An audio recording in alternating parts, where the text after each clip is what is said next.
Welcome to this ultimate manifestation course. For the next 14 hours, you will learn everything there is to know to manifest your goals and desires. And don't think of it as some spiritual woo-woo stuff because I have designed this course to be as practical as possible. Right? And for most of the time, I will just be talking about the aspects of your own psyche. Right? I will be talking about beliefs, your identity, your emotions, your thoughts, your focus, your activity, your expectations. And metaphysically, I will be talking about the physical plane, the mental and spiritual plane. And I will also be giving you step by step techniques that you can use to facilitate your manifestations. And then there's some pretty advanced training as well. I talk about in depth about how you can reprogram your scarcity mind. I talk about how you can manifest love. I talk about how you can manifest physical changes, right? If you want to lose your weight, if you want to gain weight, this model will help, right? So I literally cover everything there is to know, right? This is the only video that you need to manifest whatever desires, whatever goals you have. And it doesn't matter if you're an entrepreneur, it doesn't matter if you're a trader, if you're a creator, if you're a high achiever in any specific field. It doesn't matter if you're a rational person, a logical person, because this is logical, right? This is rational. So I cover literally everything. Be sure you take notes, be sure you watch this in order, don't skip any videos, and rewatch this again and again and practice the action steps that I give you along this course. So I have decided to split this course into two parts. The video you are watching right now is part 1 of the course. So in this video we'll talk about the foundation of manifestation, all the concepts that you need to understand in order to learn the nature of reality. And I will also give you specific techniques that you can start using right away. And in part 2 we will continue where we left off in part 1, but we will also cover some advanced concepts, some advanced teachings of manifestation, so that you go from a basic manifestor to an advanced manifestor in just 2 videos, right? And throughout these 2 parts I will give you specific action items that you can do, you can start doing right away. And just watching this course isn't going to change your life, but taking action will, right? So take action, do the techniques that I say that you should do the techniques that I discuss in this course. And I hope you enjoy this course. I will see you in the first video. If you want more money, more clients, more love, or more success in general, then you need to stop doing things and start being. What do I mean by that? Most people, when they want these things, they try to compensate for their identity through action. They try to do more, they try to work harder, they put in more hours, they try out different strategies, they try out different solutions that they can think of, but they can't seem to get their particular desires, right? But they never seem to get what they truly want. So what's the problem here? Now most people in our world, they follow this have, do, be principle. What is that? Now most people think that once I have money, I will do what I love and be happy. Once I have a job, then I will stop worrying and be relaxed. What this means is they want to get the end result first in order to be the ideal version of themselves, which it doesn't work. From the universe standpoint, this will not work, right? Because everything that you want, every desire that you truly want in this world, it all boils down to a feeling that you want. It's a feeling that you are craving. You want money because you want to stop worrying about money. You want to feel relaxed. You want to feel calm. You want to feel relieved. You want to feel at peace. You don't want to feel stressful, right? So every desire that you have, you either want a particular feeling or you don't want a particular feeling. You either run away from a feeling or you want a certain feeling. Now, since we have established that everything that you want, everything that you truly desire, just boils down to a feeling, then you can create that feeling internally before you even achieve that particular result. You are capable of that, but we don't do it, right? Your subconscious mind cannot differentiate between what is imagination and what is true real experience. Now we can use that to our advantage, right? So instead of following this have do principle, instead of being desperate for the result that we want in order to feel how it would feel if we have those desires, we can start following the be do have principle. So the first part of the equation is being, who you are truly being at this present moment. So it is your identity, who you are being, right? So your identity must correspond to your ideal version of reality, right? So you need to think, feel, and act as if your desired reality already exists. What does it mean? If you want more money, if you want to be rich, then start being rich. Start feeling like the rich. Start talking like the rich. Start acting like the rich. How do you do that? You first decide that I am rich, right? If you are struggling for clients, if you're struggling in your business, then first think to yourself, I am successful. If you are making 10K per month, but you want to reach to 50K per month, then start deciding that I am at 50K per month. That is not you faking until you make it. That is, it is not that. Now, first, you need to understand the fundamental nature of reality. The mental plane is the origin of the physical plane. Everything must first exist in the mental plane in order to materialize into the physical plane. So, entire life, first it exists in the mental plane and it takes some time, and only then it materializes into the physical plane. Now, the mental plane, so we can say that the mental plane is the cause and the physical plane is the effect, right? Now that we have established this foundation, this makes much more sense, right? Now, once you decide that I am rich, once you have fixed your identity, how you can enforce that identity, how you can truly believe that you are rich. Because just saying I am rich, you're not going to believe it. Your subconscious mind isn't going to believe it. So the tool we are going to use is your imagination. Once you imagine you are rich, once you imagine you are loved, whatever desire you may have, once you decide you already have it, and imagine yourself having it, feeling it, use all your five senses. Once you imagine yourself having the desire or indulging in the desire, then you can start being, you can naturally start being the person on how you would be if you were in your desired reality. Right? Now, once you have fixed your identity and you start being the person of your ideal reality, then you can start doing the actions that will lead to your desired reality. Action is still required in this process. Any manifestation that you want to happen, action is important. Anyone who says action is anyone who says action is not important, that you can do nothing to manifest them, stop listening to them, honestly, because you will be better, right? So you still need action, but they will be inspired actions. Once you believe, once you start being rich, then you will get those inspired actions as intuition. You will naturally know what actions to take. Now, for example, let's say you want more money and you decide that you are rich. Then once you decide you are rich, the actions that you want to take will be significantly different. You may execute on the business idea that you have been thinking about all this time. You may invest in some courses, you may hire a mentor, whatever it may be. Those actions would not have been possible if you were in the scarcity mindset, if you were in the scarcity identity. If you have been thinking I am broke, if you have been thinking I'm poor, if you have been thinking I can't, then that identity will not lead to the actions that you will take that will lead you to your desired reality. All the actions you're taking at this moment, it is purely dependent on what identity you possess. If you have been inconsistent in going to the gym, then that means your identity is not of a healthy person. If you have been binge eating all these ultra processed foods, then that means your identity is not a healthy person. So first you need to decide who you want to be, who you need to be in order to get that desire. Once you have decided, imagine yourself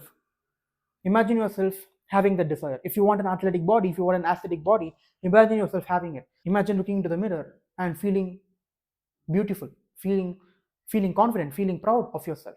So once you imagine and once you start being that person and you do the required actions, that you will naturally know. But because even if you don't know, give it some time, start being the person and just live on your life, you will get those intuitive actions, you will get those intuitive signs on what action to take, and but you better take them. Once you know what action to take, you must be a master executor. Procrastination has killed many dreams, right? So don't let it be you, because even if you procrastinate, then that means you're not being the ideal version. You're not being the person who has the desire. If you want more money and you start being rich, then the rich people doesn't procrastinate. They get things done. So if you procrastinate, that means your identity is still in the making. You are not fixed in your identity, right? Now, once you naturally decide who you want to be and you naturally do what you need to do, you will naturally have what you desire, right? The last part of the equation, you don't need to do anything about it, because the external results will mirror your internal state. Whatever you want, if you already have it internally, it will get reflected externally. To get it reflected externally, those are the actions that you need to take, that you will naturally receive from the universe as intuition. Now that you've understood this process, there's a certain trap that many people fall into, right? Now, your current life,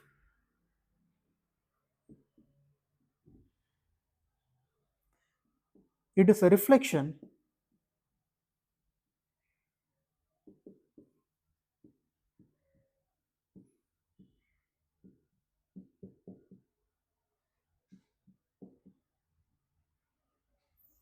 Now, your current life is a reflection of your past identity.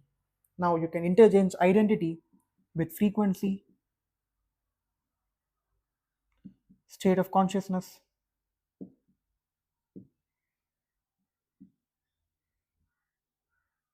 right? Now, since your current life is a reflection of your past identity, you can't make a decision on who you are. If your current circumstances is not up to your liking, if you are poor, if you are broke, then that feeling of being broke, that situation of being broke is a reflection of your past frequency, right? Because whatever thoughts, feelings, beliefs,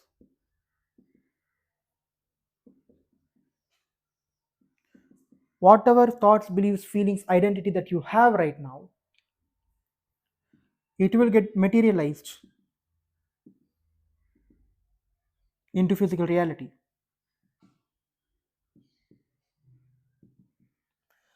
But the nuance here is, for it to get materialized, it will take some time, right?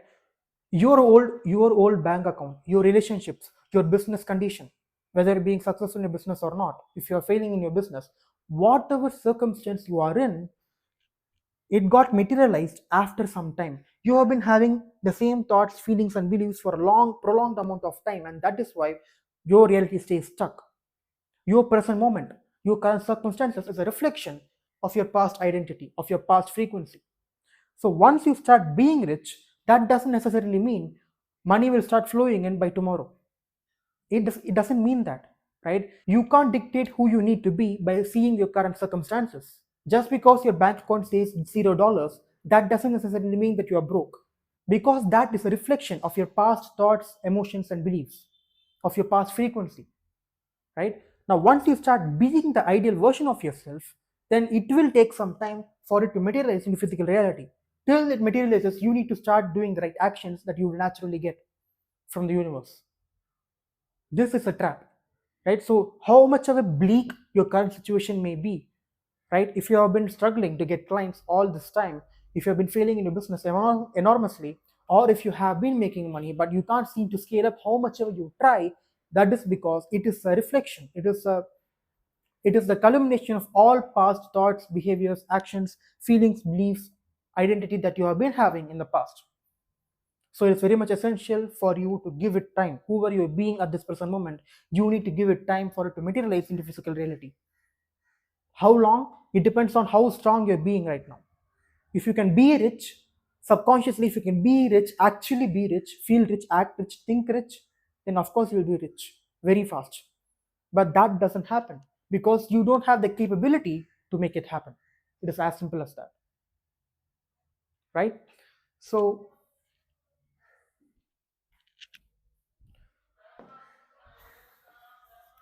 so to avoid this trap, the best tool that you can use is a simple question. I want you to engrave this question into your mind, right? Throughout your day, I want you to ask this question as much times as possible because the more you do it, the more you reinforce your new identity, right? So the question is,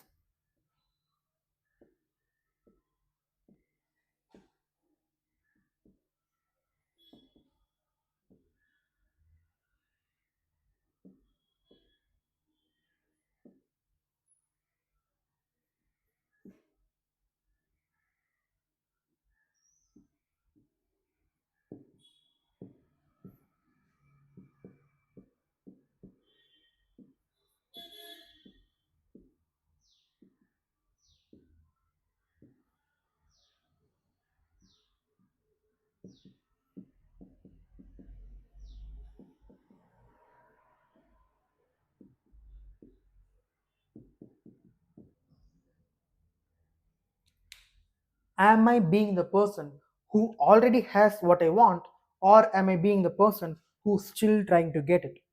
This one question will immediately let you know who you are being in this present moment, right? I will ask you again. So ask yourself this question. I want you to engrave this question into your mind. This question should be present at all times, every single time, until you feel natural in who you are being. If you have been feeling broke all this time, then it is very much important that you feel rich. But you need to remind yourself that who you need to be, on who you need to be. So ask yourself, am I being the person who already has what I want, or am I being the person who's still trying to get it? Do you already have that desire, or are you still being the person who's still trying to get it? This one question will reveal who you are at this present moment,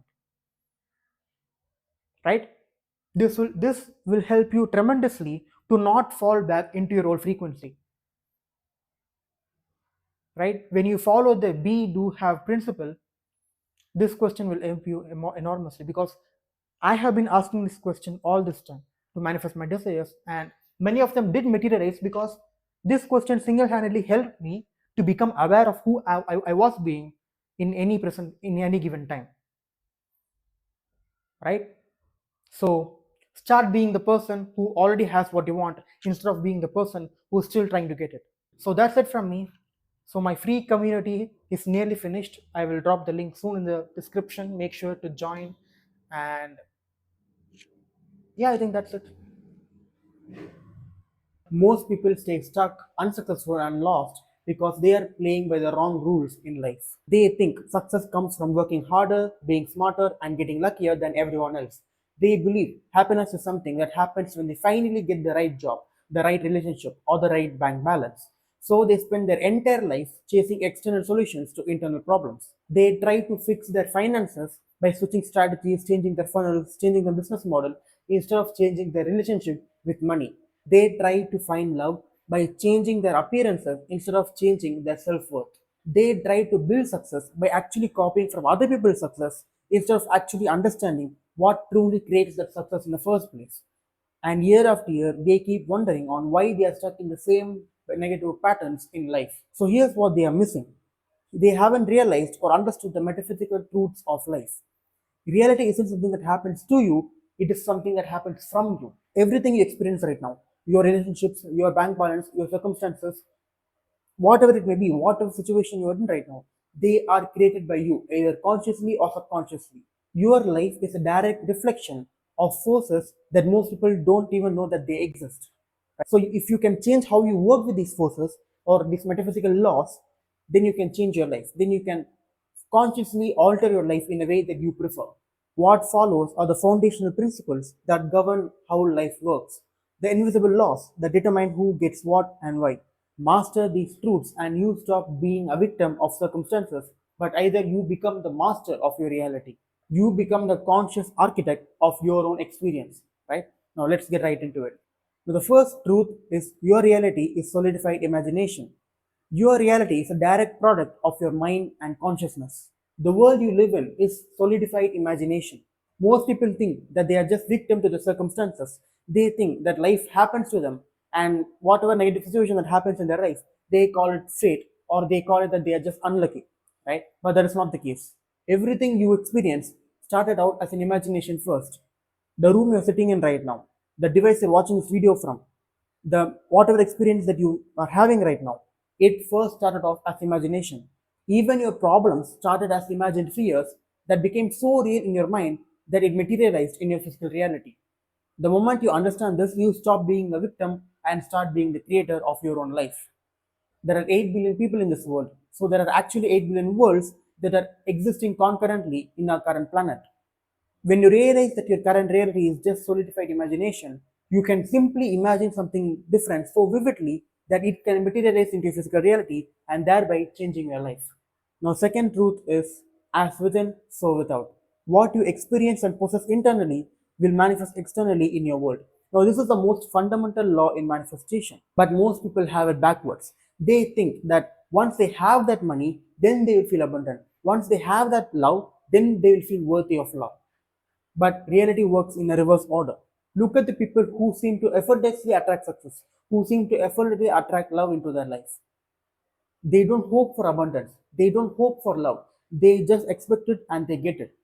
They feel successful internally first before external world proves it to them. And just because they are feeling successful, worthy, and deserving of love internally first, then the external world rearranges itself to prove them right. Whatever you think, whatever you feel, it will become a reality, right? Just because something is truthful for you doesn't mean it is the truth for someone else. All truths are just half truths, right? So just because something is true for you doesn't mean it is true for everyone else. So start feeling successful right at this moment. The future doesn't exist. The past doesn't exist. The only thing that exists right now is the present moment. And if you're not feeling abundant at the present moment, then you will never feel abundant. Many people think that they need to achieve the goal first in order to get that feeling, but it doesn't work that way. You need to get that feeling first. You need to create that feeling internally in order for you to shape your external reality. Your external circumstances is a direct reflection of your internal state. Change your internal state, and the outer reality will follow. The next truth is the physical world is pure effect. The physical plane is a realm of effect and illusion. To change an effect, you must change the cause, which is always internal. This is why most people stay stuck. These people are trying to change their life by rearranging their actions daily. So some people might try to change jobs, some people may try to change their business model, some people will end the relationships, some people will move to different cities, but none of this is going to work because the physical plane is a realm of illusion. You can only see less than 1% of actual physical reality. These people never address the internal cause that are the reason for these effects in your physical reality. It is like trying to change your reflection in the mirror by adjusting the mirror itself rather than just changing your posture, right? You can't change the reflection in the mirror if you can't change yourself. You can't expect the reflection to smile before you smile. So if you want different results in your life, if you want to change your life, then stop trying to change an effect with an effect. Start addressing the cause of your experiences in life, which is your internal state, which is your internal landscape, your emotions, your beliefs, your identity, your self-worth. Start working on those instead of trying to do more, trying to change your reality by just taking more action. Your action is good, but action is only good when your internal state is at the perfect frequency. Now, the next truth is life has no meaning except what you give it. Most people are waiting for life to hand them meaning on a silver platter. They think success, relationships, or achievements will finally make their life meaningful. But here's the liberating truth: nothing has inherent meaning until you assign it. Two people can go through the exact same experience and create completely different realities because each assigns their own meaning. Now, for example, let's say you have lost your job. You can make it mean that I am a failure, or you can make it mean that the universe is redirecting you to something better. So the event is the same, but the meaning you attach to it creates completely different realities. Now, this is not just positive thinking, this is you judging an experience by what you want to create out of your life. Right? Whatever happens in your life, it becomes good or it becomes bad the moment you put a label on it. If something happens in your life, it is just a fact. There is no inherently bad in it, and there is no inherently good in it. Something is not as bad it may seem. Something is not good as it may seem. Only future can tell. But the one thing that you can control is the meaning that you give it. And according to the meaning that you give, the next set of experiences that you're going to have in life, it will get reflected. If something bad happens in your life and you get depressed, you say that I'm a loser, you say that there is no hope left, then guess what? That is what going to happen in your life. There will be more circumstances where you will get more depressed. There will be more circumstances where you feel like no hope is there. Because universe is a mirror. Whatever meaning you give to your experiences, to your circumstances, it will get reflected in your future. So start seeing everything in a positive light. Even though that may be hard, even though you may feel some negative emotions, just don't dwell in it. Don't get stuck in those negative emotions. Feel it, process it, get out of it, and start putting a new label to those experiences. Start looking at it in a positive light. Start appreciating it. Because so in your past, some things may have been bad, right? You may label them as a bad experience, but later in life, that may have turned out to be the good, right? So just because you're going through a breakup right now doesn't mean all hope is lost. It doesn't mean that you'll never find another love in life, because most of the time you will find a person who's infinitely better than the person you broke up with. Just because you lost your job doesn't mean all hope is lost. So instead of assigning a negative meaning to that experience, if you label it as something that something better is waiting for you, if you label it that way, then that particular event turns out to be the greatest thing that has happened in your life. Because many things that seemed bad to me in the past, those were the best things that has happened to me ever. Because if those things that didn't happen, then all the good things that I'm currently having right now, all the great things that I'm experiencing right now, it wouldn't have happened. So thanks to those bad experiences that I have had in the past, that I'm experiencing bliss, joy in my current state, in my current reality. So be careful with what meaning you assign to your own experiences. If you give it a negative meaning, then your future will look more bleak to you, right? So be careful with what meaning you give it. So next truth is your subconscious creates your reality. There are no truths in reality other than what the subconscious mind accepts as true. What you strongly believe will come true. Your subconscious creates reality by filtering what you perceive, programming your behaviors, and attracting situations that match whatever it believes to be true about you and the world. Your subconscious mind is like a faithful servant. Whatever you believe internally, it will reflect in your external reality. It doesn't care what you actually want, it only cares about what you actually believe. If you want money out of life, if you want to be financially free, but if you believe that money is hard to come by, then you will forever struggle for money. You will never be financially free because that is what you believe internally. If you tell your subconscious mind that if you tell your subconscious mind that I will never have enough money, then your subconscious mind will find millions of ways to prove you right. But if you tell your subconscious that opportunities flows to me easily, then it will show you a million ways to prove you right. Whatever you feed to your subconscious, it will prove you right. Because what you're experiencing is a subjective reality. It is not objective. Because you assign meaning to it, like we saw in the previous truth. So whatever you believe, whatever beliefs you have internally, that will always get reflected in external reality. I have a separate video on how you can change these beliefs, so make sure you check it out. But once you understand this, then you will know that all the experiences you have in the past, all bad experiences, were created because out of those beliefs. You struggle for money because you think struggling for money is a normal thing to do.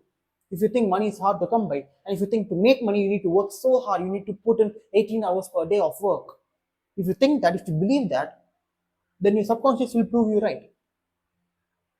And when you see other people who are effortlessly making more money, who are effortlessly living a way better life by putting in way less work than you, then you believe that they are scammers, you believe they are evil, you believe they are doing something shady. This is how your mind tricks you. So it is very important that you need to identify what self-limiting beliefs that you have and work on it and change it and replace it with self-empowering beliefs, right? So if you change the belief that money is hard to come by, and if you change it as money is easy to come by, then guess what? You're going to attract money effortlessly, like all the people you saw. The problem is most people have programmed the subconscious with limiting beliefs without even realizing it. They wonder why they keep attracting the same problems, not realizing that their subconscious is just doing its job perfectly. Now, the next truth is emotion is the language of creation. Emotion is the most powerful force and the primary language of the subconscious mind and God. Emotion is energy in motion. So, logic and reason are tools of the conscious mind, but creation happens at an emotional level. This is why you can think positive thoughts all day, you can do 1,000 affirmations per day, but your life will still not change. It is because when you just think without feeling it, when you just do affirmations without feeling it, then creation will not happen. Your emotions are literally energy in motion, and they are broadcasting your creative energy into the world 24/7. So, whatever you experience in reality, it is created by your own emotions, your own feelings. When you feel abundant, you are instructing your reality to bring you more abundance. When you feel scarcity, then you are instructing the universe to bring you more scarcity. This is why truly successful people are not just positive thinkers, they are actually positive feelers. They have learned to embody the emotions of their desired reality before it even shows up. So, master your emotions and make sure you feel the emotions of how you would feel if you were in a desired reality. If you want to manifest more money, let's say you want to manifest $50,000 per month. Let's say you want to manifest, you are making $50,000 per month from your business. Then you need to feel those emotions on how you would feel if you were making 50K per month, and do it consistently every day. And the next law is you can only have what you already have vibrationally. This means you must vibrationally align with your desired reality internally before it can materialize externally. Now, this is the most frustrating truth for many people, because if they want money, they need to feel like they have money in the first place before actually having more money in their life, which is a hard thing to do for many people, but it is very easy. So if you want to find your soulmate, you need to actually feel love before. If you want more money, then you need to feel like having more money before it actually materializes in physical reality. Whatever you want, you must have it vibrationally. You must have it. You must feel those emotions vibrationally. The emotion comes first and physical manifestation comes next. That is the right order. So here's why this truth exists, right? The universe is always matching your vibration, not your desires, not what you actually want, right? So you can want abundance all day long, but if you don't feel it, the universe will not bring it to you. So here's the solution. Start embodying the feeling of already having what you want, not as fake it till you make it pretending, but as genuine alignment with the energy of your desired reality. There's no faking it. You need to genuinely feel like you already have what you want, because the subconscious mind can't differentiate between what is real and what is fake. Once you start imagining as yourself being in a desired reality, then automatically those emotions will pop up. You'll feel more relaxed, more secure, more joyful, because your mind can't differentiate between what is real and what is fake. It can't differentiate between what is real and what is imagination. So use imagination to your advantage. And the next truth is manifestation is always happening. Manifestation is an autopilot process that you're actually doing. The goal is to take this unconscious process off autopilot and direct it intentionally. You are not trying to learn how to manifest, you are already a master manifester. Everything in your life right now is a perfect manifestation of your past thoughts, feelings, and beliefs. The problem is most people are manifesting unconsciously, right? It is a process that you're doing 24/7, but most people are doing it in an unconscious way. They don't even know that they're manifesting that reality at this moment. They are creating by default instead of by design, letting their fears, doubts, and limiting beliefs run the show. Once you realize that you're always manifesting, the question becomes, what are you manifesting? And more importantly, do you want to keep creating the same patterns, or are you ready to take conscious control? And only you can say the answer. And the next truth is your self worth is your financial ceiling. Your self worth acts as an energetic ceiling for what you can materialize. What you know you deserve is based on what you have already emotionally experienced. You can use all the manifestation techniques in the world, but if deep down you don't believe that you actually deserve abundance, then whatever technique you may use, how much ever you try, you will never achieve true abundance. You will sabotage every opportunity that comes your way. Your subconscious mind has a set point for what it believes you're worthy of receiving. Try to exceed that set point, and it will always find ways to bring you back down to what feels safe and familiar.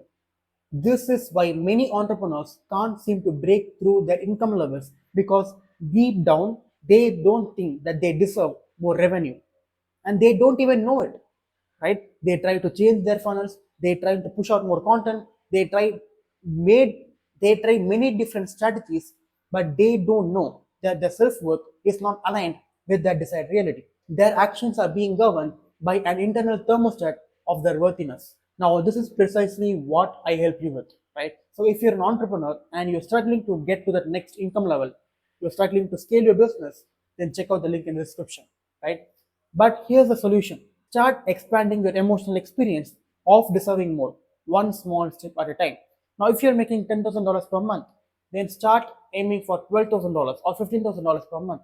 If you're making 10K per month and you start aiming for 100K per month, then without much help, without external help, it becomes very much difficult for you to change your self worth. Because deep down, you won't believe that you deserve 100K per month if you're just making 10K per month. But if there is someone else who is more experienced, who can help you to work on your beliefs and your self worth, then if you're making 10K per month and actually aiming for 100K per month becomes much more plausible. But if you're working on yourself, if you don't have a mentor or if you don't have the right resources, then start aiming for less numbers. If you're making 10K per month, then the most reasonable way for you to go about it is start aiming for 12K or 15K per month. And you need to do it in a sustainable way, right? Like, you can make 20 to 25K per month at the beginning, but you need to do it in a sustainable way. Your income must be consistent. So it doesn't matter if you're in a job, if you're doing a business, if you're making a certain amount of money, don't jump too high without external help. If you're doing all of this process by yourself, it is very much important that you do it at small steps at a time. And the 10th truth is, money is spiritual, not material. Money is a spiritual tool for activating your God mind. There is nothing noble or spiritual about being poor. Wealth is a reflection of abundance, and it is difficult to reach higher levels of consciousness if you are constantly worried about your finances. Too many spiritual people have led you to believe that making money is a sinful thing to do, that getting rich is a sinful thing to do. They have led you believe that poverty is a virtue, which is not the case. All enlightened beings, Jesus, Krishna, Buddha, all these enlightened beings started off as wealthy, abundant, and rich, right? So if you can't be spiritual, you can't aim for enlightenment, you can't aim for spiritual awakenings if you're constantly worried about finances, right? So making money is a spiritual thing to do.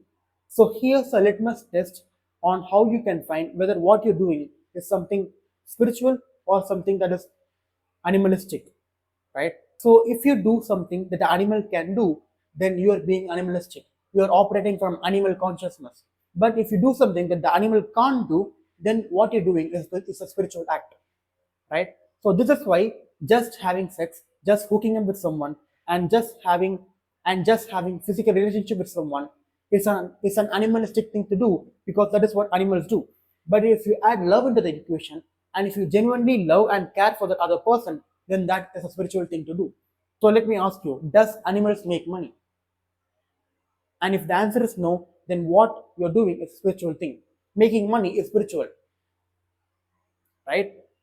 You're not operating from animalistic view. You're not operating from animal consciousness.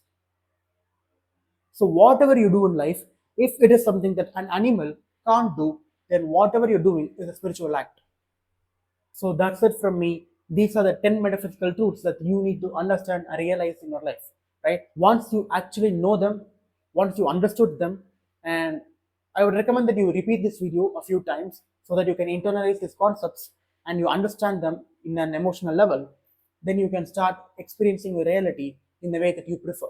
Because once you understand these truths, then you will become a conscious creator of your life, right? So understand these truths. Maybe watch this video for another 2 to 3 times. And if you want to work with me personally, then check out the link in the description.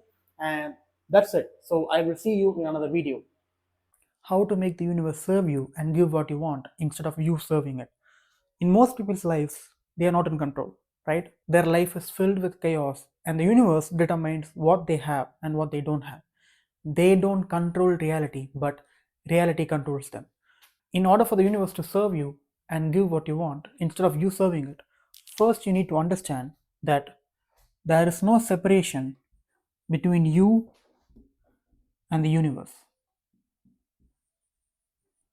You need to understand the oneness between you and the universe. Now most people think that universe is some sort of external entity that acts upon you. Some might call it fate, right? Most people go on about their lives and they think that random shit happens to them and they label it as fate. It is because of fate that my life is like this. Or some may call it luck, right? They attribute the circumstances that they are in to some unknown force and they call it fate or luck or just the universe. But what they don't realize is all the stuff that happens in their life is a direct result of them. They are in control, but they just don't know it. Now, there is source, right? Everything from this universe came from the source energy. We don't know what it is, but we can conceptualize it as the source. And everything that you see around you, the universe, planets, literally the entire existence came from the source, right? And you are a physical manifestation of source.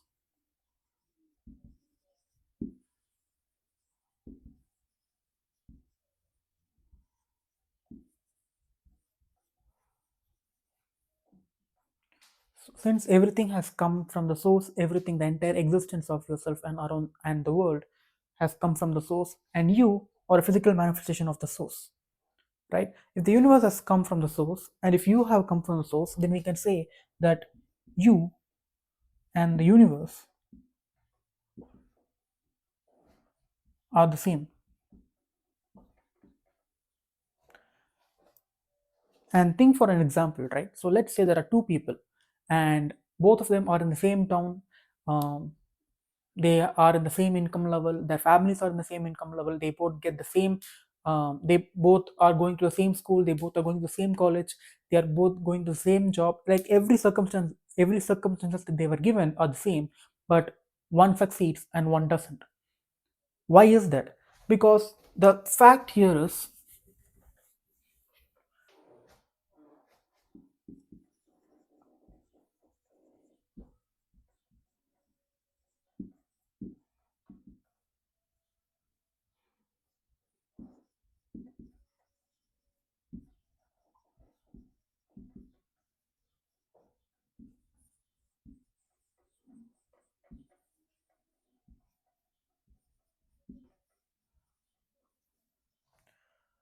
how you govern internally is how the universe governs you externally, right?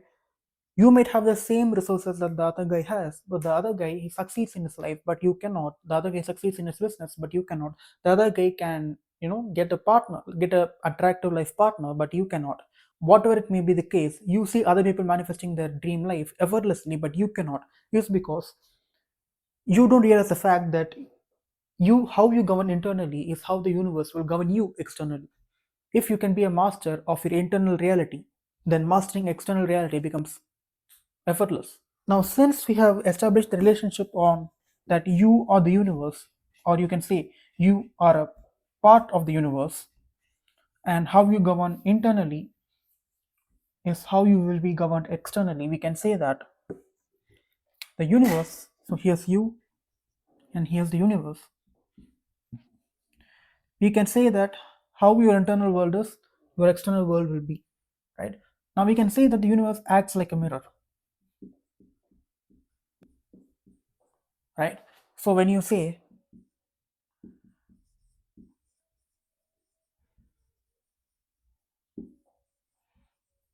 I want more money, now since you are the universe and the universe is a mirror, and how you govern internally is how you will get governed externally. And when you say I want more money, the universe is a mirror and it reflects.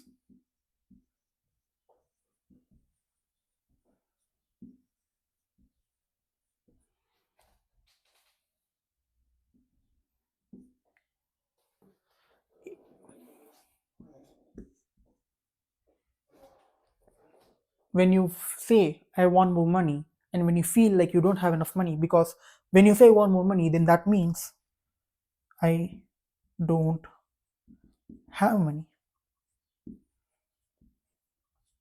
right? All your thoughts, all your beliefs, all your expectations, how you react, everything, when it emits that I want more money, which says I don't have money, then the universe also reflect that, which says I want more money. Or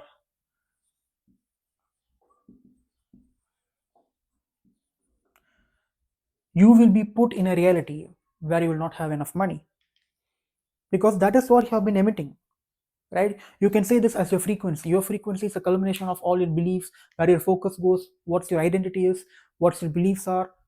I think I have already said beliefs, I don't know. What your expectations is, how you react to the reality, what you feel grateful for, everything, how you feel internally is your frequency. And your frequency is your vibration, and your vibration is determined by how you feel every day, right? So if you feel like you don't have enough money, the universe will reflect that, right? If you say I don't have money, I want more money, the universe will also reflect that, which again continues the same reality you're in right now, right? If you say I want more money, the universe will reflect that. It will say, okay, you want more money, I will put you in a reality where you will keep wanting money. Your reality will not change, because the universe doesn't care what you want, it only cares about what you feel, right? And since you and the universe are the same, how you feel internally is what will get reflected back externally as well. The circumstance you are in right now, it is entirely created by you, right? You are the creator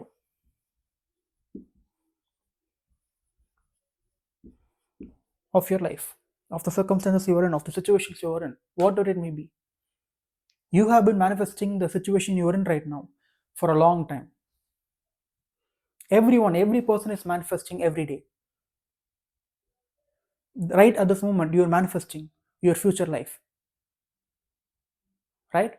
If unexpected bills come up or if unexpected expenses come up, it might be because, and if it might be because you have been emitting this frequency, the frequency of scarcity, or you can call it poverty consciousness, right? But let's take another example, right? Let's say you say I have money, right? You feel grateful about the money you have. You use the money you have in a proper way. You take care of your finances, you take care of your expenses, and you're not insecure about your money. You're not worried about money, right? Because you have the confidence that you can always make more money, right? So if the overall frequency you emit, for example your beliefs, your identity, your attention, the emotions you feel, the thoughts you have, if everything culminates to a frequency where you emit I have money, then guess what will the universe will reflect? The universe will also reflect that.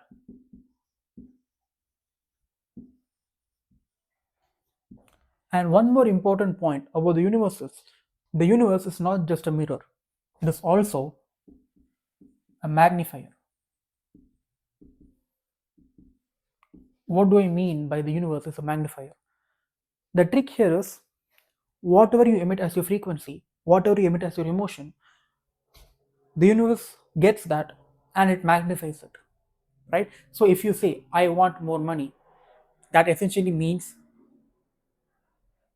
okay, there was a plane that was going ahead, I think it's gone. So what was I saying? Yes, so when you say I want more money, that is essentially saying I don't have money. And when you emit a frequency that I don't have money, the universe reflects that, but the universe also magnifies it, right? Have you ever wondered if you have ever been struggling for money? Unexpected bills may show up, unexpected expenses may show up. Your son, your daughter, or your wife may fall ill, and they might need to. Unfortunately, they might have to go to an hospital, and your expenses may pile up. The more you're worried about money right now, the more worried you will be in the future, right? Because because the universe is a mirror, but it is also a magnifier. It doesn't just want to sustain your reality, it wants to magnify it. So when you say I have money and you feel great about the situation you're in right now, then you will be put in a reality where you'll have more money, right? So it is entirely possible to change your reality. You just need to change your internal state. That is how you make the universe serve you instead of you serving it. Let me give you another example, right? So when you wake up angry, right, when you start your day in an angry way or in a worried way, have you ever realized that the entire day makes you more angry? You might end up dealing with people that makes you more angrier, more irritated, just because you started your day in an angry way. That is the universe trying to sustain that reality. So I have talked about this in the previous video. Whenever you go to sleep, you should always do it in a more calm, happy, joyful state, right? You should not go to bed in a worried, irritated, or any negative emotion that may you have. You should process it, let it go, and go to, at least you should go to bed in a neutral state, because whatever you feed into the subconscious, it will get reflected back. Because when you go to bed worried, or if you go to bed irritated, and when you wake up, that will get sustained by your subconscious mind. And when you wake up the next day irritated or angry, and if you start your day like that, then that will get sustained again, and it forms a vicious loop. If you are angry, the universe will give you more instances where it will make you angrier. If you're worried, the universe will give you more instances where it will make you more worried.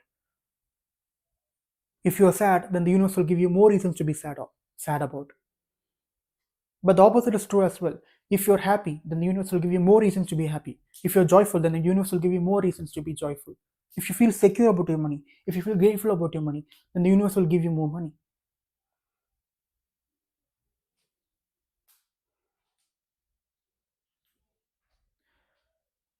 The universe, the language of the universe, the language of the subconscious mind, the language of God is emotion.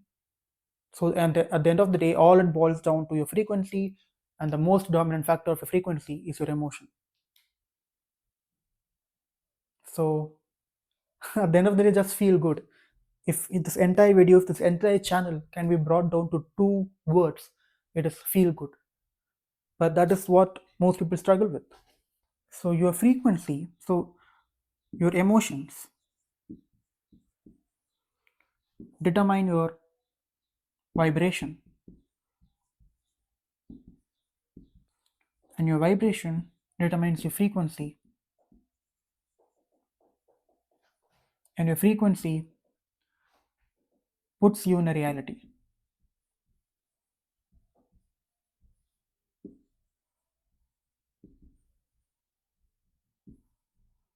Manifest a reality, right? So at the end of the day, all it boils down is to what emotions you feel, right? You can also say it like,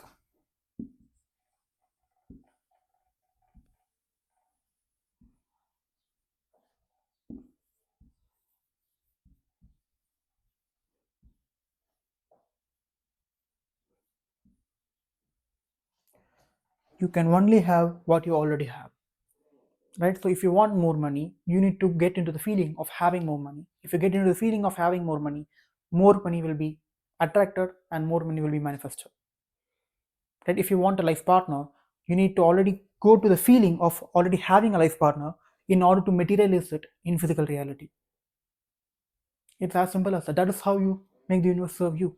So whatever you want in life, right, the universe will provide it. But the way the universe perceives what you want is not what you actually want, but it perceives what you feel. So let's say you want more money, right?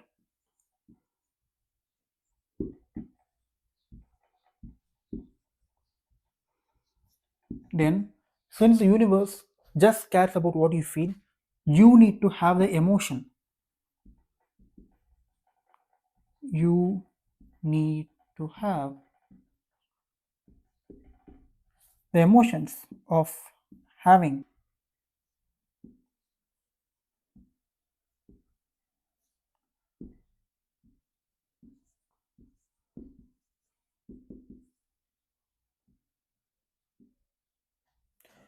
So if you want more money, and you can extrapolate this to anything you want, it can be your life partner, it can be more health, it can be anything, right? So let's say you want more money, then you need to have the emotions of having more money. You need to experience the emotions of having more money.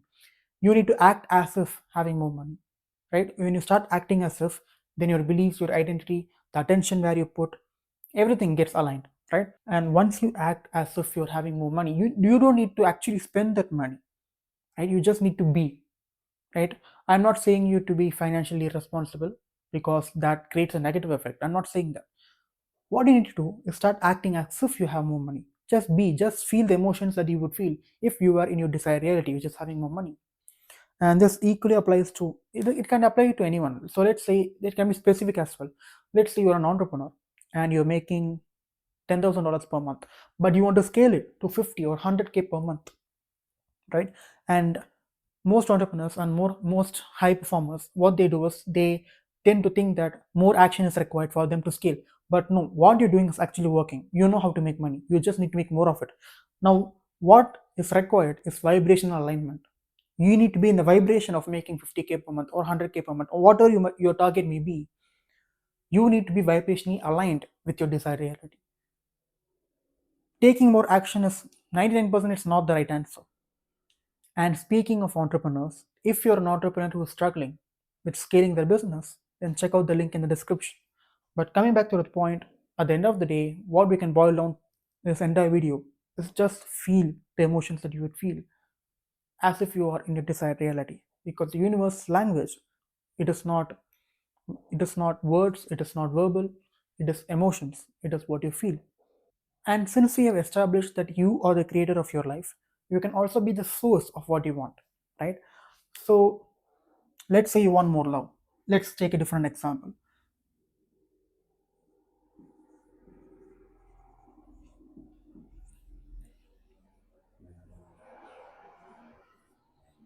So let's say I want more love. So what you can do is, since you have established that you need to go from want to have, you need to go from wanting energy to having energy. What you can do to establish that you already have what you want is,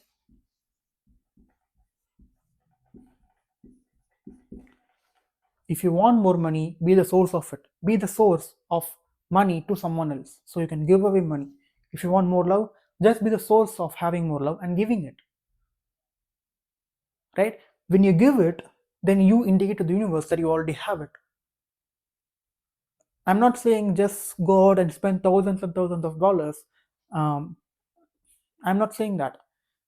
Even if it's a penny, even if it's a dollar, even if it's 50 cents, the act of giving, whether it be love, whether it be money, it can be anything. The act of giving indicates to the universe that you already have it. This is why 99% of the rich people, the millionaires, the billionaires that you see online, they are so much into charity work because of this one principle. What they give out is always comes back. Not because of karma or anything, just because of the simple fact that if they give it, then that means they already have it. And they are detached. They are not just, just they are not holding to their money like a dear baby, because when they hold on to the money, then that indicates that they are lacking money, they can't have enough money, that just depicts an insecurity, right? But they, if they intentionally give out money to charities or any charity work, then that indicates to the universe that they can have more of it. They are detached, they can let go, they are confident that they can make more money. So they are put in a scenario where they have more money, right? If you see all these billionaires and these millionaires, their network keeps on increasing, even though they are doing ton of charity work, just because of the simple fact that if they can give it, they can have it, right? So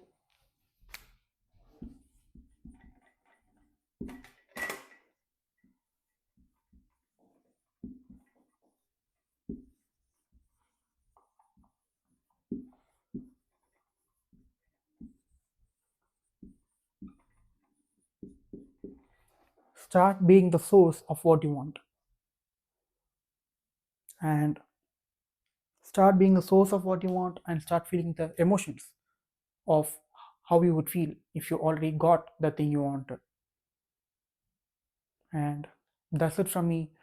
That is how you make the universe serve you instead of you serving it.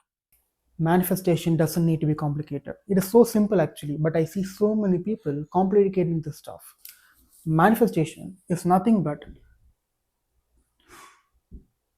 changing your internal state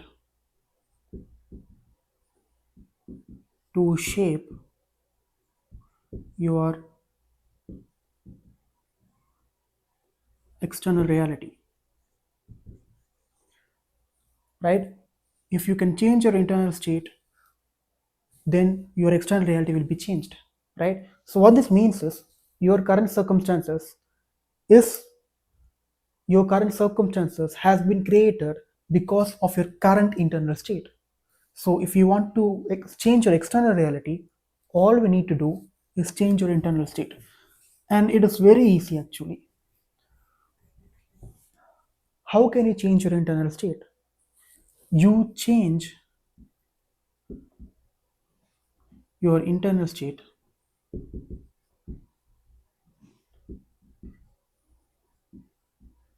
by reprogramming your subconscious mind. Subcon, right? Because all your beliefs, your identity, whatever your subconscious mind holds true, that is what will get reflected in your reality. So by changing your internal state, what I mean, so by changing your internal state, what I mean by that statement is, when you change what is inside your subconscious mind, your external reality will get changed, right? And now let's talk about how you can change your subconscious mind, right? So let's take trauma for example. What is trauma basically? Trauma is just a person goes through a very emotionally intensive experience which creates a trauma, right? That emotion gets stored within the subconscious, and that emotion rules their entire life until or unless they intentionally work towards it. And they work towards discharging that emotional charge that is inside them, right? So, to program your subconscious mind, you just need to imprint emotions on it, right? To program your subconscious mind, all you need to do is imprint it with emotions. When you have an intense emotional experience, then then your reality starts changing, right? So how do you imprint your subconscious mind with emotions? So there are various techniques that you can use. There are various techniques that I have used to alter my reality, right? So when it comes to manifestation techniques, right, it can be anything. It can be affirmations, it can be visualization, it can be scripting, it can be vision boards, it can be literally anything, right? But why most people go wrong with manifestations, or why most people complicate with this stuff, is because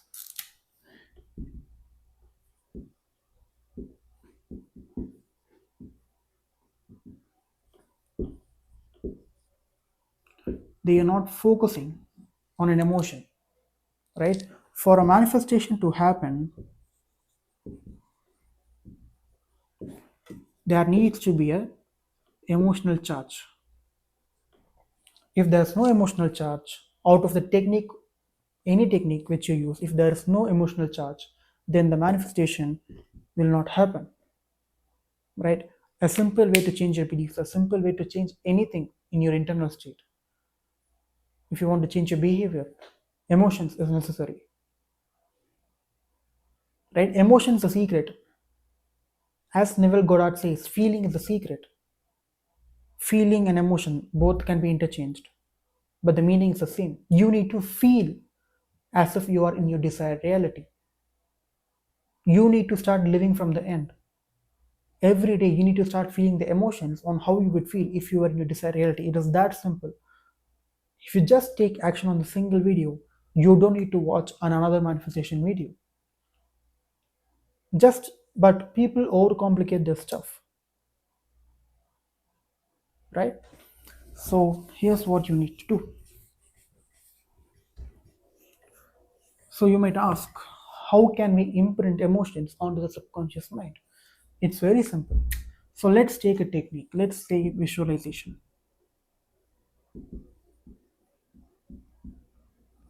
right? Before you go to bed or after you wake up in the morning, just imagine as if you are in your desired reality, right? Be specific. Be specific. So here what you can do is imagine a specific scenario. So for me, when I started this journey, what I would do is I would start imagining myself being in expensive resorts and luxury hotels because that is what I wanted, right? When I told to myself, when I'm financially rich, I would start going to these financial resorts and hotels because that is what I wanted. That is one of my desires, right? To go on vacations on these luxury hotels and spend time on it with my family. So when I started out, I imagined myself being in a luxury hotel and just chilling beside the swimming pool, just enjoying the ambience over there, having a fun time with my family, right? And within the scenario, I felt a sense of freedom.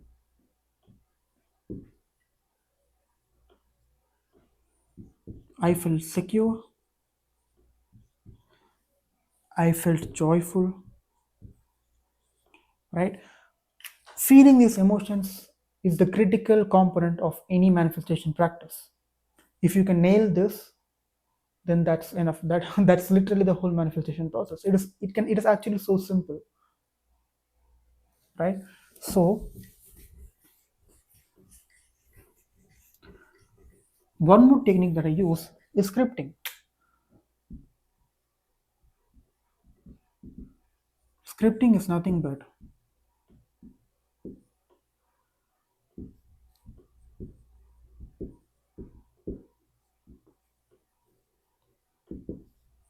write down a specific scenario.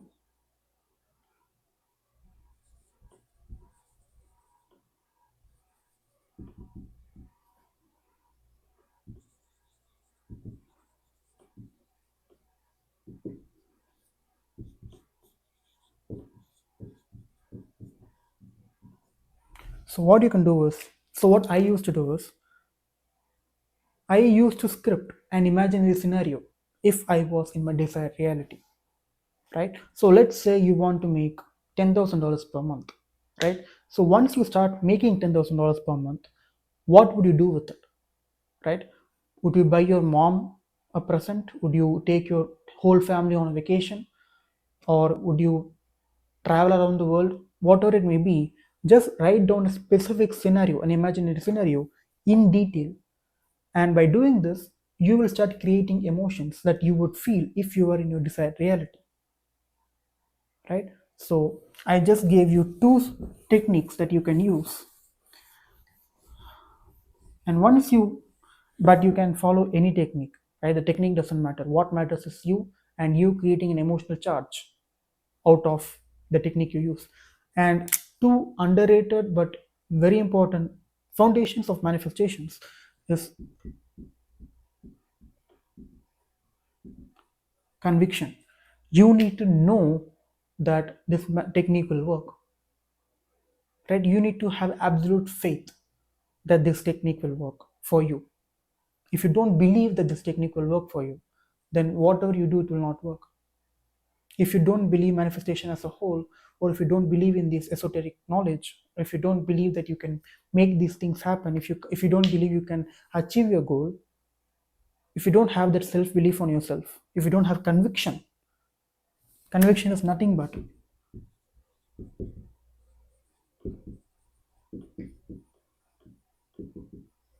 a state of knowing, right? When I switch on the light, I know for a fact that the light will get turned on. I know for a fact that if I stop holding this marker, it will fall down. It is a state of knowing, right? So you need to know that this techniques or this manifestation practice, whatever it may be, will work. And I talk about these concepts deeply in my program, where I help entrepreneurs tap into the abundance frequency. So if you're an entrepreneur, check the link out. So back to the topic. You need to have a state of knowing, an absolute conviction that the technique that you use will work. This need not be a technique. Just going through the emotions on how you would feel if you were in desired reality. You need to have the conviction that feeling of emotions will lead to the desired reality, right? And how you can develop conviction is,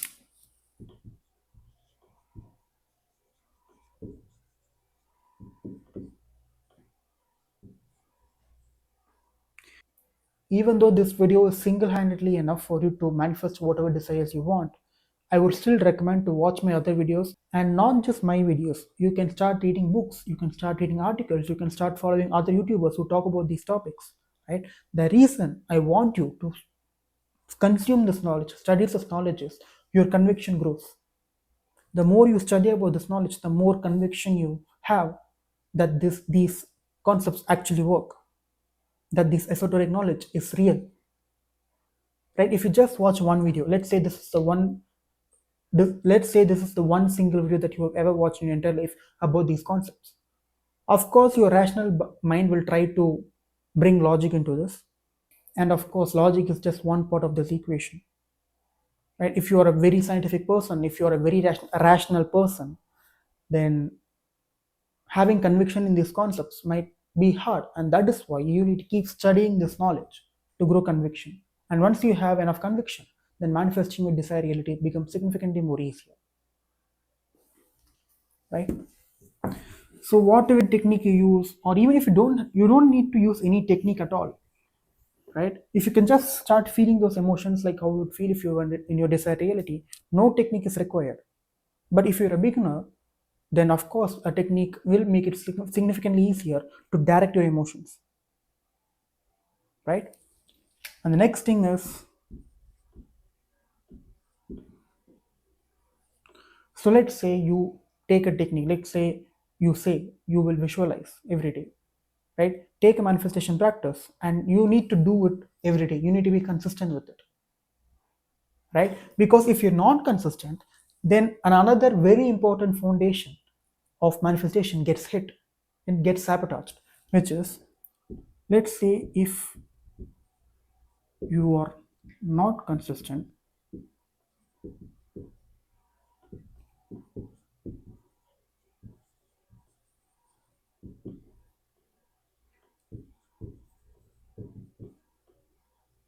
you deplete your self trust. So let's say, so for example, you say that I will do this visualization practice that Nitish talked about in this video for the next 30 days, right? And you don't follow up on your word, you're not consistent with it, right? So if you believe that doing this practice will lead you to a desired reality, and if you stop doing it, then your self trust takes a hit. And if your self trust depletes, then your confidence depletes as well. And if your confidence depletes, then you will start doubting yourself. And if you start doubting yourself, then you will never attain your desired reality, right? So if you take this manifestation practice seriously, and if you do it in a consistent way, then your conviction, then your confidence grows. Of course, assuming that you still consume this knowledge every day, you study this knowledge every day, you start reading books, you start watching my other videos, hopefully, right? But you're not consistent with it. But if you decided that you need, if you decided you will be consistent with this practice, but if you're not consistent, then your self-trust takes a hit. If you deplete your self-trust, then you have no confidence. If you don't have confidence, then that means you don't believe in what you do. If you don't believe in what you do, then your desired reality will not materialize into physical reality. So keep it in mind, be consistent, right? And the final thing, and the final part of this equation to manifest your desired reality is, so whatever technique you use, or if you don't use any technique, that's not a matter. You need to stop being desperate about your desired reality. You need to stop being needy. So what I recommend to my clients is, take a manifestation practice, right? So usually in my program, I give them a custom protocol to use, but you can take literally any manifestation technique. So let's say scripting, right? So let's say you script every day. So let's take an imaginary scenario and you write it down and you feel those emotions. After you finish that practice, you need to let go of it. You need to forget about it, which is very easy, right? So just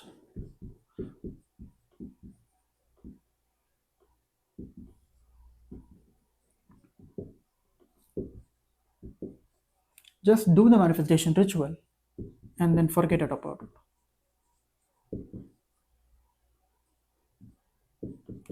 So if you forget about it and you just go about your business, you just go about your day, then that is you letting go of it, right? You need to be detached. It should be easy for you to let go of your desires. Once you start feeling more of the emotions that you would feel if you were in a reality, then letting go becomes significantly more easier. And that is one more reason for you to be consistent. If you're being consistent about your practice and you do that manifestation ritual every day and you feel those emotions that you would feel if you were in your desired reality, then you go from the wanting state to the having state. And if you go from the want state to the have state, then letting go becomes significantly more easier because you already have it. You are more joyful, you're more happier, you feel more secure, right? And letting go becomes significantly more easier. Forgetting about it becomes significantly more easier. And that is another reason for you to be consistent. So, God damn it, please be consistent. Don't come over here and say, oh my God, manifestation doesn't work. Of course, it will not work if you're not consistent with it. If you go to the gym for a week and say, oh my god, I didn't lose weight, then of course you didn't lose weight. You can't say going to the gym doesn't work. And of course, just taking action alone will not lead you to your desired reality, but that is a separate another topic. I think I have a recorded video for it. Just check out my other videos. You will see that taking too much action will also not lead you to your desired reality, right? But staying on this video, this is the final but crucial piece that you need to understand. The more you consistent you are with your practice, the more easy it will be to let go. And if you can easily let go, then the universe thinks, okay, this guy already has it. He's not desperate, he's not needy. Only then the universe will give you your desired reality. And if you do all of this, right? If you have been watching this video till now, then good, you will achieve your desired reality. But after all of this, you will start getting intuitive signs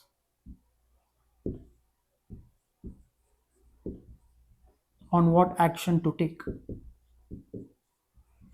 because you would have aligned your frequency in the right way, and your frequency will directly be associated with your desired reality. And once you're in the right frequency, by doing this practice, you will get intuitive signs on what action to take. And once you receive these signs, you need to take action fast.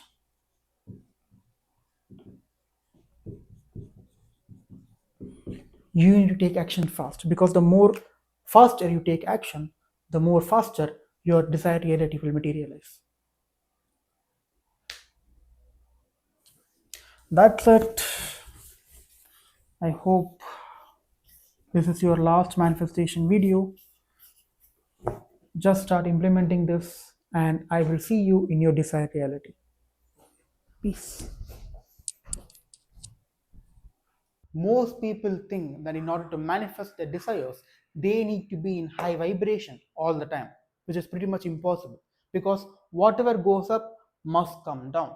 And when you aim for this impossible goal, and when you say to yourself that I need to be in high vibration all the time, then inevitably you will feel down. You will come to low vibration, right? So when you come down to low vibration, which is inevitable because you have been chasing this impossible goal, you feel guilt. You feel guilt because you couldn't maintain that impossible state all the time, right? And when you can't maintain that state all the time, you feel guilty. Circumstances come up that make you feel even more guilt, because the universe wants you to stay the same. It wants the same emotions to be maintained in your frequency. So most situations, most circumstances pop up that makes you even more guilty, and again you double down on this goal of you being in high vibration. You force yourself to be in high vibration, and that makes you fall down even more, and this forms a vicious loop, and you stay in low vibration forever, right? You aiming for this high vibrational state all the time is the root cause of you being in low vibration in the first place, right? So how do we tackle this? So to tackle this, let's first understand what does it mean to be in high vibration, right?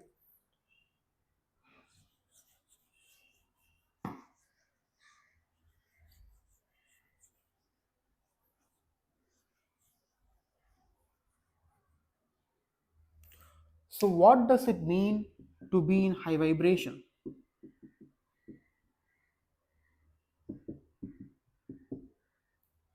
So your vibrational state corresponds to your emotional state. Both of it are the same. We can interchange these terms, right? Your emotional state is your vibrational state. Whatever emotion you emit, that is your vibration. And according to your vibration, the situations and circumstances in your life will pop up according to those emotions that you emit, right? So high vibration, most people think that high vibration means being joyful, being ecstatic,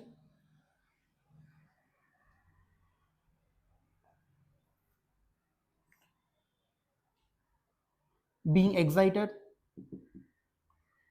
being exhilarated, feeling bliss.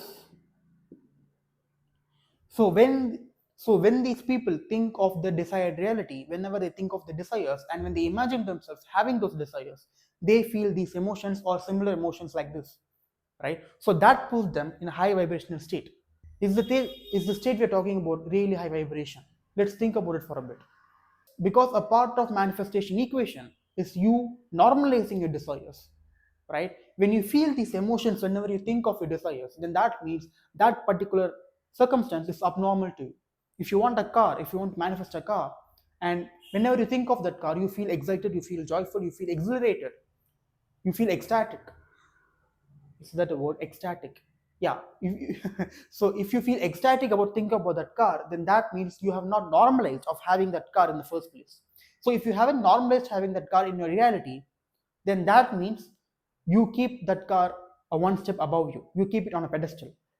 You don't actually think that you can have that car in the first place. Because think about it. Are you really feeling excited about being in your current circumstances? Are you feeling excited about having your current car? Are you feeling excited about being in your current house? Are you feeling excited? Are you feeling excited about just being in your current reality? Because if you are not feeling excited about being in your current reality, and if you are feeling excited for your desired reality, then there is a discrepancy. There is a difference which should not be there, right? So, your current reality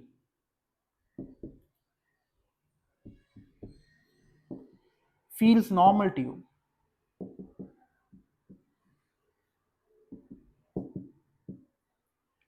So naturally, you are being in a state of neutrality, right? You feel neutral towards your current reality. So we need to normalize your desired reality so that we can manifest those desired reality in the first place, because normalizing your desired reality means you already have it. If you feel normal for the things you own in the physical reality, then you must normalize having those things mentally as well so that they can materialize into the physical reality. So, if your current reality feels normal to you, and if you want to change your current reality, if you want to change your current circumstances, then your desired reality must also feel normal to you. And if your desired reality must feel normal to you, then your current reality must feel abnormal to you. If you don't have money, then that must feel abnormal to you. If you have money, that must feel normal to you. Of course, I'm having even more money. Of course, I'm landing clients. Of course, I run a successful business. Of course, I have a healthy partner. Of course, I have an amazing relationship in my life. Those things must feel normal to you, but they don't feel normal to you. Let me just tell you this, because this is very important.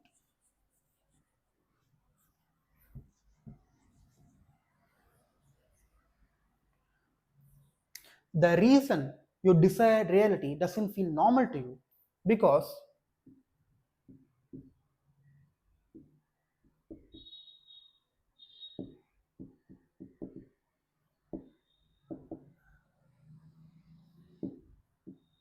you have not been living in the desired reality long enough.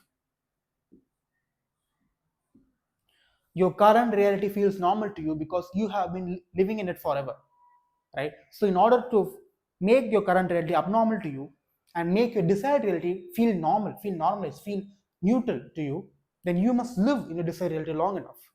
How do you do that? You do it through imagination.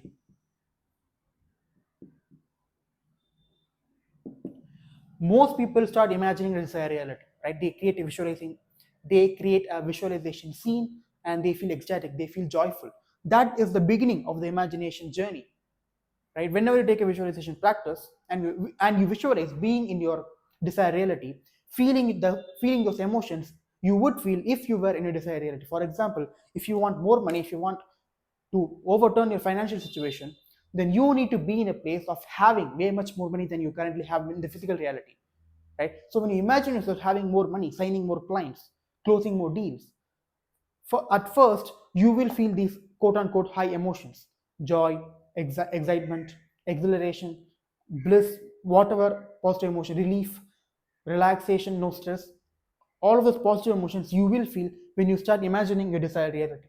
And when you go up, you must inevitably come down, right? So when you access the 5D, when you access the 5D world, you will feel high, right? You will feel those positive emotions. But when you come back to a third dimensional reality, and when you see life, you will come down.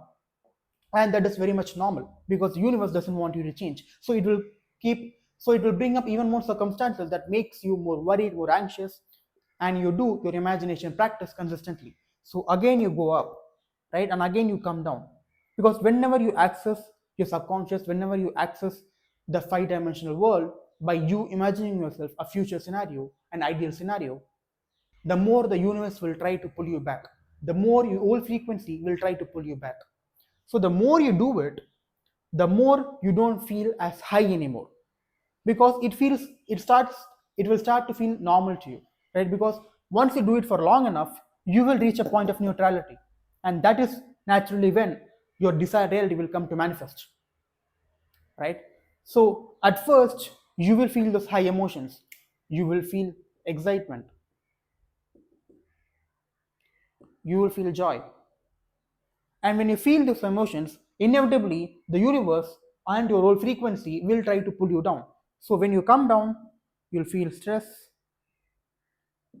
worry. You can name any negative emotion. That is, it is very much subject to on what emotion you feel according to your own life. But of course, you will feel some negative emotions. Now, again, you do the imagination practice, you do the visualization practice. You imagine yourself being in your desired reality as vividly as possible. You use your all five senses and you imagine yourself being in a desired reality, and you feel those emotions on how you would feel if you were in a desired reality. And again you go up, again you reach a high, and again you reach a low. Because because this hasn't been a habit for you. Whenever you start out, this is the cycle that you need to go through, and the more you do it, the more you imagine, the more you come to the point of neutrality. And when you come to the point of neutrality, you don't react to external circumstances.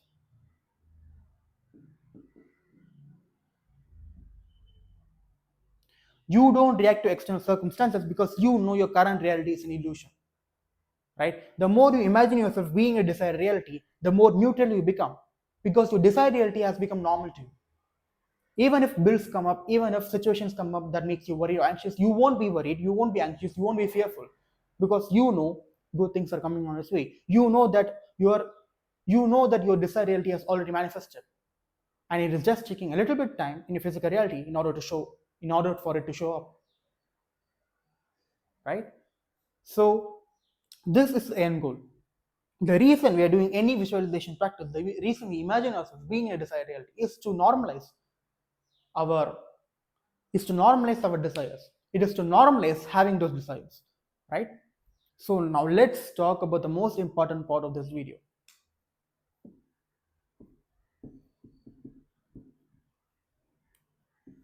How to handle those low vibrational states, because inevitably you are going to face them. Life is going to happen, shit happens, bills will come up, situations may come up that makes you more worried, more anxious, more fearful. So it is very much essential for you to know how to handle these low vibrational states. Now the problem here is most people think that whenever they feel a negative emotion, whenever they are in a bad place, that will manifest, that will grow more, that will affect their frequency. But that is not the case. Being in low vibration is never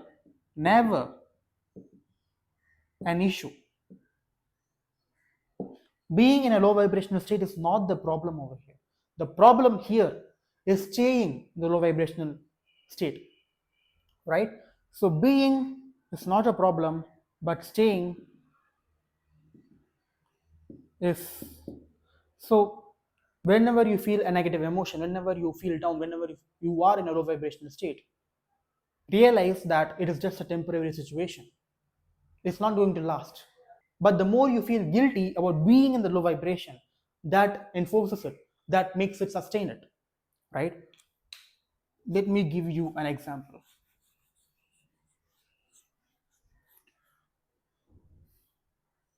So you are in low vibration, right?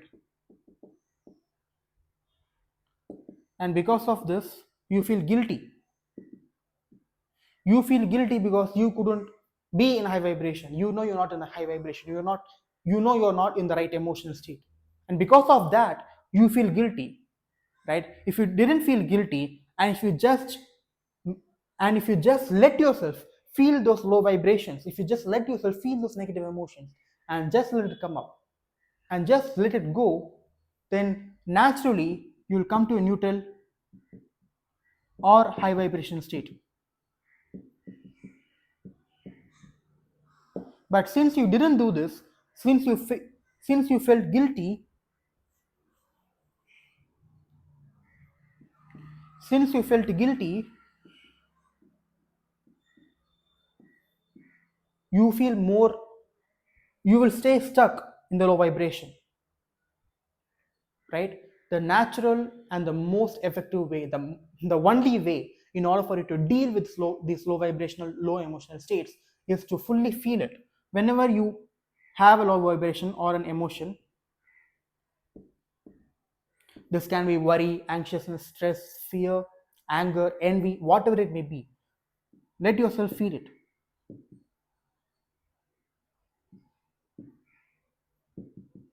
And once you let yourself feel it, don't judge it.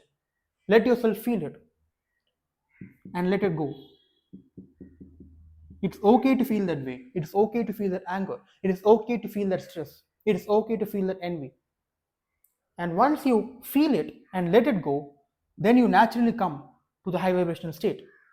You can do a meditation, you can do a visualization, whatever manifestation routine that you practice, you can do that once you let it go.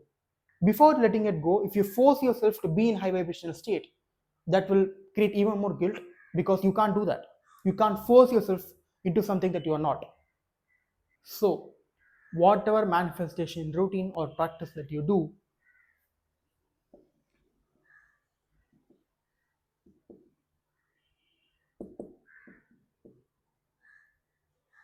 you must do it consistently. And the more you do it consistently, the more neutral you become. And the more consistent you are in a practice, the more neutral you become. And the more neutral you become, the more detached you become.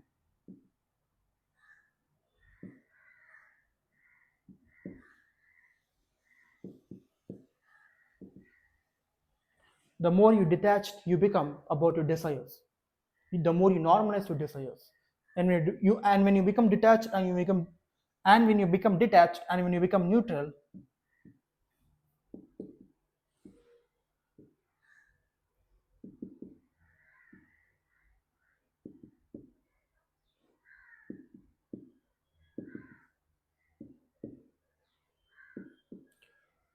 the more normal your desires feel. And the more normal your desires feel,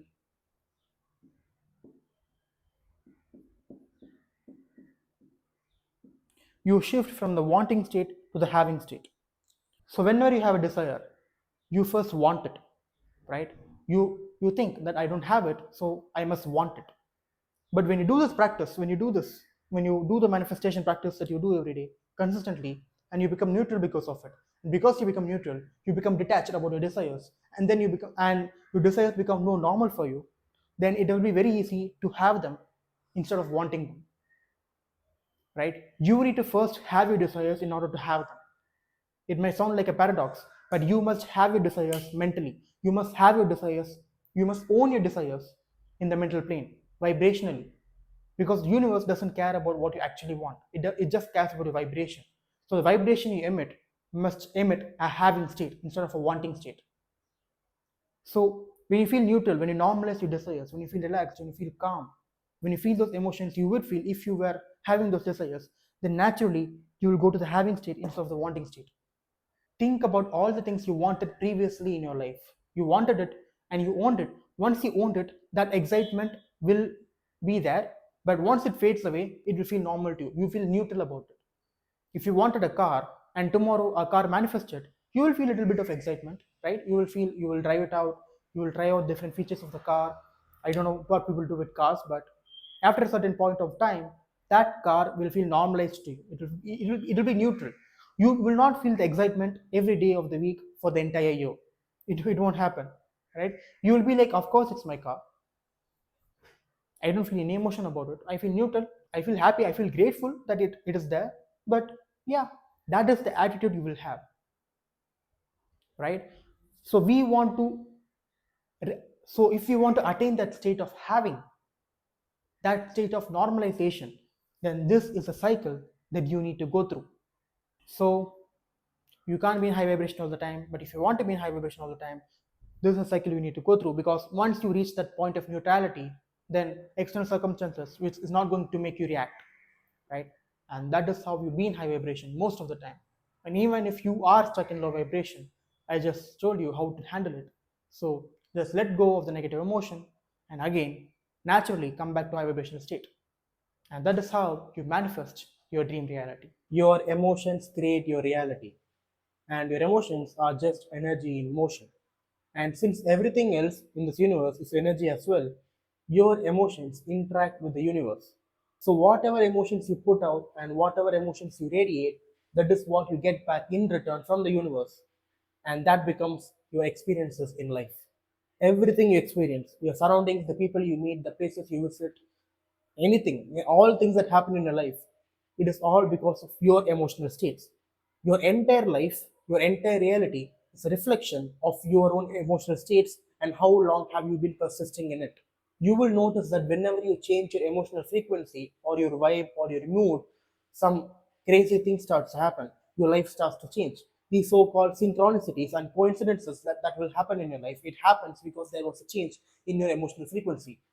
So when you change your emotional frequency, and what do I mean by that? When you change your emotional state, the universe, your reality will change, will start to shift to reflect that state, right? So if you have been occupying a state of hate and anger, the universe will rearrange itself to make you more hateful, more angry, right? That is how the universe works. And everything you do in life is driven by emotions, right? Every action you take, it is because you want to feel good or you don't want to feel bad. That is your entire life, right? We as humans, we desire to feel good, and we show resistance towards the things that make us feel bad. So you believe that if you do something you will feel better. You say that, so you think like, if I make more money I'll feel better, if I do that meditation I'll feel better, if I find the right partner I'll feel better. But that is a wrong way of thinking in life, because you are thinking in a complete opposite way that is detrimental to your life. So everything you do in life is driven by emotions, right? You either want to feel good or you don't want to feel bad. Every action you take in life is determined by either you wanting to feel good or you don't wanting to feel bad, essentially. So we humans think like, if I do the certain action, then I will feel better. If I make more money, I'll feel better. If I find the right partner, I'll feel better. If I find love in if I find love in my life, I will feel better. If I do that meditation, I'll feel better. If I just follow these rules, I will feel better. All goals that we have is because we want to feel like we have achieved that goal.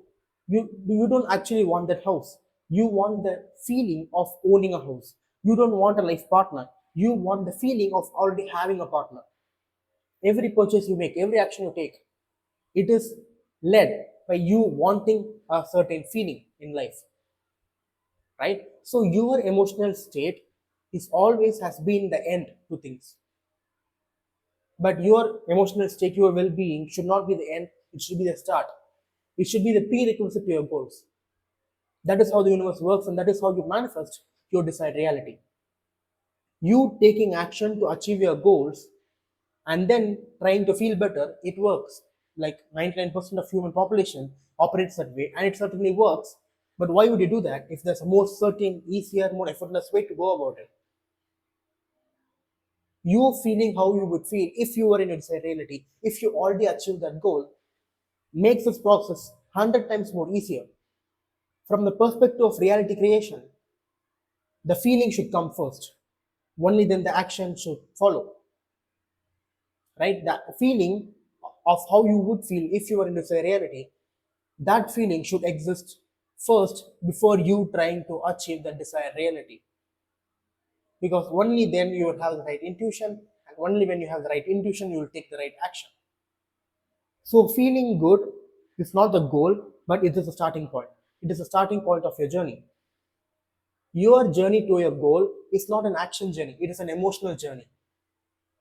Right? Once you feel the right emotions and once you persist in it, once you be consistent, in the emotions that you feel if you were in a desired reality. If you occupy those emotional state, then the universe, your reality, will rearrange itself to reflect that. For example, if you say, if I work more harder, then I will have more money, then I will feel better, I will be more happy. But that is a complete wrong way to understand life. That is a completely wrong way to understand reality creation. Reality doesn't work that way. In this case, you are dependent on money in order to feel good.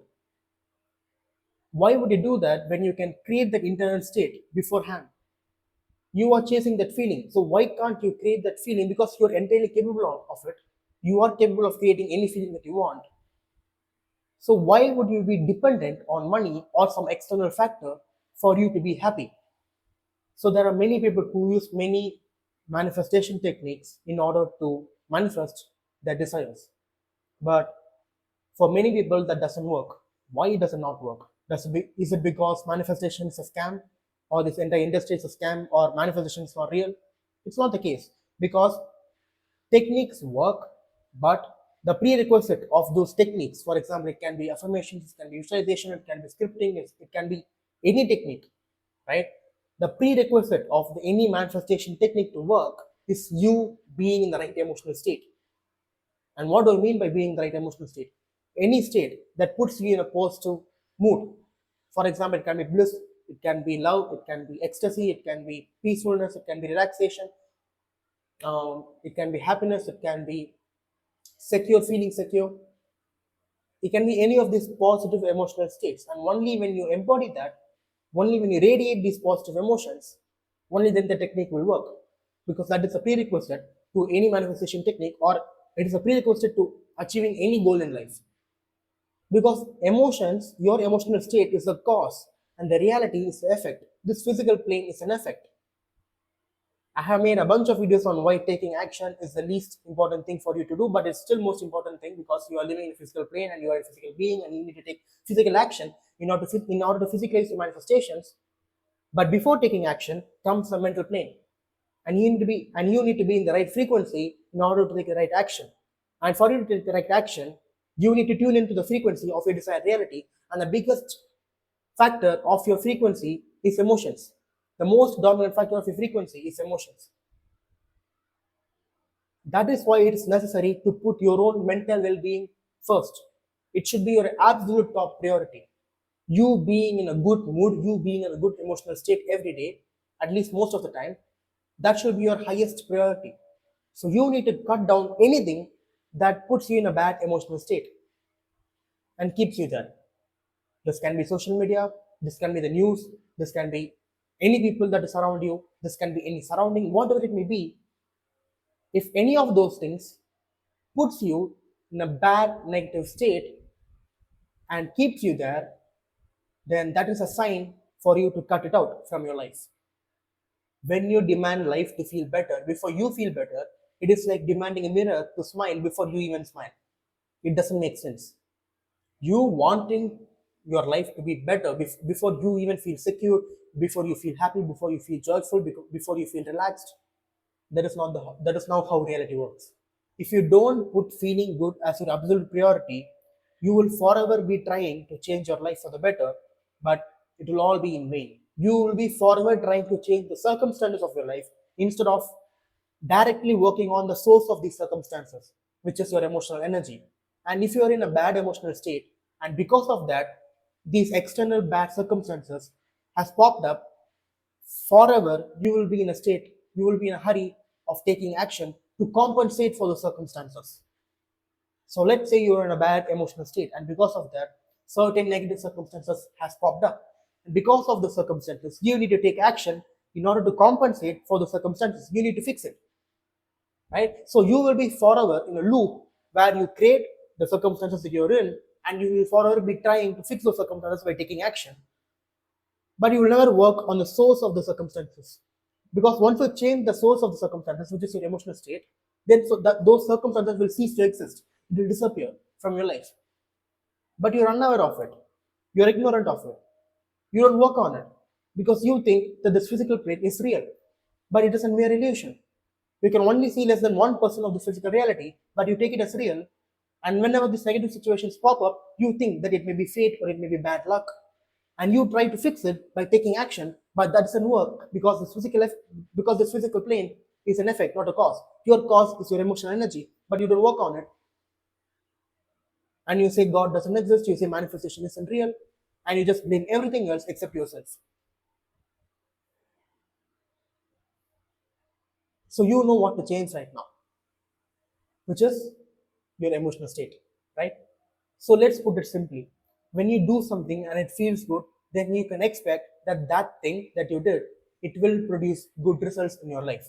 But if you do something and it feels bad, then that means it will produce bad effects, bad results in your life.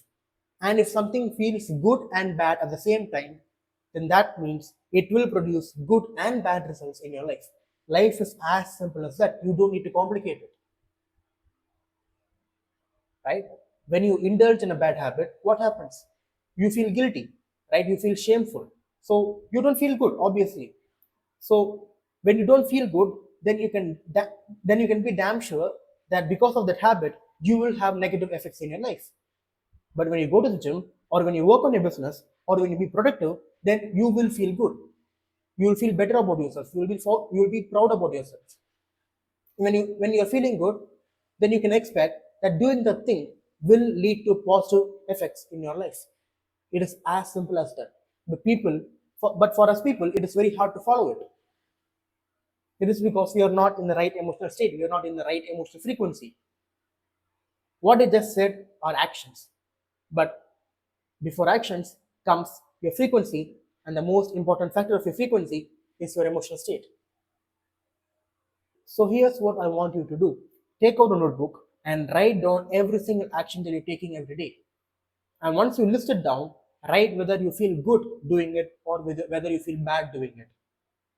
And once you do that, you will know whether your life will have more positive aspects to it or will it have more negative aspects to it. Because if you have been doing actions that you feel bad about every day, then 100% it will lead to bad circumstances in your life. But if your day is filled with actions that make you feel good in the long term, then of course your life will be way better than 99% of people in this planet. So even by taking action, you can fix your emotional energy, you can fix your emotional state, right? Because those actions, those bad habits, those addictions, those self-sabotaging behavior is still making you feel more guilty, more shameful, more, it puts you in a more bad emotional state. So one easy way to go about it is first changing your emotional state and then changing that action. But you can go it, but you can do it another way around as well. But it's a more harder and tougher thing to do, which is you trying to change that action, you trying to work on that action instead of you working on your emotional state. So this whole universe is based on resonant attraction. What you are, you will attract, right? So when you desire something out of life, when you want something out of your life, when you want to manifest something, anything it may be, you need to feel like you already have it. You need to feel like you already own it. Just imagine what would you feel if you achieve your desired reality, how you would feel if you achieve that goal, and just create that internal feeling within and persist in it. It is that simple. If your mind is so chaotic that you can't do that, start meditating. It is not that hard. Just sit and just observe your breath for 1 hour every day, and that will lead you to creating that internal state, that emotional state, because your mind calms down, your mind becomes clean because you meditate every day. It is as simple, it's just very simple. Manifestation is simple, it is easy, but many people don't do it because they are not disciplined enough. So your emotions act like this navigational system on what action that guides you on what action to take and what action not to take, right? So when you know that when you do something, when you indulge in a bad habit, or when you eat that juicy dirty burger, and when you know that you will feel bad but you still go ahead and do it, then that will affect your frequency like none other. It will very much harm your frequency, and because you do that, because you know it is bad for you, it will create more guilt and shame within you. And since you are haunted by this emotions like guilt and shame, you are not in the right emotional frequency, and because you're in a bad emotional state, that creates more experiences, more circumstances that will put you in more guilt and more shame, and that forms a vicious cycle loop. And that is how self-sabotage happens for many people. So when you know something that is bad for you, simply don't do it, right? So whenever you have negative emotions, just don't try to suppress it, don't try to get distracted, because when you suppress it, then that gets imprinted in the subconscious mind, and that will run in the background, and you will not even be aware of it. And just trying to become aware of it becomes a separate task that you need to do. So whenever you feel negative emotions, don't get distracted, don't get suppressed, because when you do that, that emotional energy will still stay stuck in your body. So whenever you feel negative emotions, just feel it, just completely feel it, right? Don't resist it. Just let that emotion, just let that negative emotion fill up your entire body and just feel it. Because when you feel it, and because when you don't resist it, that negative energy will naturally disperse. Whether it takes 5 minutes, 10 minutes, or whether it takes an hour or 2 hours, that depends on how intense that negative emotion is. But once you don't resist it, you can naturally let go of it, because it will naturally get dispersed, right? And once you keep processing these negative emotions that comes up, and if you once you keep letting go of it, and since there is no room for this negative energy to get stored, because you keep processing it, you don't resist it, and it keeps getting dispersed, then it has become very easy for you to incorporate these more positive emotions. So the emotions that I'm going to list, these are the emotions that you need to feel for you to be in the truest path to your manifestations. So emotions like excitement, elation, euphoria, enthusiasm, appreciation, love, compassion, interest, attentiveness, awakeness, awareness, fascination, admiration, relaxation, relief, peace, contentment, calm, and any similar emotions like this, when you occupy those emotional states, that will lead you to manifestation significantly more faster, because no negative energy gets stored in your body, in your subconscious mind, because you let those negative emotions come up, you feel it, and it get dispersed. So here's what I want you to do every day, right? Once you let go of these negative emotions, feel like how you would feel if you were in a desired reality. Just imagine yourself, let's say, just imagine a scene where you achieve those desired reality, that goals that you have, and feel like how you would feel if you were in your desired reality, those positive emotions. Every day, meditate on it. Just close your eyes. Imagine a scene where someone is congratulating you. Like if you want more love, imagine yourself receiving more love from the people that you want love from. If you want more money, imagine yourself receiving more money. If you have a business, imagine more clients are coming in. Whatever goal or desire you may have, feel like how you would feel if you were in your desired reality, and be consistent with it, and that will tune you in the right emotional state. And since emotion is the biggest factor of your frequency, manifesting those goals and desires becomes significantly more easier, and your entire reality will get shifted, because your reality is just a reflection of your emotional state, right? And emotions are just one factor of many factors, right?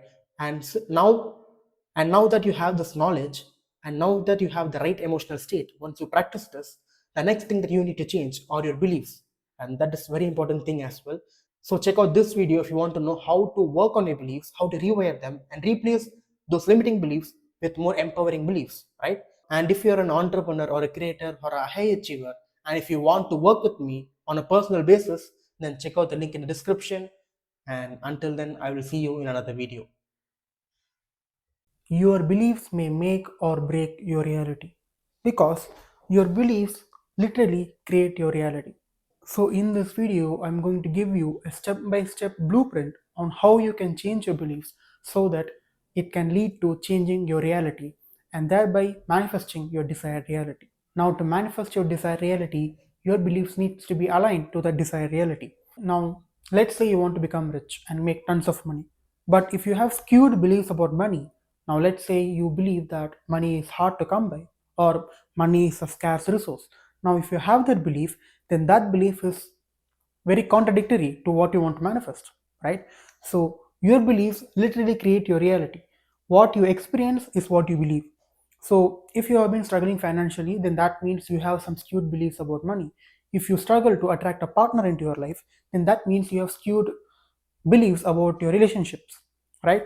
So we are going to talk about how you can start changing your beliefs in a way that's aligned to your desired reality, and thereby making manifestation significantly more easier for you. So as I said, your beliefs create your reality, right? What you experience is what you believe. So if you have been experiencing something that you don't like, then probably your beliefs are literally creating that reality that you don't like, right? So beliefs are nothing but solidified thoughts. What do I mean by that? So beliefs are nothing but a thought, right? All beliefs are thoughts, but not all thoughts are beliefs. So a belief is created by you having a thought, and you keep repeatedly thinking about it, and then you put emotion behind it. Now when you combine thought, and when you repeat it, and when you add it to emotion, that's when you get a belief. That's how a belief is formed, right? Now your beliefs literally act as a filter, right? So this is you, and this is your reality. You never experience reality as it is. You always filter out the reality according to whatever you believe, right? So if you believe money is hard to come by, then that will be true in your reality.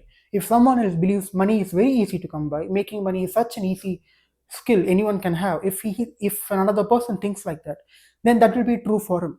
Whatever you believe in your reality, it will be true, right? Truth is relative, truth is subjective. Like there is no inherent truth in reality. All truths are just half truths. Whatever your subconscious mind accepts as truth, that will be your reality, right? And your subconscious mind is filled with these kinds of beliefs. Are they aligned to the desired reality or not? We have to check. That you have to find out. So if your beliefs are aligned with your desired reality, then manifesting your desired reality becomes significantly more easier. But if your beliefs are contradictory to what you want to manifest, then you will have a very hard time in manifesting. Sometimes you won't even manifest what you want, because, like I said, your beliefs literally create your reality. Now, since your beliefs act as a filter, it acts as a double-edged sword, right? Now, if you have the right beliefs, if you believe that money is very easy to come by, or money is an abundant resource, and everyone can have their own, and everyone can make any amount of money that they want, if they have if a person has that kind of belief, then that will be true in their reality, right? So belief is kind of a double-edged sword. The more you use it in the right way, the more abundance and the more prosperity that comes into your life, right? So as within, so without. So when it comes to manifestation, you need to change your internal reality to shape your external reality, right? So when you start working on your internal reality, the first thing that many people struggle is them not being able to identify what they believe, and then not being able to change what they believe, right? Because often beliefs, like not often, many, most, like 100% of the time, all beliefs are filled with emotion, right? So since they are filled with emotion, it becomes very hard for them to admit and accept that they have a skewed belief about reality, and they need to change it, right? I will go through a whole process on how you can make this belief changing process much easier for you later in the video, right? So the next $1 million question is, okay, now you understand why beliefs are important and why it is very crucial for your beliefs to be aligned with your desired reality. So how do you change them? Now the formula for changing your reality is you should have thought, right? Because all beliefs are thoughts. Now you should have a thought, and behind that thought, you should have emotion. And when you combine thought and emotion, you get the belief, right? But it's not the end of the formula, there's still more. You need to repeat it consistently for every day, because the belief that you have right now, you have been repeating it for decades and decades of your life, right? So if you have been struggling financially for, like, let's say 20 years, then the belief the then those skewed beliefs about money that you have right now, they have been kept repeated for decades upon decades of your life, right? So changing your beliefs is a slow process, but it can be a fun process as well, right? So it is always better than never, right? So when it comes to beliefs, it is always better to change right now than never changing it, right? Because irrespective of what your age is, or where you are in life, it is always better to always reflect upon what beliefs you have right now, and just reflecting on whether those beliefs are aligned with your desired reality or not. Now, once you have a thought and once you put emotion behind that thought and you repeat it, next comes the point of relaxation. Now, any new belief that you want to instill within the subconscious mind, it should come from a place of relaxation, because only when you're relaxed the subconscious mind is more active and the conscious mind is less active, right? Because when you try to change your beliefs, when your conscious mind is active, then your rational mind gets activated and you might start doubting yourself, right? Because the belief that you have been having for the past, how much are your ages, for like let's say 10 years, if you have been having a belief for 10 years or more, then your rational mind will not allow you to adopt a new belief, right? Because the mind, like, because the mind, similarly like the universe, likes homeostasis, it doesn't like change, right? So it is always important that you are in a relaxed state so that it becomes way much easier to change your old beliefs and adopt new beliefs, right? So once you are in a relaxed state, you should also have awareness. Now many people are have numbed themselves, right? Like they doom scroll, they play video games too much, like their mind is so highly stimulated by this external stimuli that they don't have awareness on what they believe and what they don't. They don't even they don't even have control over their emotions, right? But when it comes to manifestation, awareness is very crucial, right? Because you need to be aware in order to find out what you believe in the first place about reality, right? So awareness is also important. And then comes detachment. Now you need to be detached about whatever you want to manifest. So let's say you want to manifest more money, then the probability of you being desperate or needy is pretty high, right? Because if you have been detached about money, then you would have more money in your life, then you will not be struggling financially, and you will not be watching this video. Because whatever you chase in life, it will run away, right? We are aiming to attract whatever we want. We're not trying to chase after it. We are not trying to be needy or desperate, right? So detachment is also a crucial thing. And finally, there should be no resistance. Now many people become aware on what beliefs they have, but they try to change that beliefs with effort, with hard work, with action. It doesn't work that way, right? Physical reality is an effect, mental reality is the cause, the mental plane is the cause, and the physical reality is an effect, right? Whatever you have in your mind determines what physical reality you experience in this life, right? So relaxation is the opposite of resistance, right? You should have no resistance in order for you to relax. If you keep resisting those negative emotions, if you keep resisting your current reality, then whatever you resist will persist, right? So so it doesn't matter what energy you give into your current reality. If you focus too much on the parts of your life where you don't like, that will grow and it will become a reality, right? So it's very important for you to not resist your current life, to not resist negative emotions, to not resist trying to change an old belief.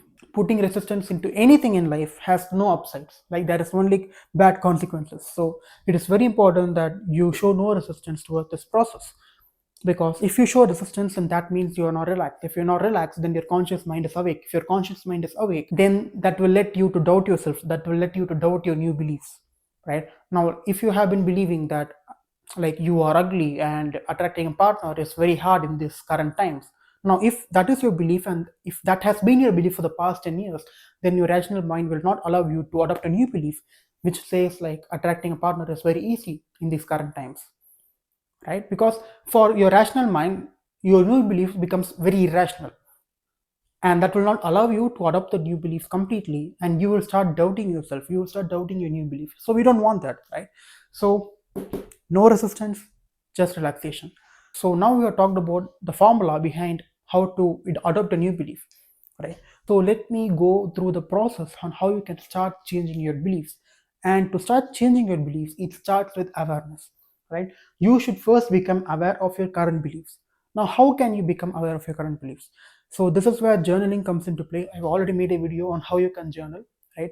I think it will be out. If it's not out, then it will be out in very soon, right? So check that out. But it doesn't even need to be journaling. It can also be you asking questions to yourself, not in your mind, but really articulating those questions, speaking them out, and trying to answer to yourself. But I would recommend journaling in the first place, but you can do it verbally as well. So first you need to become aware of your current beliefs. So ask yourself, what am I completely convinced of? Right? So whenever someone presents an idea, which ideas trigger you? Which ideas do you go defend for? Right? So if I say money is so easy to earn, but if you are defending that idea, now if you are going against that idea and you're defending the belief that okay, no, money is very hard to come by, if you're saying that, then that means you have a belief about money being scarce. So think about, what am I completely convinced of that may be creating the reality that I'm experiencing right now, which I don't like, right? And the next is, ask yourself, what ideas do I defend for? What ideas do I defend for when I'm talking to people? When people come to me and say, oh my god, getting a girlfriend or getting a wife is so easy nowadays, but you go against that idea and you start defending that, no, and you start saying that no, the current dating market is so rough, it's so tough to get a new girl nowadays. If you're saying like that, then that means you have a skewed belief about relationships, about getting a girlfriend, about getting into a relationship. And that belief may have been the reason that you may not being able to attract a new relationship into your life, right? So think about what you're completely convinced of, think about what ideas do I defend to other people. And finally, the main question here is, what would someone experiencing this, feeling this way, would have to believe? Now if you have been watching this video till now, then that means you have a certain part of your life that you don't like and you want to change. It can be your financial situation, it can be your relationship situation, it can be you're not at your optimal level of health, it can be anything, right? So if you're, let's say, let's for example, let's say you have been struggling financially, then if you have been struggling financially, then you might have certain insecurities about money, you might have certain negative emotions that are associated with money, you might be worried about money, you might be shameful about your money situation, whatever it may be. So ask yourself, what would someone experiencing this, feeling this way, would have to believe, right? So if I am struggling financially, I would ask, okay, I want more money, but I'm not having enough money, I'm struggling to make money. So what would I have to believe in order to make that a reality? I would have to believe that making money is hard, I would have to believe that money is a scarce resource, um, I would have to believe that starting a business is risky. I would have to believe that, say, running a business is very hard. I would have to believe that getting a promotion is very hard.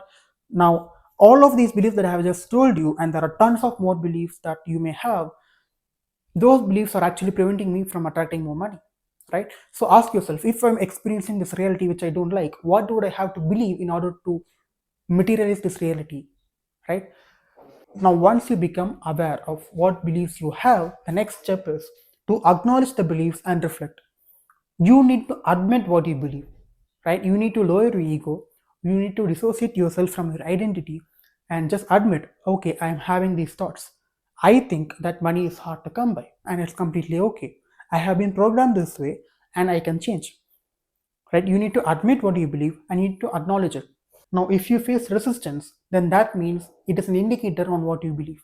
If I say that rich people are not evil, rich people are the same as us, and it doesn't make sense for you to label them as evil and they don't exploit people, it is just that you are poor because of your own laziness. Now, if I say that and it triggers some resistance inside you, then that means you have a belief that rich people are evil. So, once you acknowledge the belief, then ask yourself, is this belief really serving me? Or is this belief controlling me? Ask yourself, is this belief serving me or am I serving that belief? In what way does the belief serve you? If you really think that rich people are evil, then if you want to be rich, then you subconsciously repel what you want to attract, right? Because if you want to get rich, then that means you are wanting to be evil because you believe that rich people are evil, right? So, whatever beliefs that you may come up in your first step, just acknowledge it and ask yourself, how does this belief serve me? And write the answer down, right? And the third step is, write down what you would believe instead. Now, if you believe that rich people are evil, then the opposite of that belief is, rich people are just normal people. I am the same as those rich people, but the rich are rich because they executed on their idea. They had the right beliefs, they had the right identity, right? That is how you need to start thinking. So ask yourself what you would believe instead. Ask yourself what would the version of myself living in my desired reality hold as belief. Now, if you want to be rich, then your version of yourself who is living in a desired reality will have beliefs like money is easy to come by, rich people are just normal people, making money is good, loving money is good. These kinds of beliefs are the beliefs you will have if you are living in a desired reality and if you want a more financially stable life, right? So, once you identify the beliefs that you need to have in order to manifest your desired reality, the next step is you need to activate your new beliefs through mental imagination, right? So, visualize what your life would look like if that belief were true. Now, taking the same example, if you want to get rich, and now since you were identify what beliefs you need to have, start imagining about it, start visualizing about it. What if money were easy to come by? What if making sales in your business was easy to come by?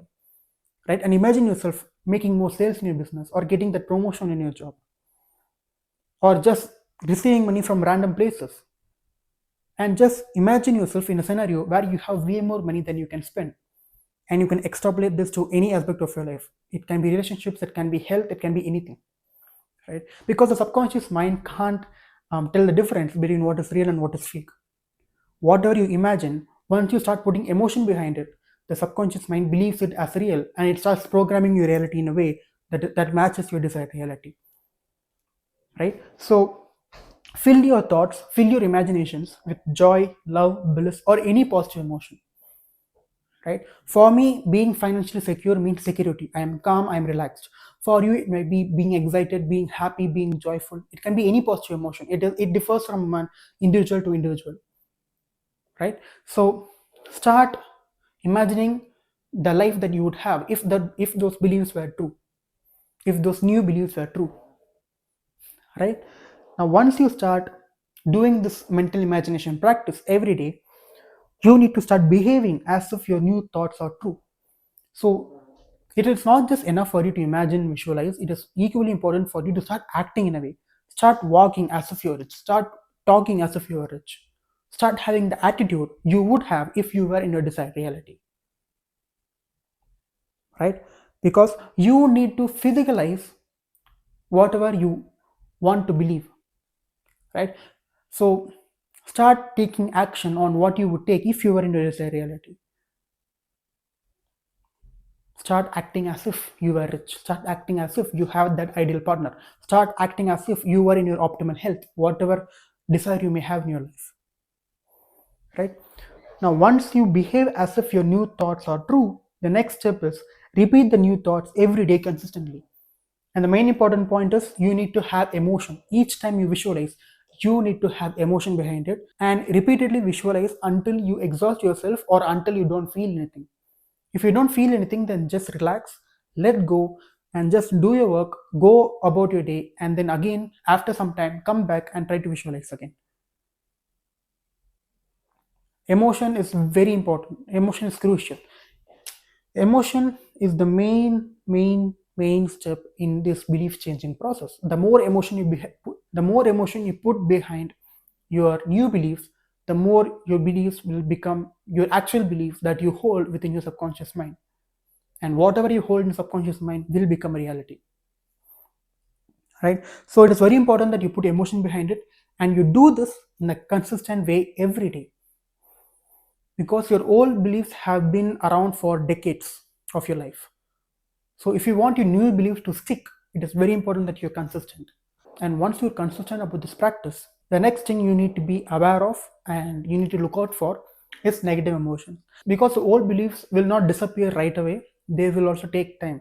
The more you do this, the more you concentrate and focus on your new thoughts, your new beliefs, the old belief will start disappearing. But negative emotions, negative thoughts will still pop up.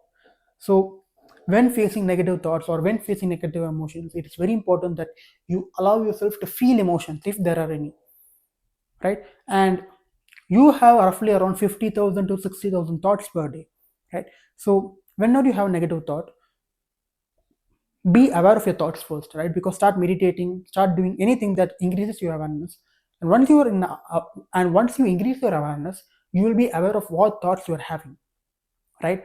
And when it comes to thoughts, you are not in control on what thoughts you receive, because you receive thoughts from the mental plane. You don't have control over it.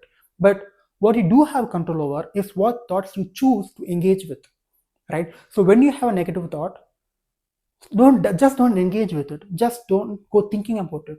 Immediately shift to a preferred thought, to a preferred belief, right? So when you have a negative thought, like, oh my god, I can't afford this, I'm, oh god, bills are coming up. When you have a negative thought, immediately shift to a positive thought. It just depends on what you engage with. When you start engaging, and that is when emotions pop up. And even when if it's too late and emotion starts bubbling up inside yourself, I'm talking about negative emotions, just allow yourself to feel it, because emotions are temporary. Don't resist it, because what you resist will persist. So don't resist it. Just allow your negative emotions to feel. Just allow yourself to feel those negative emotions, and then calmly, in a relaxed way, just choose the alternate thought and start feeling the way you would feel if you were in your desired reality. It is that simple, right? And once you do this for a long time, probably around like 3 to 4 weeks or even more, it just depends on how much emotion you put into it. If you, because all it takes is one emotionally intensive experience that can create trauma for decades to come for a person, right? So the more emotions you put into the positive aspects of the belief, the more you visualize your desired reality, the more you act like you are in desired reality, the more faster your desired reality will manifest, and the faster your subconscious mind will get programmed by new beliefs. And that's it. I will see you in another video. One of the most important part of manifestation is having the right identity that aligns with your desired reality, right? Because you can only have what you are, who you think you are, right? If you think I am successful, I am a successful entrepreneur, I am an action taker, I am rich, I am wealthy, right? Those are not just statements, they are part of your identity. Your identity is comprised full of I am statements, right? And these I am statements that have been embedded within your psyche, they have been formed by your past behaviors and actions, right? The one mistake that people make when they try to shift their identity is, for example, let's say you have been thinking, I am broke. And when it comes to these I am statements, the nuance here is people don't think about these statements. It is deeply embedded within the subconscious, right? So most of you who are watching this, many people, they're not even aware of these statements, right? So if you have been under the programming that I am poor, I am broke, I am someone who procrastinates, most people try to do is they immediately try to shift from I am rich, I am wealthy, and they try affirmations, they try visualizations, right? But most of the time, it doesn't work. That is because these I am statements that have been sabotaging your reality, they have been there for years and decades of your life. So it's not very easy for you to completely shift to a new identity before forming proof, right? Because your identity, your I am statements that has been embedded within your psyche, those identities gets formed because of your past behaviors and actions, right? So your past behaviors and actions serves as proof for that particular identity, right? If you believe, if you think, if you have the identity that I am someone who procrastinates, then that is because you have been procrastinating all your life. So that particular actions of you not doing the task that you said that you will do, those get formed as proof for your identity, which is I am someone who procrastinates. So what is the process of changing your identity? So for you to shift your identity to a new identity, you need new proof, right? So first, let go of all the past and behavior that you do. Stop feeling guilty about it. Stop feeling shameful about it, right? Because the past does not exist, the future does not exist. What exists is the present moment only, right? So first step is to let go of all the past behaviors and actions that makes you feel guilty, right? So for you to shift your identity, now these are just examples. This can be any I am statement that has been embedded within your mind, right? If you think I am not a successful entrepreneur, and if you want to be a successful entrepreneur, then you need to possess the identity of a successful entrepreneur, right? And the best way to do that is to add as much proof as possible for the new identity, that that identity becomes your new identity, and you can start operating from the new identity. so that you can materialize your frequency into physical reality. So your identity has many subparts beneath it, right? So there's a process that you need to take. There's a step-by-step process that you need to do in order for you to change your identity. It is not as simple as it is simple, but it is not as easy as many people think. It is not as simple that many people think that you can instantly shift from I am poor to I am rich in one day, right? Even if you try, like, even if you do 100 affirmations per day saying I am rich, I am wealthy, it will not work most of the time. It will not work 100%, like 99% of the time. It is because you don't have proof, right? You don't gather proof for your new identity, right? Even if you affirm 100 times a day, your subconscious is not going to believe it. So the truth of the matter is, you can only have what you already are. So first you need to identify what identities do I possess, and if those identities matches your desired reality.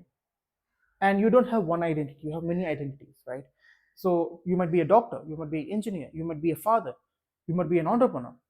There are different identities that many people possess, right? So it is very much important that all your identities synchronize with your desired reality, right?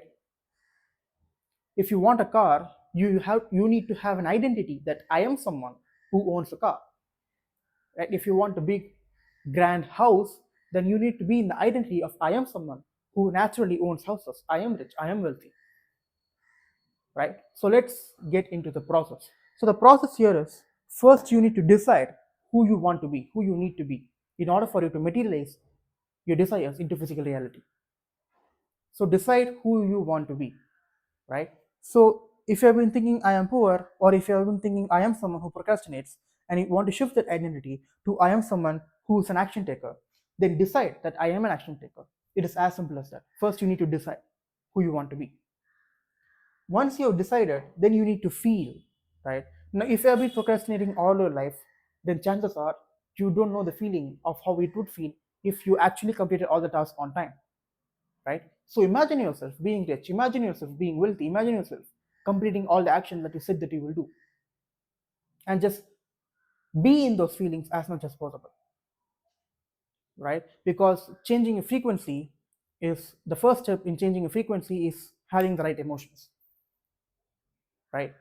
Changing your identity comes next, but the first step is always to change your emotions, right? Because even if I've been thinking I am someone who procrastinates, deep down the emotions are guilt and shame, right? Even below the identities that you possess, there are always emotions, right? If you think I am rich, then there are certain emotions that are associated with it. If you think I am poor, then there are some emotions that are associated with it, right? So decide the identity that you want to possess, and then feel that identity, feel it deeply, right? If you have been struggling in your business and you want to become a successful businessman, a successful entrepreneur, feel it. If you have been having no clients this month, feel like how you would feel if you had 10 more clients, 20 more clients, 100 more clients, how it would feel, right? And once you feel it, then set out the tasks that you need to do, right? Chances are you already know what task that you need to complete to feel that identity, to become that identity. If you want to shift from being a procrastinator to becoming an action taker, then the one simple thing that you need to do is simply finish the task that you said that you will do, right? If you want to become a successful entrepreneur, then once you feel it deeply, you will come up.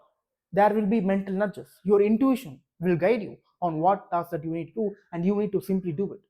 And the more action that you take that is associated with that particular identity, the more proof you gather. And the actions that you take, they serve as proof. The behaviors that you do, they serve as proof, right? So it is very much important that you lower the threshold of feeling good, right? So let's say you want to become a successful entrepreneur and you want to possess the identity that I am a successful entrepreneur, right? So you receive a mental nudge that you need to outreach to at least 100 people today, right? Now if you don't outreach or you offer to 100 people, and sometimes life happens, sometimes shit happens, and you can't complete that task, don't feel bad, don't feel guilty, don't feel shameful, because most of the time when you have a to-do list, when like I'm an entrepreneur, right? So most of the entrepreneurs, what we do is we set out tasks that we need to do for the day, and we would have completed 90% of it, But still, we would feel guilty, we would feel shameful that we couldn't finish the last 10%. Sometimes you're perfectionistic, right? So you need to lower your threshold of the task that you said that you will do, right? Because once you fix the identity that you want to be, so once you fix the identity that you want to possess, that you want to operate from, and you feel it, naturally you have some tasks that you need to do, right? Because this, you are living in the physical plane, you still need to take physical action in order for you to materialize your frequency into your desired reality. But that can only happen after you have aligned in the mental plane. If you want to learn about the physical plane and mental plane, check out my other videos, but that is out of scope for this video. This video is all about changing your identity, right? So the crux of the matter is you need more proof, right? And for you to have more proof, you need to take more action. And what action, what is the right action, you will know once you feel your new identity, right? Once you feel your new identity as deeply as possible, just let go of it and go and live your life, right? So if you haven't noticed it, we are operating from all three planes of existence. So there's the physical plane, there's a mental plane,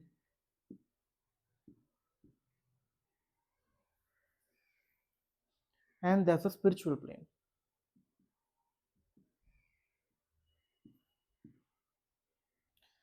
So I hope you took notes because I'm going to refer to the diagram that I drew before. So if you remember it, great. If you don't, then rewind the video and take notes, right? So first we decide, right?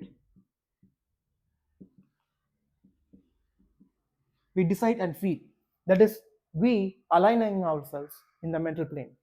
Because only when you are in the right emotions, only when you are in the right frequency, you can start operating, you can start taking the right action, right? For you to take the right action, for you to know which action is right, you need to be in the right frequency, right? So we are aligning our frequency to a desired reality by focusing on the identity that we want to possess, right? And once we do this, what is next? The next step is set tasks and act, right? Because once we know what tasks we need to do, we need to simply do it. That is, we aligning ourselves in the physical plane. Because the more faster you execute, the more you master the physical plane, right? Procrastination is the biggest, deadliest, whatever you want to call it, it is the worst obstacle in mastering in physical plane. Because when you procrastinate, your self-trust gets hit, your confidence levels gets hit, your conviction levels gets hit. Because when you know you need to do something, because like if you deeply want that particular desire, then there are certain actions that you need to take. And if you don't take those actions, then that means you don't really want that desire, right? So you contradict yourself. You say you want something, and your intuition says, okay, do this, and you will get that, but you simply don't do that, then how will you get that particular desire, right? So it is very much important that after you align in the mental plane, you need to master the physical plane by taking rapid action. You need to be a ruthless executor, right? And when it comes to the spiritual plane,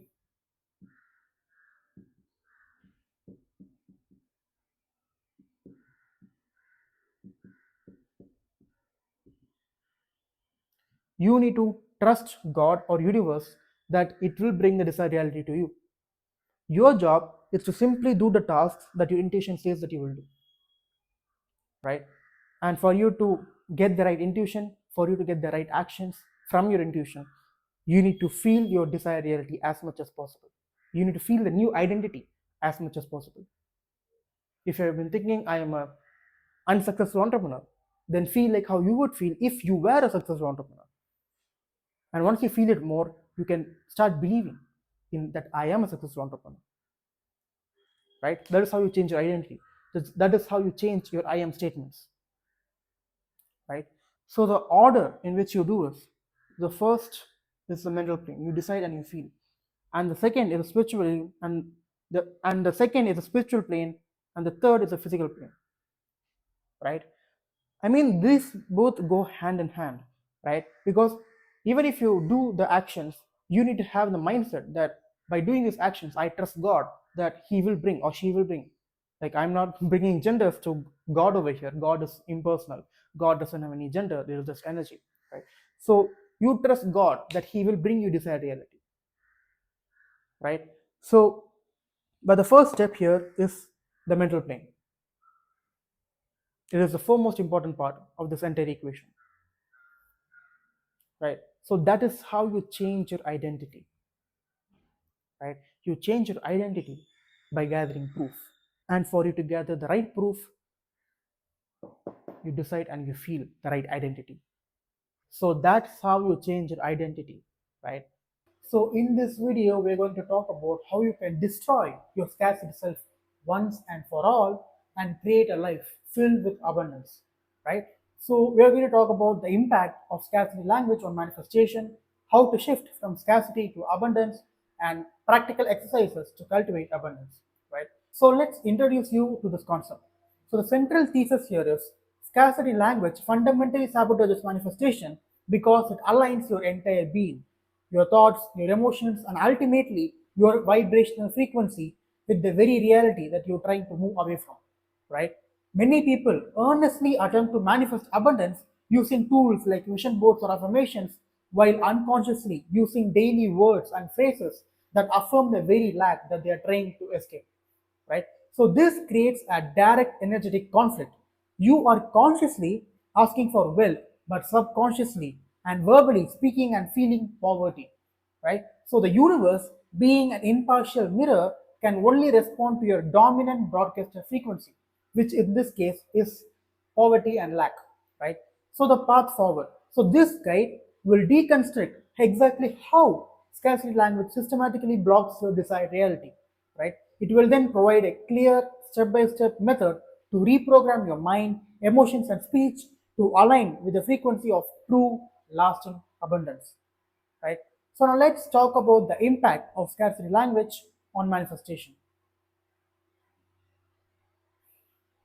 So, speaking in terms of scarcity, lack, and limitation forces your subconscious mind and energetic field to align with an unwanted reality, making it impossible to attract a new, abundant life.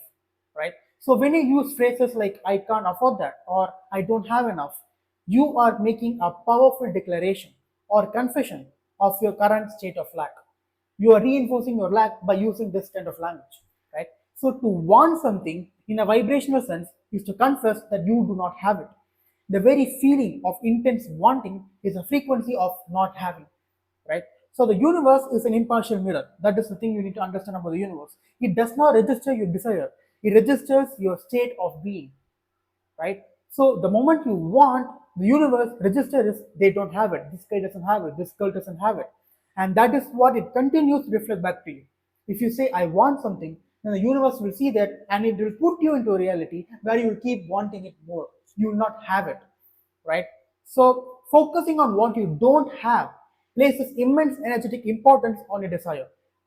This importance is a form of resistance, like pushing against a door that you want to open, right? So the universe interprets this importance as energetic space between you and your desire, right? The bigger the importance, which is the more you need it to happen, the bigger the energetic gap between you and your desired reality. Now, this is why people who desperately need money most often have the least, right? That desperate need creates a powerful energetic resistance that repels the very thing that they are asking for. So, your subconscious mind is non selective. It is fertile soil that accepts any seed. In this case, seed means thought you plant within it without judging whether it's good or not, right? So statements like there's not enough to go around, or I will never get out of debt, or I can't pay my rent, are treated as blank checks or direct commands by your subconscious, right? So your subconscious mind takes these declarations that you say as your request and proceeds to faithfully bring forth obstacles, delays, limitations, and lack into your life to match your inner command, right? You are the master here. Your subconscious mind and the universe is just a servant that materializes whatever you declare, right? So these repeated negative statements don't just maintain your current reality, they actively magnify and multiply your experience of loss. So your focus and concentration determine your rate of vibration, which is your point of attraction. Like I say in many videos, attention is alignment. Where your focus goes, you're directly aligning it with a potential reality. So if you say you want to be rich, but you consistently focus on lack, for example, debt, bills, empty bank account, you are aligning your frequency with poverty, not wealth. Your reality must reflect your dominant frequency, right? So whatever dominant frequency you are in, for example, if you're in lack, if you focus on lack always, if you keep complaining, if you keep worrying about money and bills, then guess what frequency you are in? You are in poverty frequency, right? So focusing on the absence of money physically and energetically disallows the avenues, ideas, and opportunities that could bring you more, right? You are tuned into the problem, so you cannot receive the signal of the solution. If you're tuned into the if you're tuned into the idea of problems, you will receive more problems, right? If you energetically feel that I already have the solution, then more solutions will actually pop up in your physical reality, right? So scarcity is not just a thought, it is a complete frequency, which is a combination of a mental state and an emotional state, right? So the mental state of not having enough combined with the emotions of worry, fear, stress, and fretting creates a powerful low vibrational frequency, right? This frequency is fundamentally misaligned from the consciousness of the universe, or you can call it God, which is which is one of infinite and effortless abundance. This universe is naturally abundant. You are naturally abundant. You are the one imposing limitations on yourself and living in a lack and poverty filled life, right? So this frequency, so your frequency acts as a fence. If you are trapped within the frequency of scarcity, you cannot perceive or experience a reality of abundance that exists just outside that fence, right?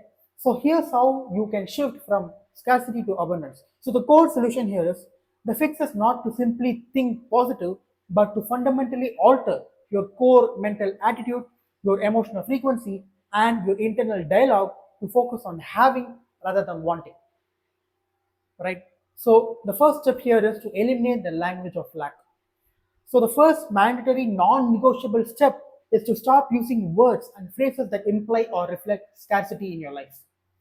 You must become vigilant guardian of your own speech, right? So never, even as a joke, say I will fail, or I'm always broke, I will lose my job, or I can't pay the rent.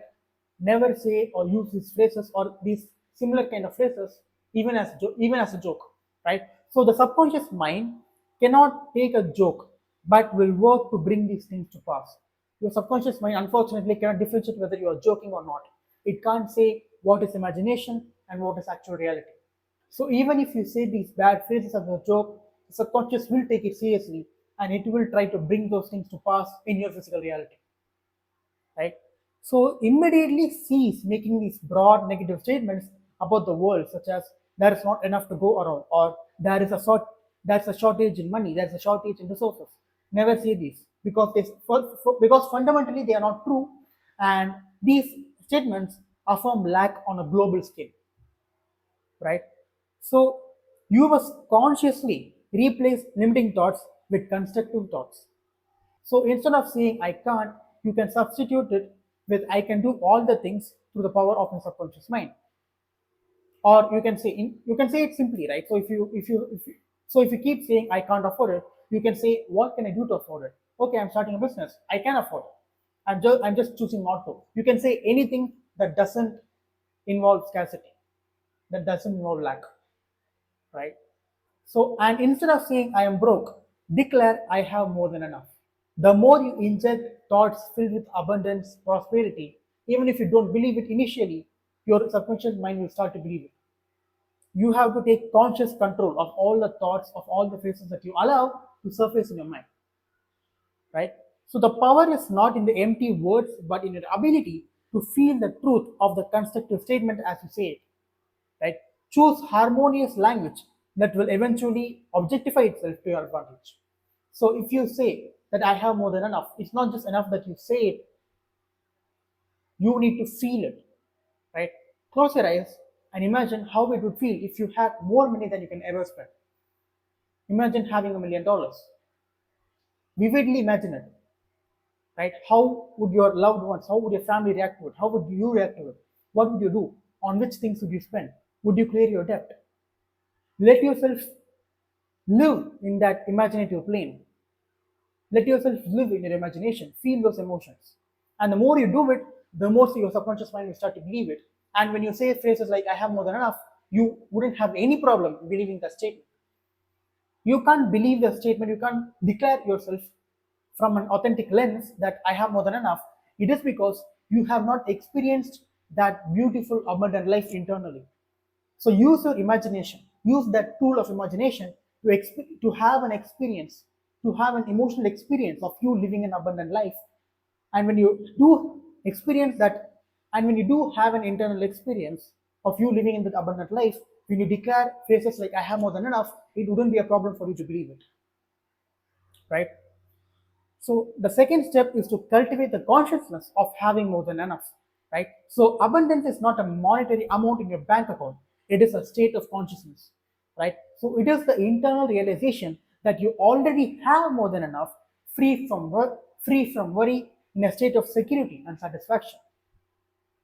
So the human definition of having is a physical possession. But from the universe perspective, that is not the definition it follows, right? The universe definition of having is vibrational possession, which is alignment with the feeling of having it before it exists in the physical reality, right? You need to feel like you have it in your imagination first, right? So you must mentally accept the idea that you have more than enough right now, regardless of what you see in external reality, right? So a powerful mental declaration to calmly and repeatedly inject into your mind is, I have more money than I can spend. Repeat it internally until it feels natural. Repeat it wherever you go, repeat it wherever you are. Repeat it 10,000 times a day. If you do it, then that's great. Actually do it, right? Repeat that statement, I have more money than I can spend, internally 10,000 times a day. Keep doing it, and you will see changes in your life. I promise you that, right? So, if you desire abundance, a mandatory belief is that you always have more than enough. You must learn to think, speak, and act from this internal state of wealth even before your external world changes, right? And the third step is to shift emotionally to security and satisfaction. So, emotion is the true language of subconscious mind.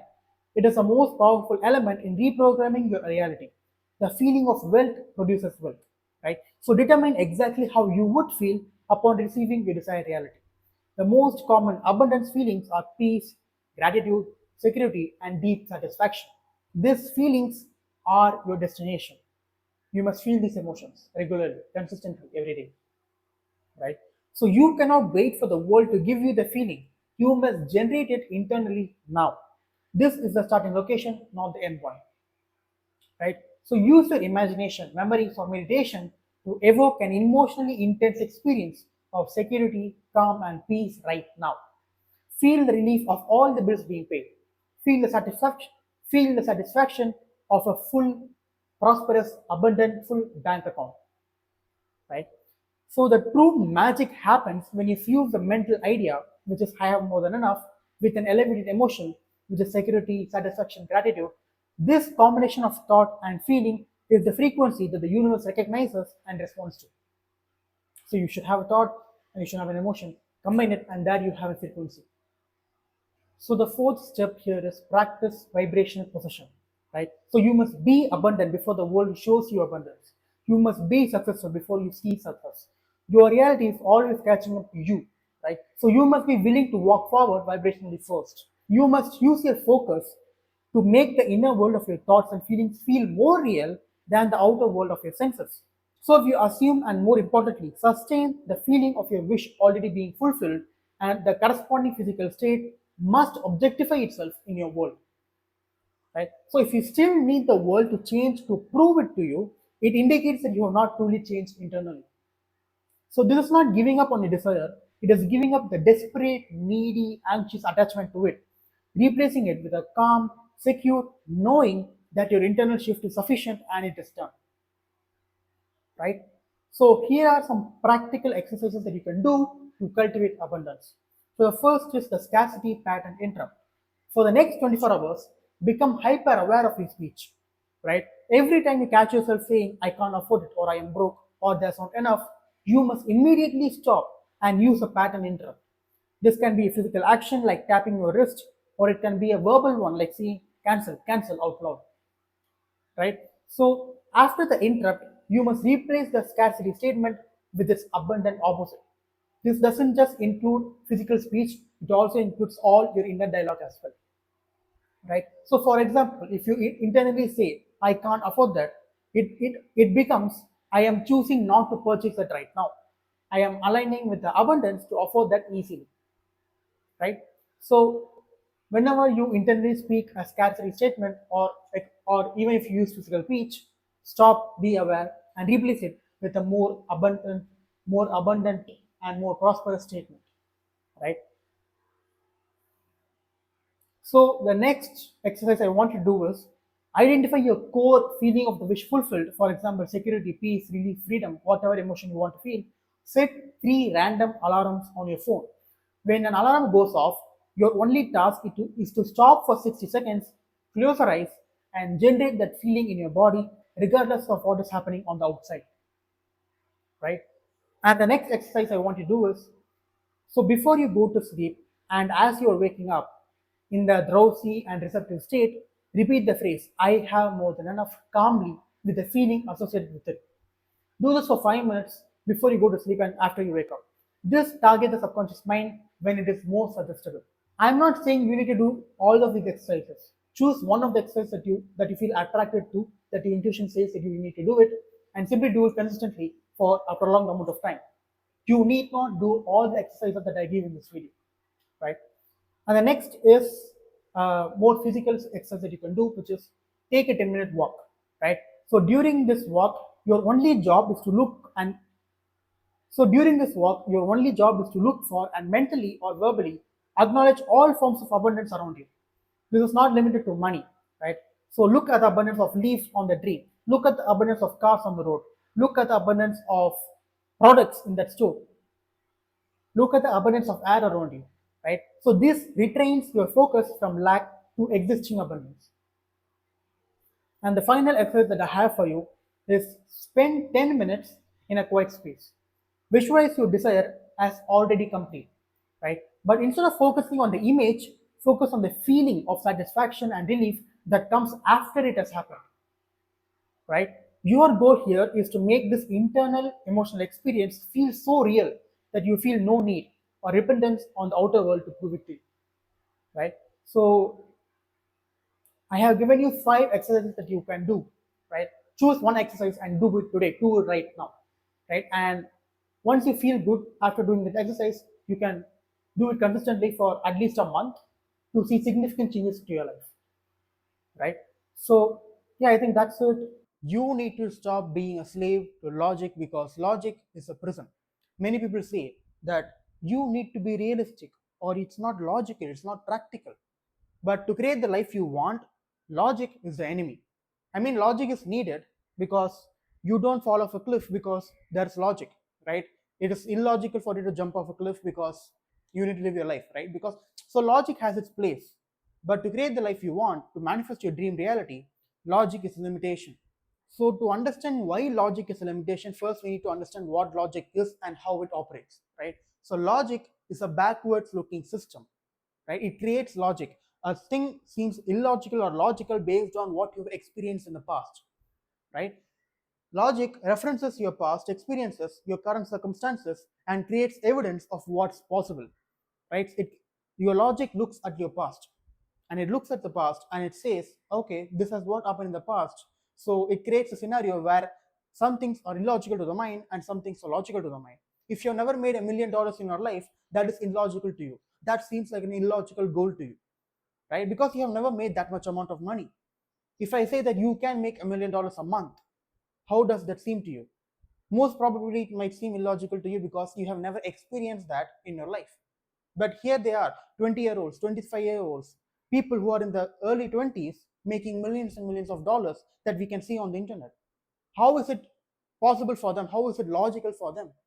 Because they are not being a slave to their logical mind. They are not being a slave to their analytical mind, right? Now, if you are being a slave to your logical mind, then if I say that you can make $1 million a month, that might seem illogical to you, right? So your logic is limiting you. It doesn't even have to be $1 million a month. Even if I say you can make $10,000 a month, if that seems like a crazy goal to you, if that seems like, oh my God, how can I achieve it? That process of thinking is logic. That is logic limiting you, right? So your logic, it takes your past and projects it into the future. I haven't made $1 million in the past, so how can I make $1 million in the future?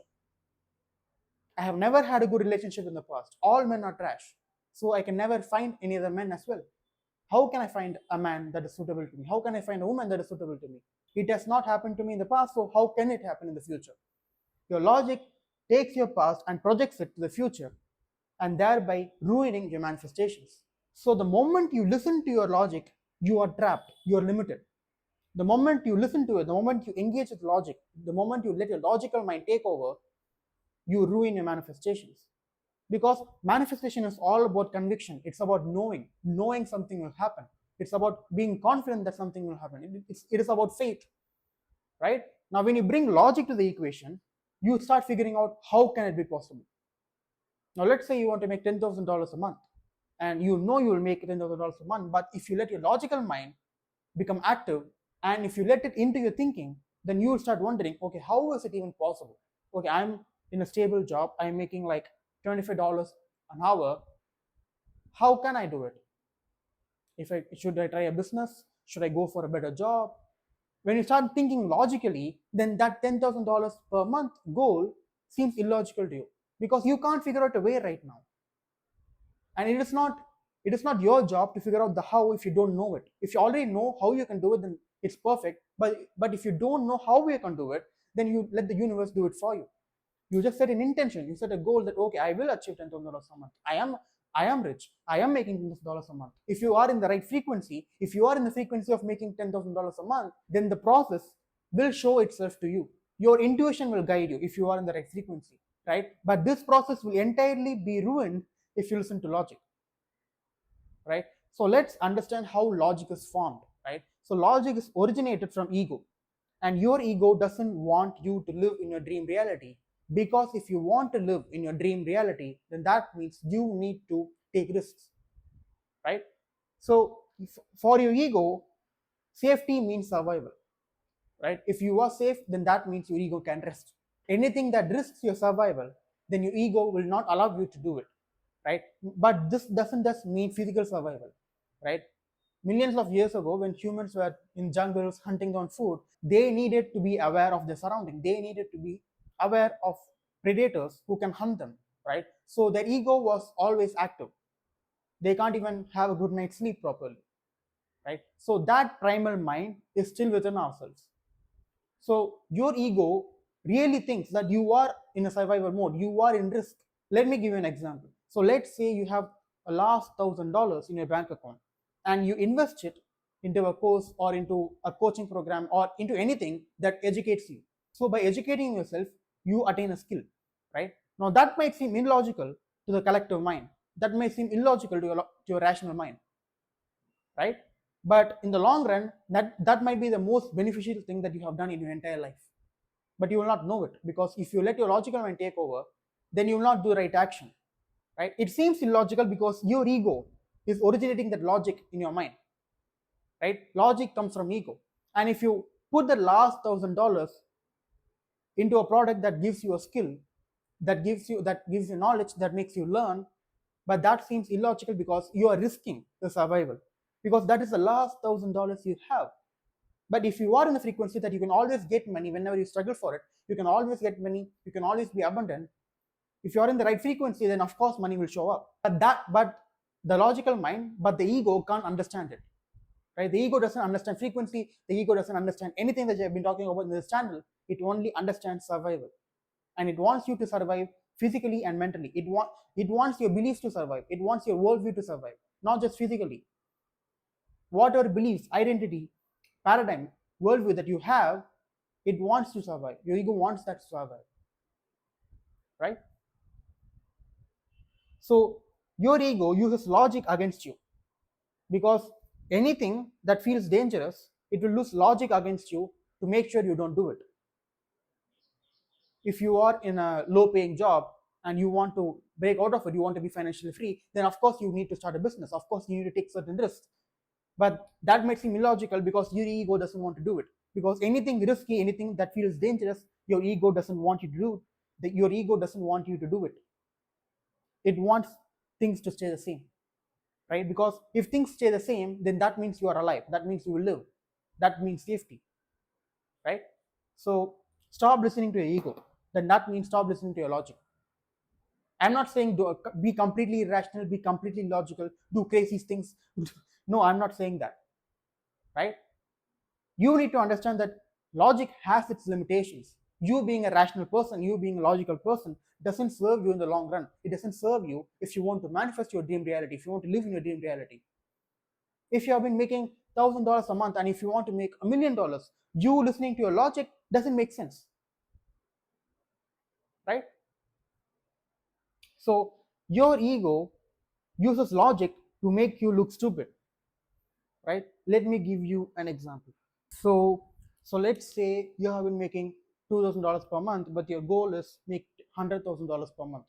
Now, if you need to make this much amount of money, then you need to shift internally so much that your entire belief system, your entire identity, your entire frequency must change. You need to leave your old reality behind. But you leaving your old reality behind means it is risk, it is dangerous for your ego, for your logical mind, right? So your ego wants you to stay within this zone because that means safety, that means comfort. You need, so if you want to make this much amount of money, then you need to completely leave out your old reality, you need to completely leave out your comfort zone.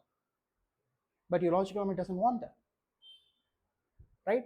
And the people around you, right, the people that love you, the people that want you to be safe, the people that want you to live a happy life, they also don't want you to have these crazy goals, right? Because they are also stuck within the logical mind. It is not realistic, it is not logical, it is not practical. Don't live in a delusion. I already have made a previous video that you need to be delusional if you have crazy goals, right? So if the people around you also say that this is illogical because they are also running the same program in their mind, then it will seem more illogical to you, it will seem more crazy to you to have a goal like this. But against all the odds, people are just programs, right? people they are People are just a collective of beliefs, thoughts, and patterns that they have experienced in the past. Whatever they have experienced in the past, that has formed their belief, that has formed their worldview. Because logic is a backwards looking system, it can't predict the future, it doesn't know how to build a future that you actually want. It doesn't know that. So what is even the point? If you have goals in your life, if you have dreams in your life, what is actually the point of listening to logic? This is completely illogical. Yes, to your rational mind, this is illogical. If you've never had a romantic partner, then finding true love can be illogical. People will say, first you need to date 100 people, you need to sleep with 100 people, all this crazy stuff that people say on the internet.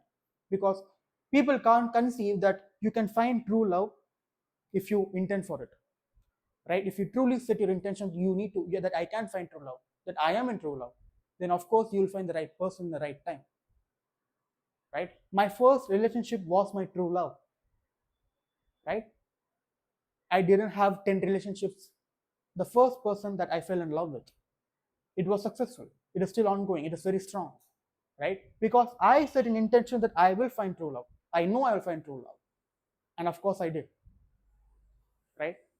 And of course I will make this much amount of money. Of course I will make $1,000,000. Of course.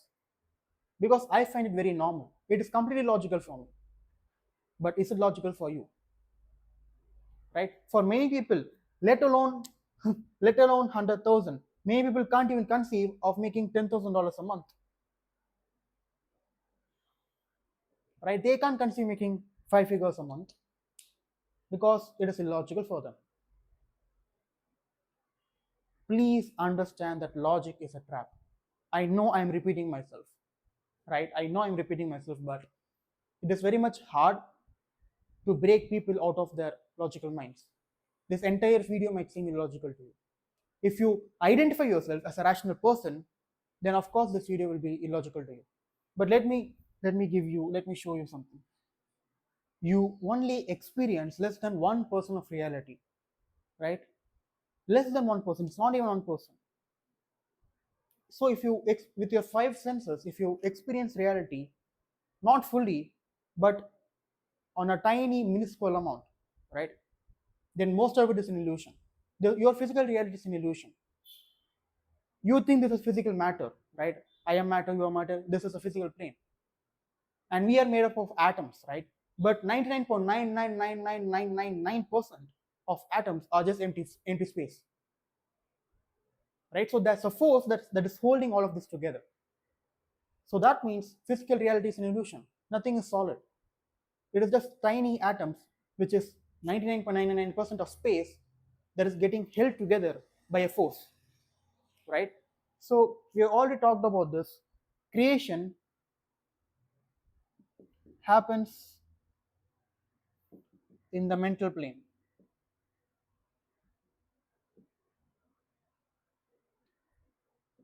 and logic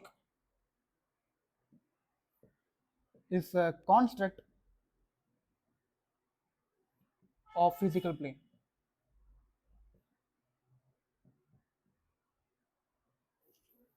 Logic is defined by humans. Logic is defined by people. Logic is a construct that's created in the physical plane, but the physical plane itself is an illusion. So logic is also an illusion. Whatever seems logical to me might seem illogical to you. Whatever seems logical to you will seem illogical to me. You thinking that I can't make $1 million is very illogical to me. Whatever beliefs you have, it will make or break your reality, right? So if physical reality itself is an illusion, then why the hell are you stuck with a construct that was created in the physical plane? Logic is subjective. Logic and rationality is subjective to people. It's not an objective reality. It's not absolute. So then why do you why do you get stuck with logic?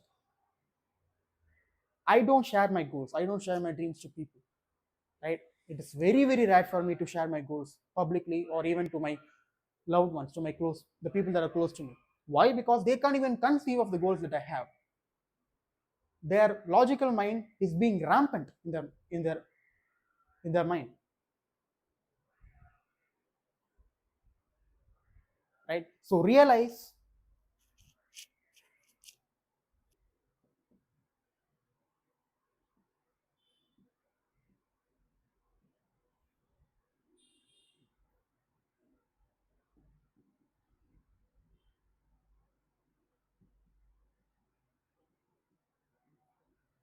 So realize logic, having logic is actually logical, right? If that logic doesn't serve your goals, then having that particular logic is illogical, and that serves as a limitation, right? So first you realize this, and second,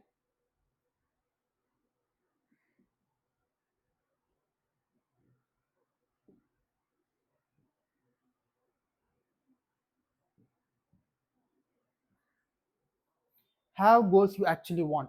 Don't don't have a goal just because that doesn't seem logical to you. No goals is logical. No goal is irrational. No goal is not within your reach, right?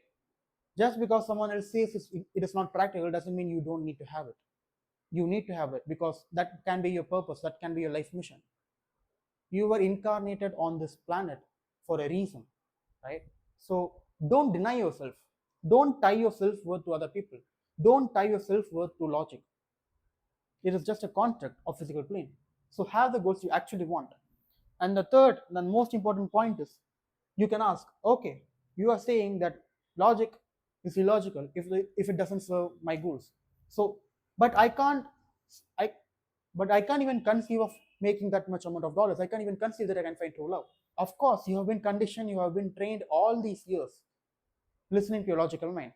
So you yourself will not believe that you can achieve it. So what you can do?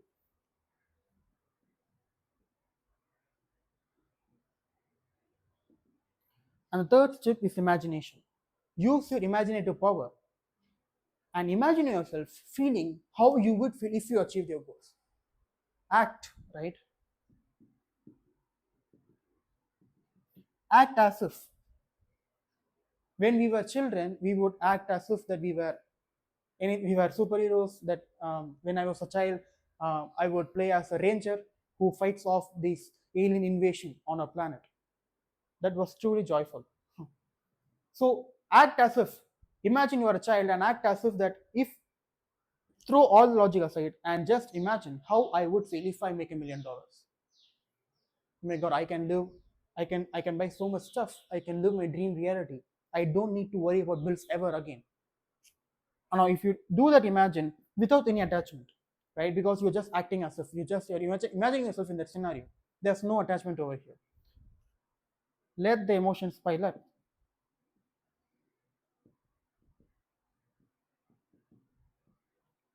Feel it, right? Throughout your day, imagine particular scenarios of you living in a dream reality. If money is a problem, then imagine yourself of a reality where money is never a problem. You can buy houses, you can buy yachts, you can buy whatever you want, right? And you do this in a playful way. Don't get attached to it. You do this, importantly, you do this in a playful way and let those emotions come up. And the more you do this, if you do it consistently,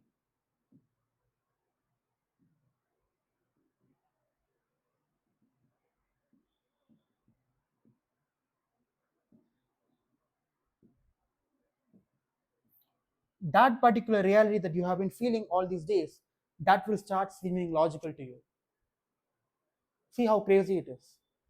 Before this process, the goal, the reality that you wanted seemed illogical to you. But the more you imagine yourself being in that reality, that particular goal will start seeming normal to you. It will start seeming logical to you, right? That is the end goal of this video, right? Use all your five senses when you imagine. What would you taste? What would you smell? Who would you touch? What would you hear? Use all your use all your five senses as vividly as possible, right? And the more you do this, the more the reality will seem normal to you. And when you do this entire process,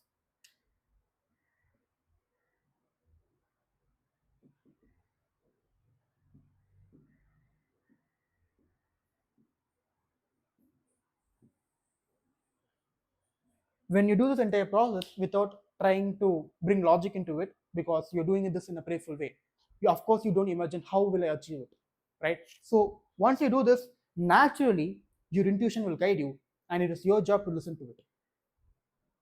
When you're living your life, a spark will come up. Okay, I can do this. It may seem illogical. Your intuition is never logical, right? When you do this, you will be in the right frequency, and when you are in the right frequency, you will get this intuitive signs on taking certain actions. Maybe you will get an intuitive sign to start a YouTube channel. Maybe you'll get an intuitive sign to take a job that you heard about, right? So when you start receiving this intuitive signs, listen to it.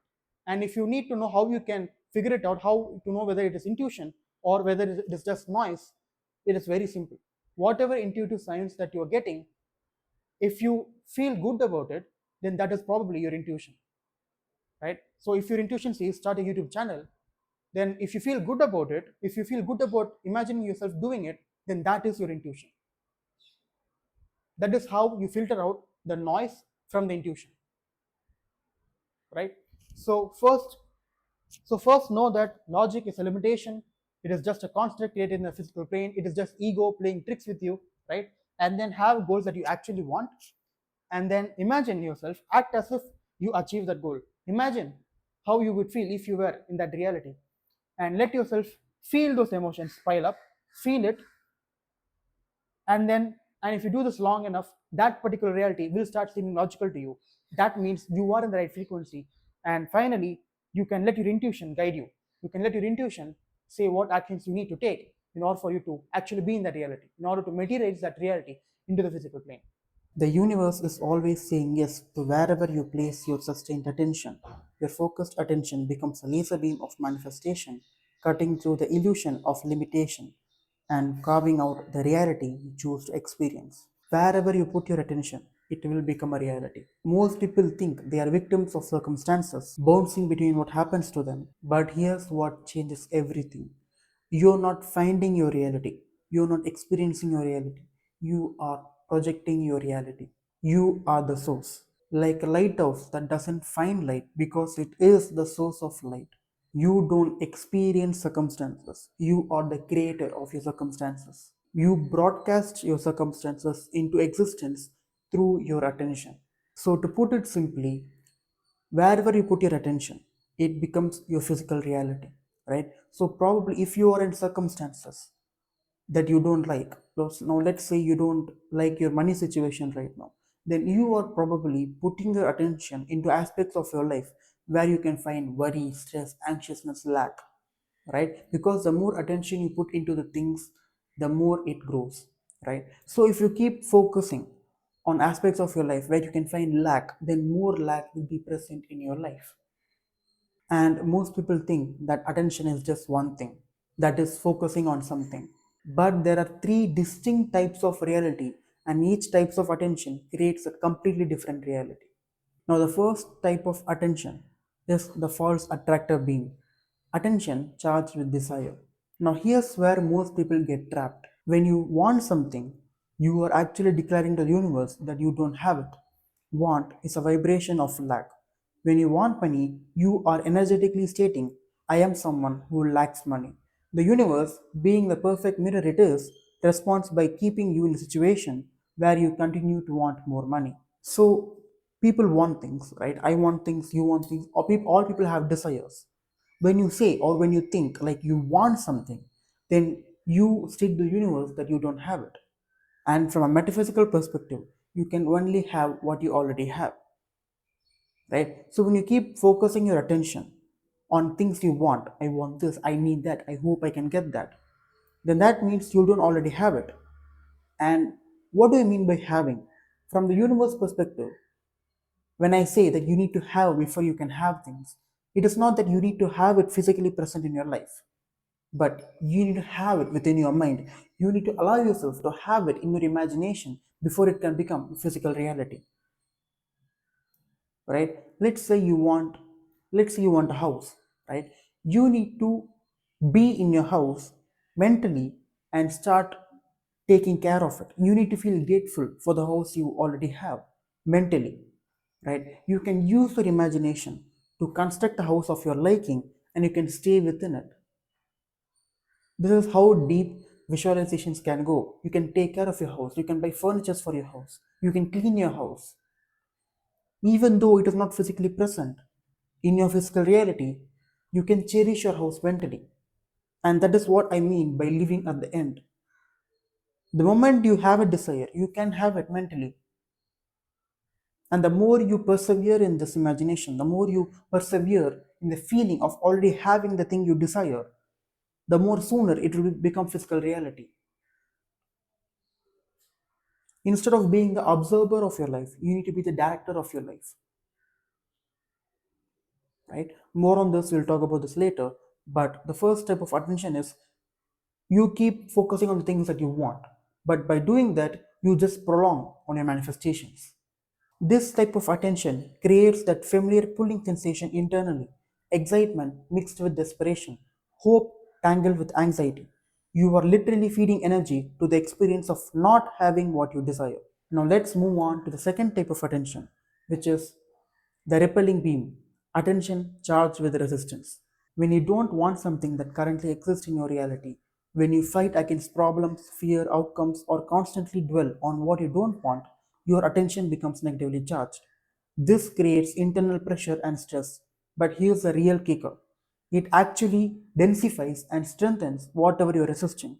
The energy is still being directed toward it, just from a position of opposition. What you resist will persist. So whatever you don't want in life, right? Most people fight against it, right? When you want something to remove from your life, the best way to do that is to start ignoring it. Stop paying attention to it, right? Whether you want something or whether you don't want something, the moment you start being attached to it, and either you desperately chase it or you desperately try to fight it, it will result in the same outcome. You will not get what you truly want, right? When you don't want something, when you want to remove something from your life, when you keep fighting it, you keep giving energy to it, you keep giving life force to it, right? And the more energy you give it, the more it will sustain itself in your reality. right? So the best method, the best way to remove anything toxic, anything bad that is happening in your life is to stop ignoring it.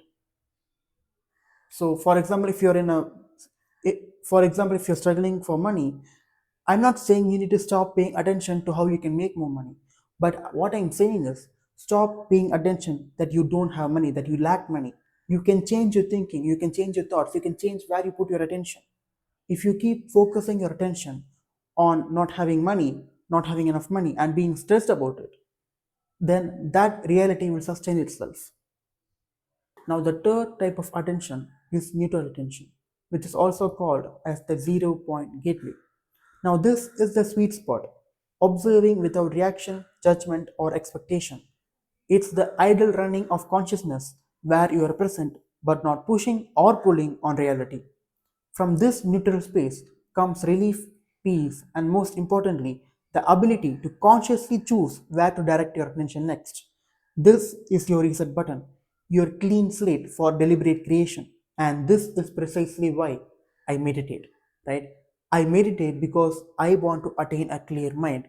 And the more I meditate, the more I become aware, right? Now, we probably have around 50,000 to 60,000 thoughts per day. Now, the moment you start engaging with a negative thought, it will spiral into a negative loop, and that will ruin your whole mood or even your whole day. The more you attain a clearer mind state, the more you can become aware of what thoughts that is coming to you from the mental plane. So, whenever you face a negative thought, you can take a step back and realize that this is a thought that you don't want to engage with, right? So, the more you meditate, the more focused your attention is, the more powerful your attention becomes. And with the social medias dominating our life, our attention spans are getting worsened day by day. And so, you need to start practicing neutral attention, where you don't pull anything and you don't push anything. You just be. Be with your thoughts and just let them process it. Just letting go of your thoughts and attaining a clear mind. And the best way to do that is through meditation. The more you meditate, the more you can manifest easily. Because manifestation is just concentrating on a desired outcome for a prolonged amount of time. So, so by default, you have to train your attention, and you can train your attention by just sitting simply and just observing your thoughts or just observing your breath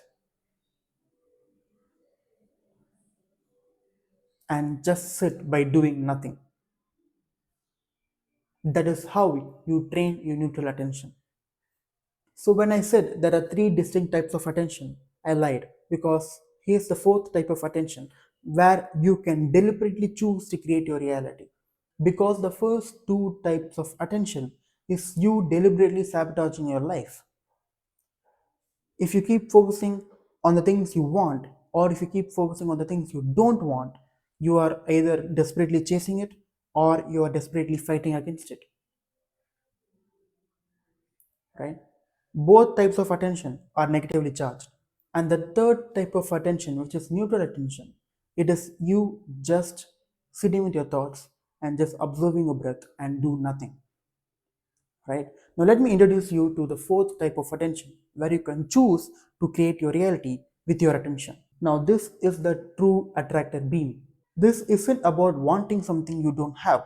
This is about placing your attention on what you already are vibrationally, even if it hasn't shown up physically yet. When you focus from this place of inner knowing, your attention becomes charged with certainty rather than desire. You are not pulling something toward you from a position of lack, you are simply allowing your outer reality to align with your inner truth. The difference is subtle but everything. One feels like reaching and grasping, the other feels like natural expansion and receiving.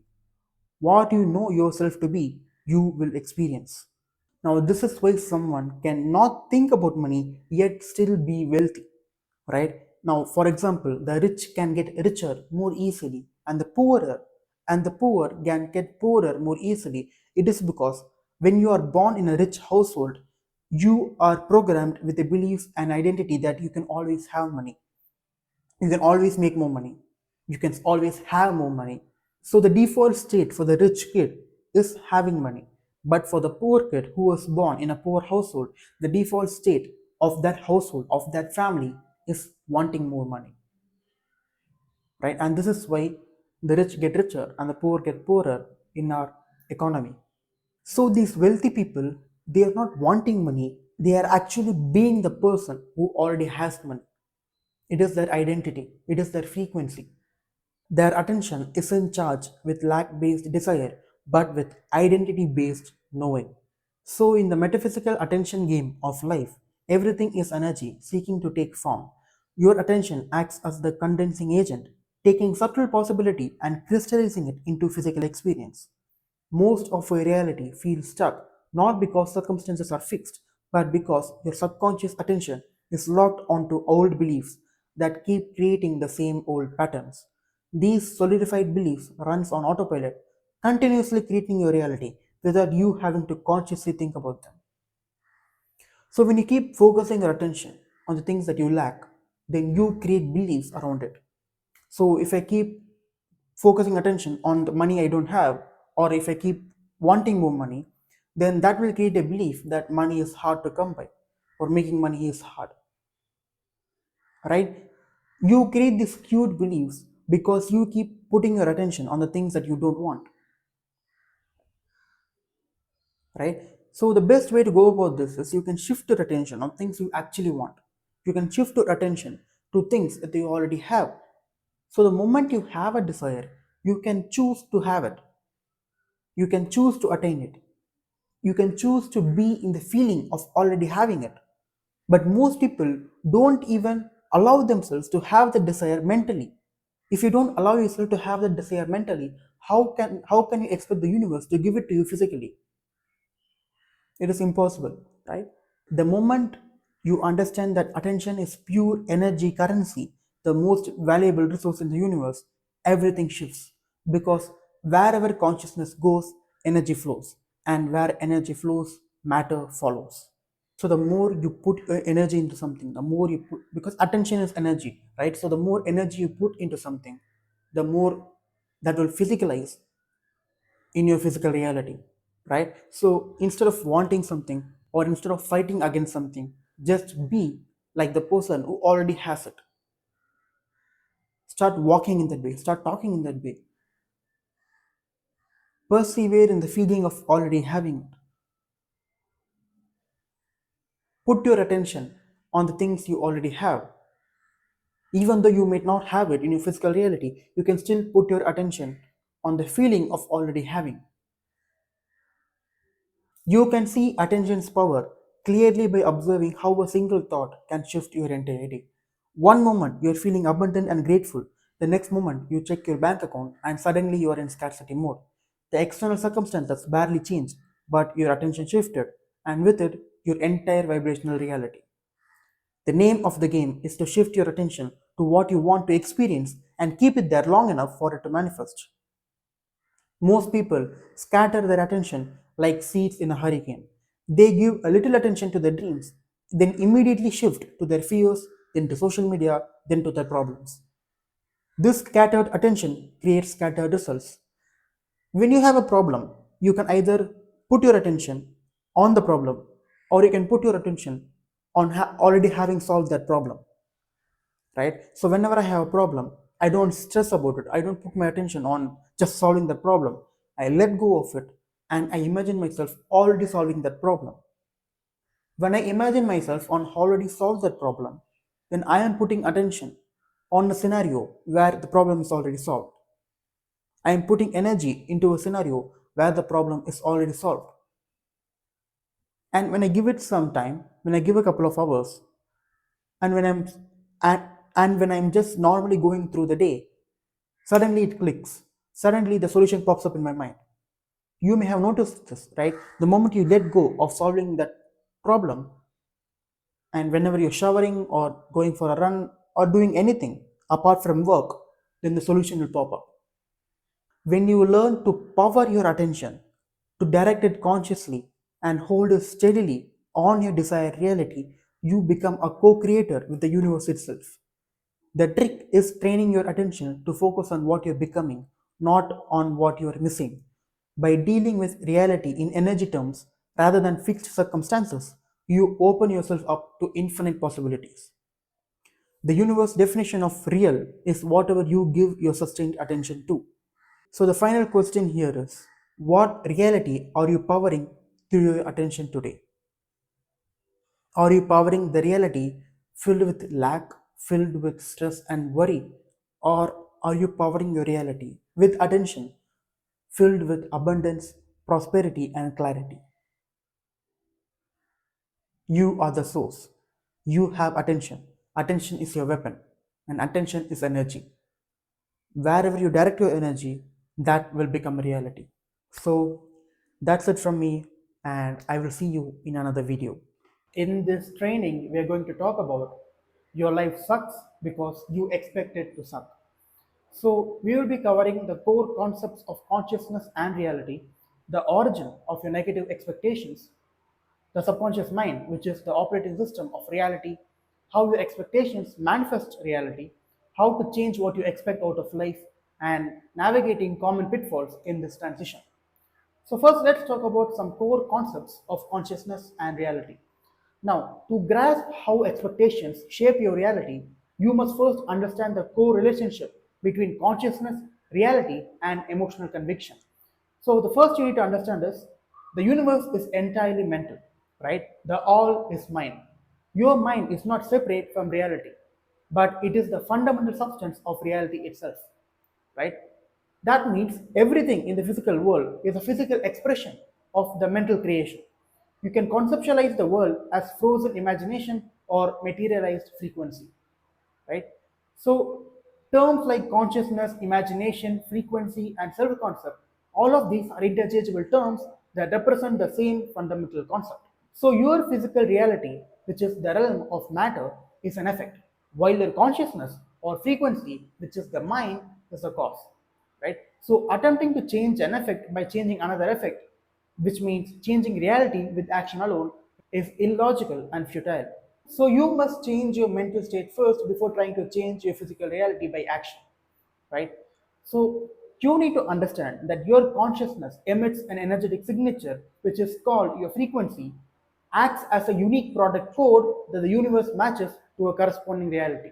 So your overall frequency is determined by combination of several key components, including your beliefs, emotionally charged thoughts, your attention, expectation, convictions, and reactions, right? So in these components, your emotion is the biggest factor of your frequency, right? Your emotional state is the magnetic force that draws events and circumstances to you. So since everyone in this world has a unique frequency, there is one planet, but there are 8 billion worlds. So you live in a world you choose to perceive and broadcast, which means you literally create your reality through your frequency. Now, your expectations are literally one of the fundamental building blocks of your governing frequency and state of consciousness. Expectation is directly tied to knowledge and self confidence. If you expect the worst, it indicates a deep programming of negative self worth and prior negative emotional experiences. So let's talk about the origin of your negative expectation, where it comes from, right? So your negative expectations are not defects, they are learned programs. Understanding their origin is the first step in dismantling them, as it separates your true self from the programming that you adopted from childhood. So, from a young age, you are a sponge for beliefs, fears, and expectations of your environment. The expectations of your parents, teachers, and peers become the foundation of your own self concept, right? Now, the body's subconscious mind stores these emotional memories of past negative events. These traumatic imprints function as energetic signatures that lead you to expect the same painful outcomes to repeat as a protective but misguided warning system, right? Your ego just wants to protect you. So that uses these emotional negative experiences so that you don't change your reality, right? Your ego wants you to stay stuck. The ego wants you to stay safe. Any slight discomfort means your life is in danger. And that is what I mean by misguided. Your ego is misguided. It thinks it is keeping you safe, but it is keeping you stuck in the same reality that you don't want to experience, right? So, the human brain is evolutionarily wired for survival, not happiness. It is designed to scan for threats, problems, and dangers. This negativity bias means you're biologically predisposed to give more weight to negative experiences, which in turn fuels negative expectations, right? The more you give attention to negative experiences of your life, the more you expect negative experiences, the more you attract negative experiences into your life, right? So you are constantly being exposed to the collective consciousness, which often normalizes struggles, scarcity, and realistic limitations. Expecting life to be hard is a deeply ingrained societal program, right? Is it a societal norm for people to expect life to be hard? But why should it be hard? Why do you need to expect life to be hard? Life can be easy. Life is easy, in fact, right? So the ego often uses negative expectation as a shield. By expecting the worst, it believes it is protecting you from the pain of disappointment, not realizing that it is actively creating the very disappointment it fears. So now let's talk about the operating system of reality, which is your subconscious mind. Now, your subconscious mind is the operating system that is running your life. It is not logical or creative. It is a vast memory bank of programs that executes perfectly. Your expectations are a core part of this programming, right? Your conscious mind, which is 5% of your brain power, is the captain giving orders. Your subconscious mind, which is 95% of your brain power, is the vast crew that runs the ship on autopilot. If the crew has a different set of instructions, which is your old expectations, it will override the captain's new desires, right? It will look like the captain is the one giving orders, but it is the crew that is steering the ship, right? So the subconscious mind does not understand mere words, logic, or wanting. It speaks the language of emotion, feeling, and conviction. You cannot change a subconscious expectation with a logical thought. You must change it with a more powerful and override feeling, which is emotion, right? So the subconscious is the body. When a thought and emotion has been paired enough times, for example, money plus anxiety, the body becomes conditioned to that state, right? People who have been brought up in scarcity programming, in those particular families, money is often paired with anxiety, and it has been repeating over time for even decades, in fact, right? So when they do this, the body becomes conditioned to that particular state.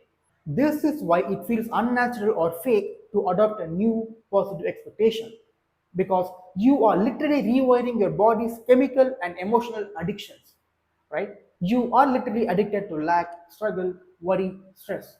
So that is why you keep expecting the same negative scenarios over and over from your mind, right?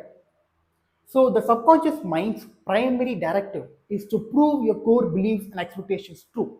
It will filter reality and motivate your behavior to ensure your outer world will always matches your inner program, which is your frequency. So now let's talk about how your expectations manifest reality. Now, expectation is an active creative force that dictates conditions, circumstances, and people you encounter, often unconsciously. You get what you expect. Expectation is essentially creation, right? Your expectations function as a form of preparation. When you expect something, you are mentally anticipating and preparing for the frequency that you are expecting, and thereby opening yourself to it. Most people unconsciously use expectation to create the worst reality for themselves. By expecting the worst, you are preparing for the worst, making it more likely to manifest. Your expectation and assumption are molding your experience, right? If you assume or expect that you are a failure, you will encounter a whole series of events or incidents in conformance with that concept. To put it more simply, if you expect failure, then you shall receive it, right? So you do not just get what you expect, you get trapped in a self perpetuating cycle that reinforces your expectations as truth. So your brain cannot process all sensory information, so it actively filters reality to show you what only matches your dominant frequency or expectation. Right? So if you expect problems, you will literally only see problems. Your sense organs will literally only let you perceive problems but not solutions. So this is the brain's tendency to search for, interpret, and recall information in a way that confirms your pre-existing beliefs. So if you expect people to be untrustworthy, you will find proof of it everywhere, right? While ignoring all evidence to the contrary. Even if there's enough evidence that things will turn out to be good, you cannot see it, right? So your expectations unconsciously alter your behavior, your body language, and tone. If you expect a job interview to go badly, you project that insecure energy and answer poorly, thus creating the very outcome you expected and proving your expectation was right. So now let's talk about normalcy, right? What you find normal will find you in reality. Your normalcy is the foundational basis of your frequency, right? So when a negative outcome feels normal, for example, finding it normal to suffer financially or for people to let you down, it is a confession of unconscious expectation, right? If you feel normal, if you feel being poor normal, then that normal will find you in life, right? If you feel being rich is the new normal for you, then of course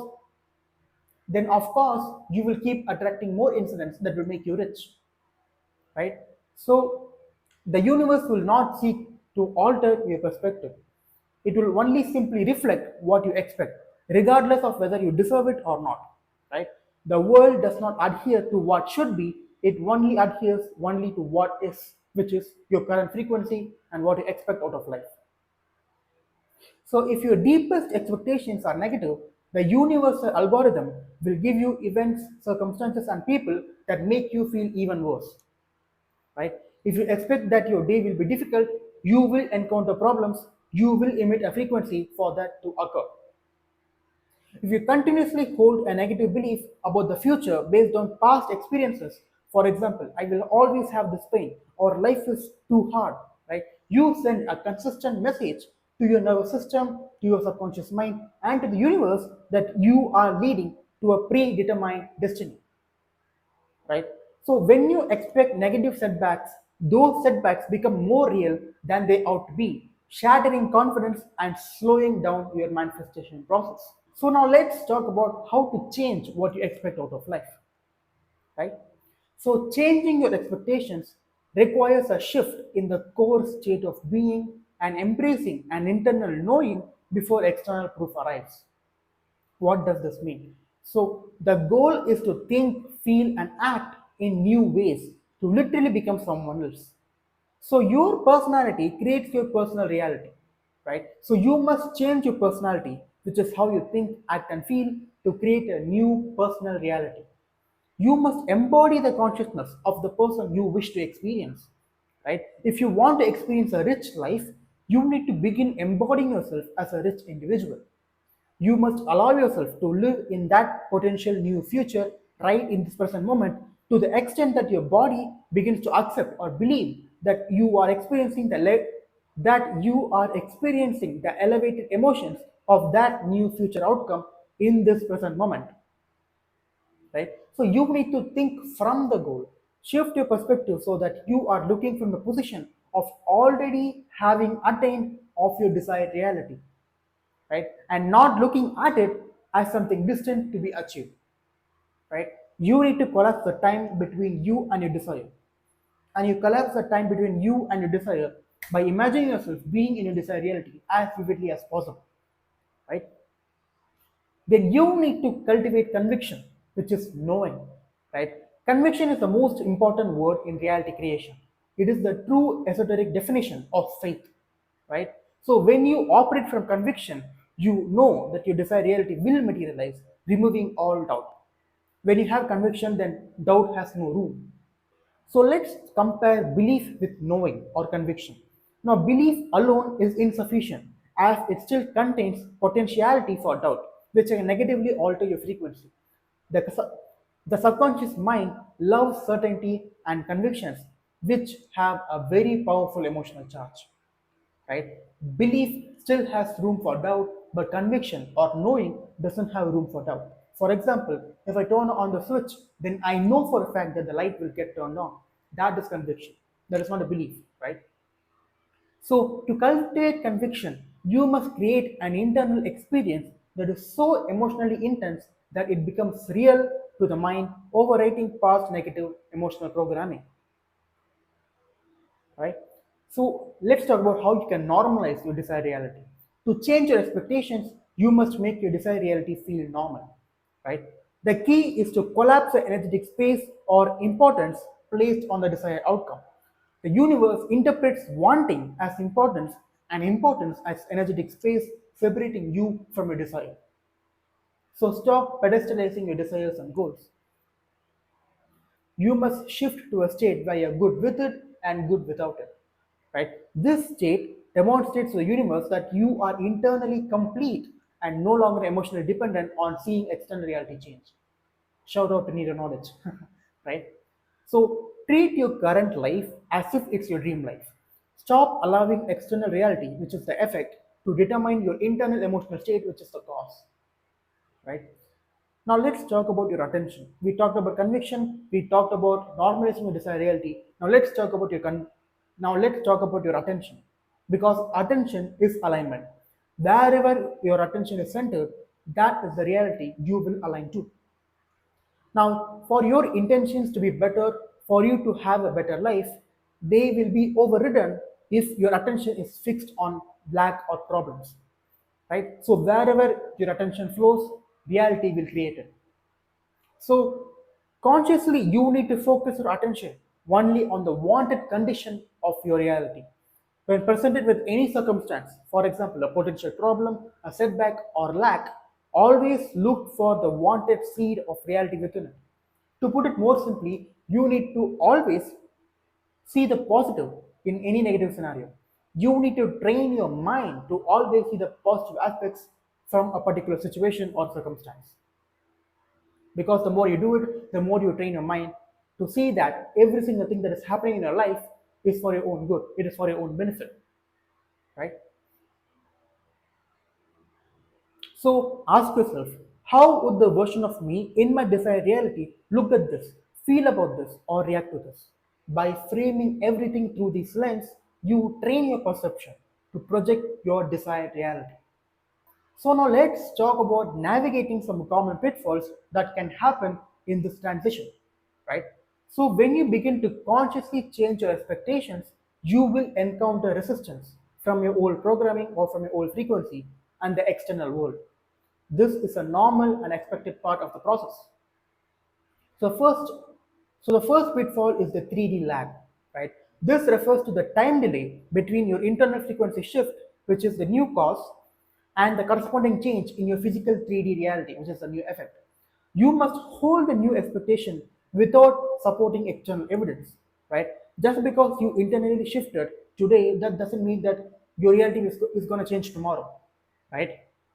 There will always be a gap between your frequency and the physical manifestation of the frequency, right? So it is very much important that you become consistent in what you feel every day.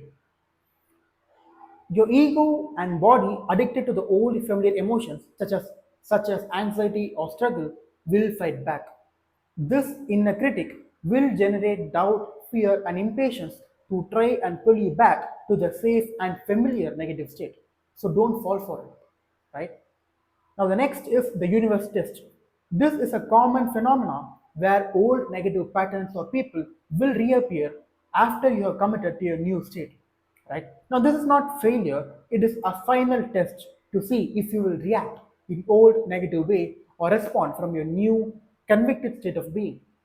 I have already made a video on how you can ascend this reactive self and and incorporate a new identity. Check out that video to know more, to learn more about how you can get control of this reactive self, because that is also very much important in reality creation, right?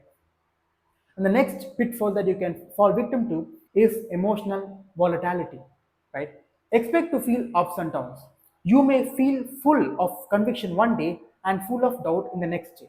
So, this is the detox period as your body's chemistry rewires itself from the old emotional state to the new one, right? So, even if you feel doubt, even if you feel anxious, even if you feel those negative emotions, don't feel bad about it. Don't start feeling guilty about feeling guilty, right?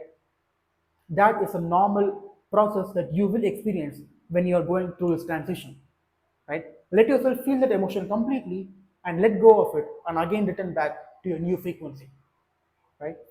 Then the final pitfall is you need to stop obsessing over the how, right?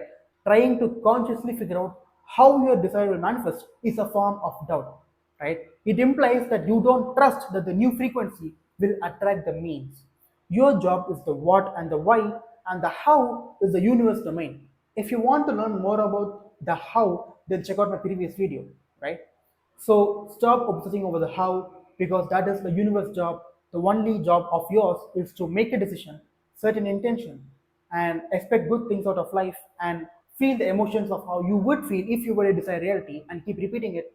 And that is how you change your expectations out of life, right? Because whatever you expect out of life, it will be manifested. If you expect you will be a failure, then the universe will prove you right. If you expect that you will be successful, then the universe will prove you right, right?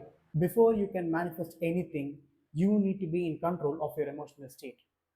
State control comes before anything else when it comes to manifestation, right? Now, state control is a skill, right? It is a skill of you consciously altering your emotional state whenever or wherever you are, right? The more you practice state control, the more proficient you become in it. And since emotion is the biggest factor in your frequency, you mastering the skill of state control is very essential when it comes to manifestation. Now, the universe doesn't give what you actually want, it only matches to your vibrational frequency, right? So, if you have been emitting emotions like fear, worry, lack, anxiousness, any negative emotion, then the universe will rearrange the world to match that vibrational frequency that you are emitting, right? Emotion is just energy in motion. So, it's very much important that you stay in control of your emotions because once you have state control, then emitting positive emotions like joy, happiness, bliss, feeling secure, all of these emotions, it becomes very easy for you to emit it to the world and become consistent in it. So this video is all about making you master the art of state control, right? So let's start with the foundation. Your thoughts and feelings can influence your behavior, your action, right? And vice versa, your action and your behavior can also influence your thoughts and emotions. Our physical state and actions have an immediate effect to our thoughts and feelings, right? So it is a two-way street. What this means is your psychology can be made to influence your physiology, and thereby your physiology can also be made to influence your psychology. So, what this means is every emotion from joy to sadness, every emotion has a corresponding physical state, right? So, when you're sad, you slump your shoulders. That means you're sad, right? But when you're confident, you will raise your shoulders up, your chest will be held high, right? So what this means is every emotion has a corresponding physical state. So when you do this particular posture or when you attain that physical state, then that means you can bring up those positive emotions that is associated with that physical state. That is the trick, right? Your body can be made as a tool to influence the emotions that you feel, right? The way you walk, the way you talk, the way you breathe, the way you sit, all of these postures can be modified so that you feel better, you feel good about yourself, right? Your physiology is a secret tool that many of us are ignoring. So when you feel a certain way, your body naturally adapts to the physical posture, to the emotion that is associated with that state. So the key here is to consciously reverse the process. Attain that physical state first so that the emotion or that feeling that is associated with that posture will follow. So here's how you can, so here's how you practice state control. First, identify a goal state. What emotional state do you want to attain? Do you want to feel bliss? Do you want to feel joy? Do you want to feel secure? Do you want to feel grateful? Do you want to feel calm? Do you want to feel confidence? What is the base emotional state that you want to feel right now? Identify it and note it down. Now, close your eyes and recall a vivid imaginary scenario that has already happened that made you feel that particular emotion. Right? If you want to feel grateful, then remember a time where you felt enormously grateful for a particular thing that happened in your life. So close your eyes and imagine that scenario that happened in your life that made you feel that feeling that you want to feel right now. Pay attention to every single physical detail that is in that memory, right? Use your five physical senses as well. Use your touch, use your smell, use your eyesight, use your hearing ability. Make that imagery, make that scenario as vivid as possible in your imagination. How were you standing?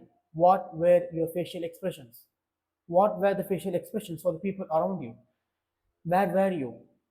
What posture were you emitting at that particular moment? Be as detailed as possible.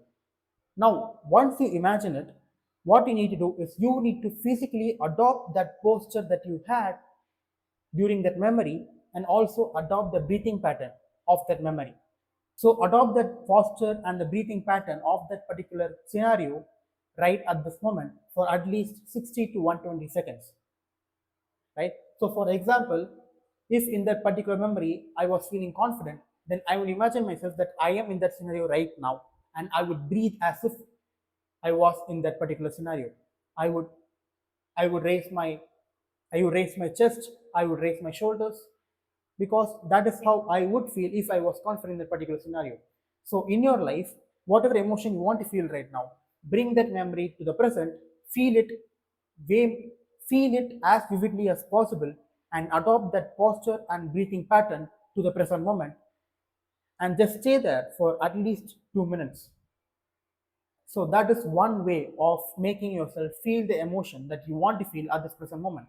Now, to make this more effortless, to become more skilled in this, here's another technique that you can do. So start writing down every single emotion that you want to feel every day.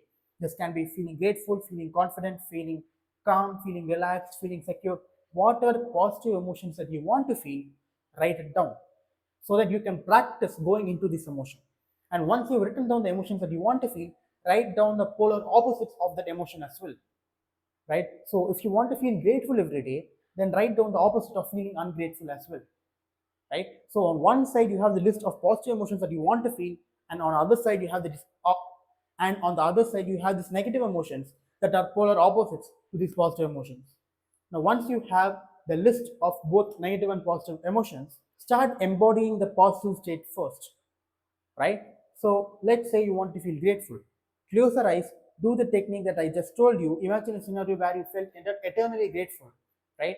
And once you are in that feeling of gratefulness, break that pattern, break that trance, right? Because once you want to attain an emotional state, you go into a trance, right? So break that trance and now try to attain the opposite emotional state, right? So if you practice feeling grateful, then immediately start feeling ungrateful, right? So this entire exercise is you shifting from one feeling and immediately shifting to the opposite of that feeling. So when you go back and forth from the positive emotion to the negative emotion, you will clearly know what body posture and breathing pattern that you need to adopt in order to attain that emotional state, right? So this entire exercise is you shifting from one emotion to another emotion. And by particularly, I mean moving from the positive emotion that you want to feel and the negative emotion that you don't want to feel. So that whenever you are in these negative emotions that you don't want to feel, you will know what posture and breathing pattern that you can adopt to immediately shift to this positive emotion. That is why I told you to write the positive emotions that you want to feel and the negative emotions that are opposites to those emotions. So whenever you are in a negative emotional state, one trick that I use that you can use as well is to do a pattern interrupt, right? So whenever you are in a negative emotional state, you can do a physical action like stomping your feet or punching in the air or clapping your hands or jumping up and down because that will shock your nervous system and that will give you a window to shift to the more positive emotions rather than staying stuck in that particular negative emotion, right? So use pattern interrupts throughout your day whenever you are feeling down so that you will get a window to shift to the positive emotion. So that is how you practice state control and become a master at it. You know what emotions you want to feel and you know the opposites of those feelings. So you need to continually switch back and forth to the from the positive emotion to the negative emotion. So you will know physiologically and psychologically the difference between those positive emotion and negative emotion, right? So when you're practicing sadness, you will slouch your shoulders, you will look down, you will have a certain breathing pattern and a certain posture that reflects that sadness. Now, again, if you shift to happiness state, you will straighten up, you will look at other people's eyes, there will be a specific breathing pattern for that state, right? So the entire trick in state control is you shifting your posture and your breathing pattern so that you can shift your emotional state. So whenever you transition from one emotion, from positive emotion to negative emotion, this is how you break it down, right? So once you feel that positive emotion, come out of it, become neutral, take a few deep breaths, shake out some limbs, and now practice that negative emotion. That is how you transition from the positive emotion and the negative emotion. And once you do this repeatedly, so for example, let's say you're practicing feeling secure about your money situation and feeling insecure about money situation. And you do this exercise, and once you do it consistently, you will immediately have the power. So whenever you're feeling insecure, you will immediately have the power to switch to feeling secure, because you will know what posture and breathing pattern for you to adopt in order to feel secure and break out of the negative loop. But if you're still stuck in the negative loop, use a pattern interrupt like I told you. Punch in the air, clap your hands, do anything abnormal in that particular situation so that that will shock the nervous system, and that will give you a window to shift to the more positive side. So that's it from me. If you want to work with me personally, then check out the link in the description, or you can keep consuming the free stuff that I post, and I will see you in another video. All you have to do to remove those negative thoughts, emotions, and beliefs is to just confront your emotions whenever it pops up and just acknowledge it and simply let it go.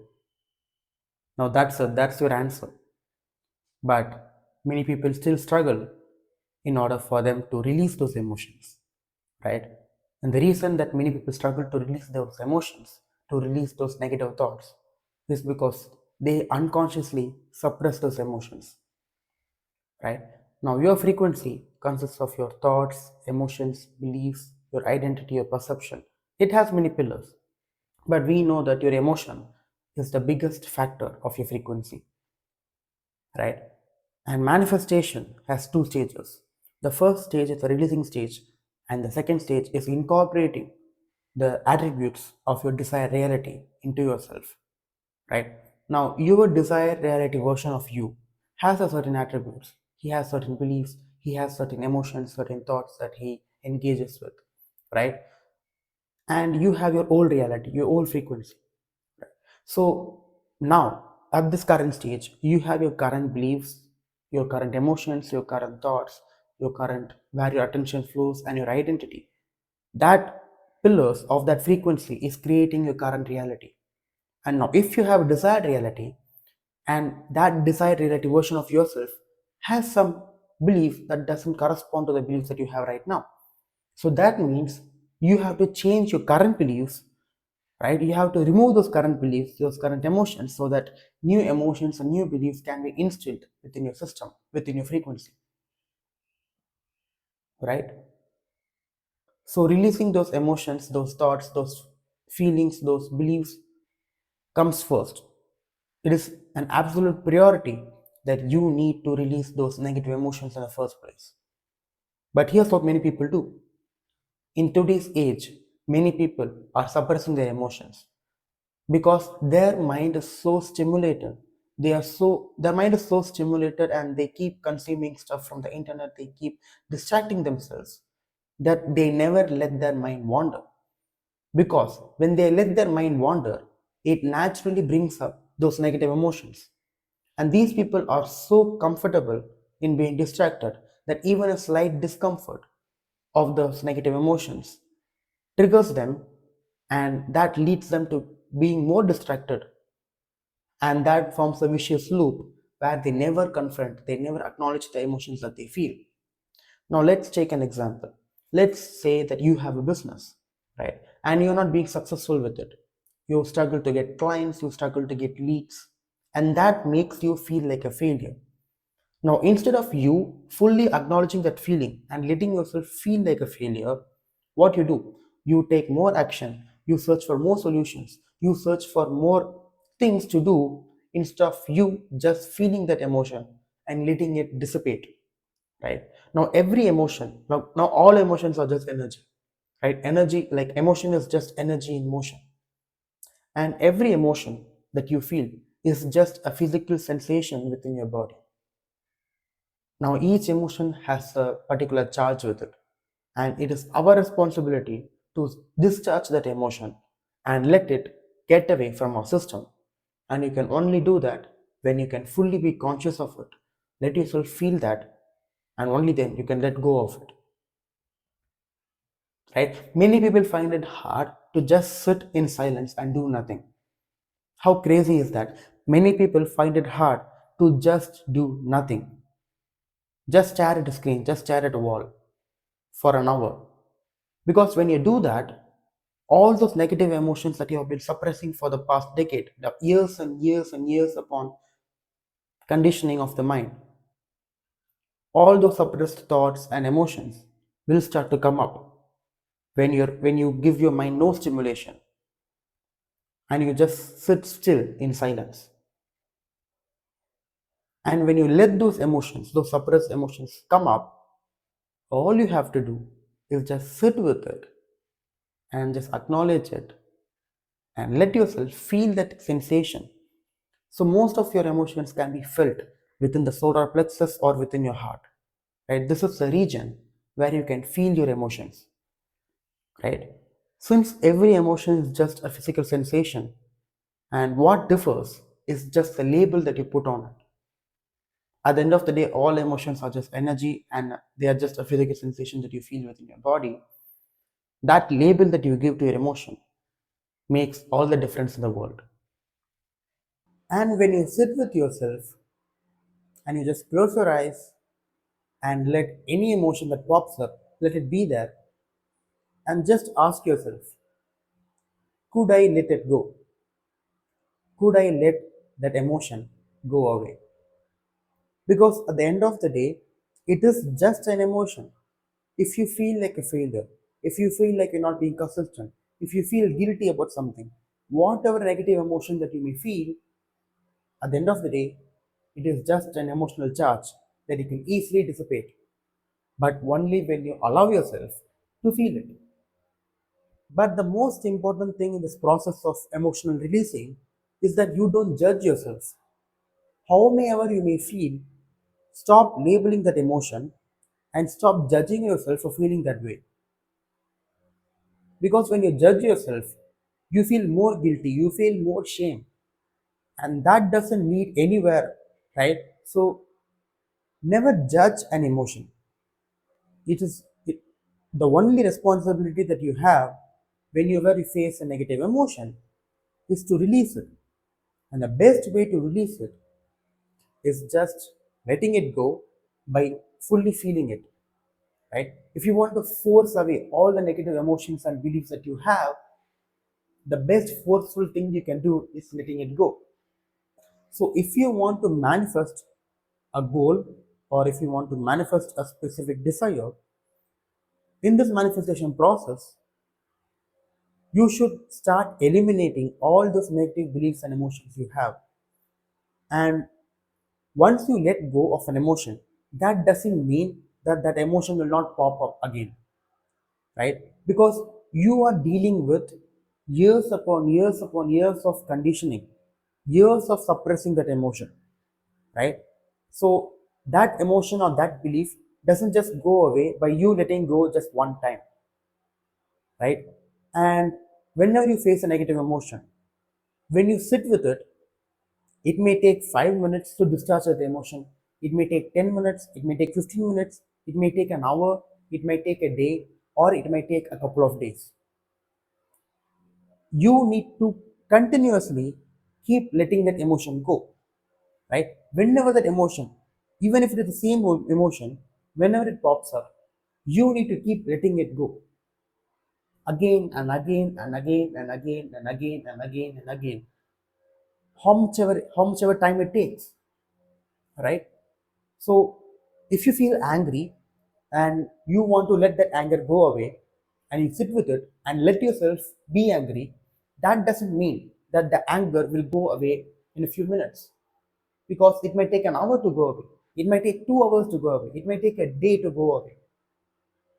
So patience is key, right? Letting yourself feel that emotion means letting that emotion be there how much ever time that it takes to be there, right? There is not a specified amount of time for an emotion to be gone. right? So letting yourself feel that emotion means letting yourself feel that emotion for how much ever time it takes for that emotion to dissipate. And whenever you feel an emotion, that doesn't mean that you need to act on it. Letting yourself feel an emotion doesn't mean you need to react to it, doesn't mean you need to act on it. Just because I feel angry doesn't mean I need to lash out to my loved ones, right? That is not you letting yourself feel that emotion. That is you being a victim to your emotions. Both of it, both things are not the same. Letting yourself feel the emotion means it means literally just sitting with it and just feeling that energy, feeling that anger within yourself, and allowing yourself to feel that anger. Because most of the time, we don't allow ourselves to feel that emotion because it is not comfortable for us. It is not an emotion that we feel comfortable in feeling. And that is the precise thing that you need to change about yourself.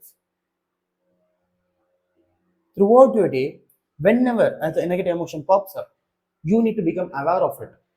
Right? Once you become aware of it, you can consciously let yourself feel that emotion. And only then you can let it go. And if you keep doing it, after a certain point, those negative emotions will never make you react. Those negative emotions will not even exist after a certain point. And only then, installing these new beliefs, these new emotions of your desired reality becomes much, much, much more easier. For example, let's say you visualize your desired reality every day, or you script, or you do affirmations, whatever technique you may use to manifest your desired reality, in order to feel that emotion and be persistent in that emotion of that feeling of you being in your desired reality, you need to have an empty mind, right? You can't have two contradictory emotions at the same time. You can't sit in two chairs at the same time, right? And once you start being as if you were in a desired reality and start feeling as if you have that goal, as if you already have that desire, and once you start operating from the new frequency, the attributes from the old frequency may still pop up.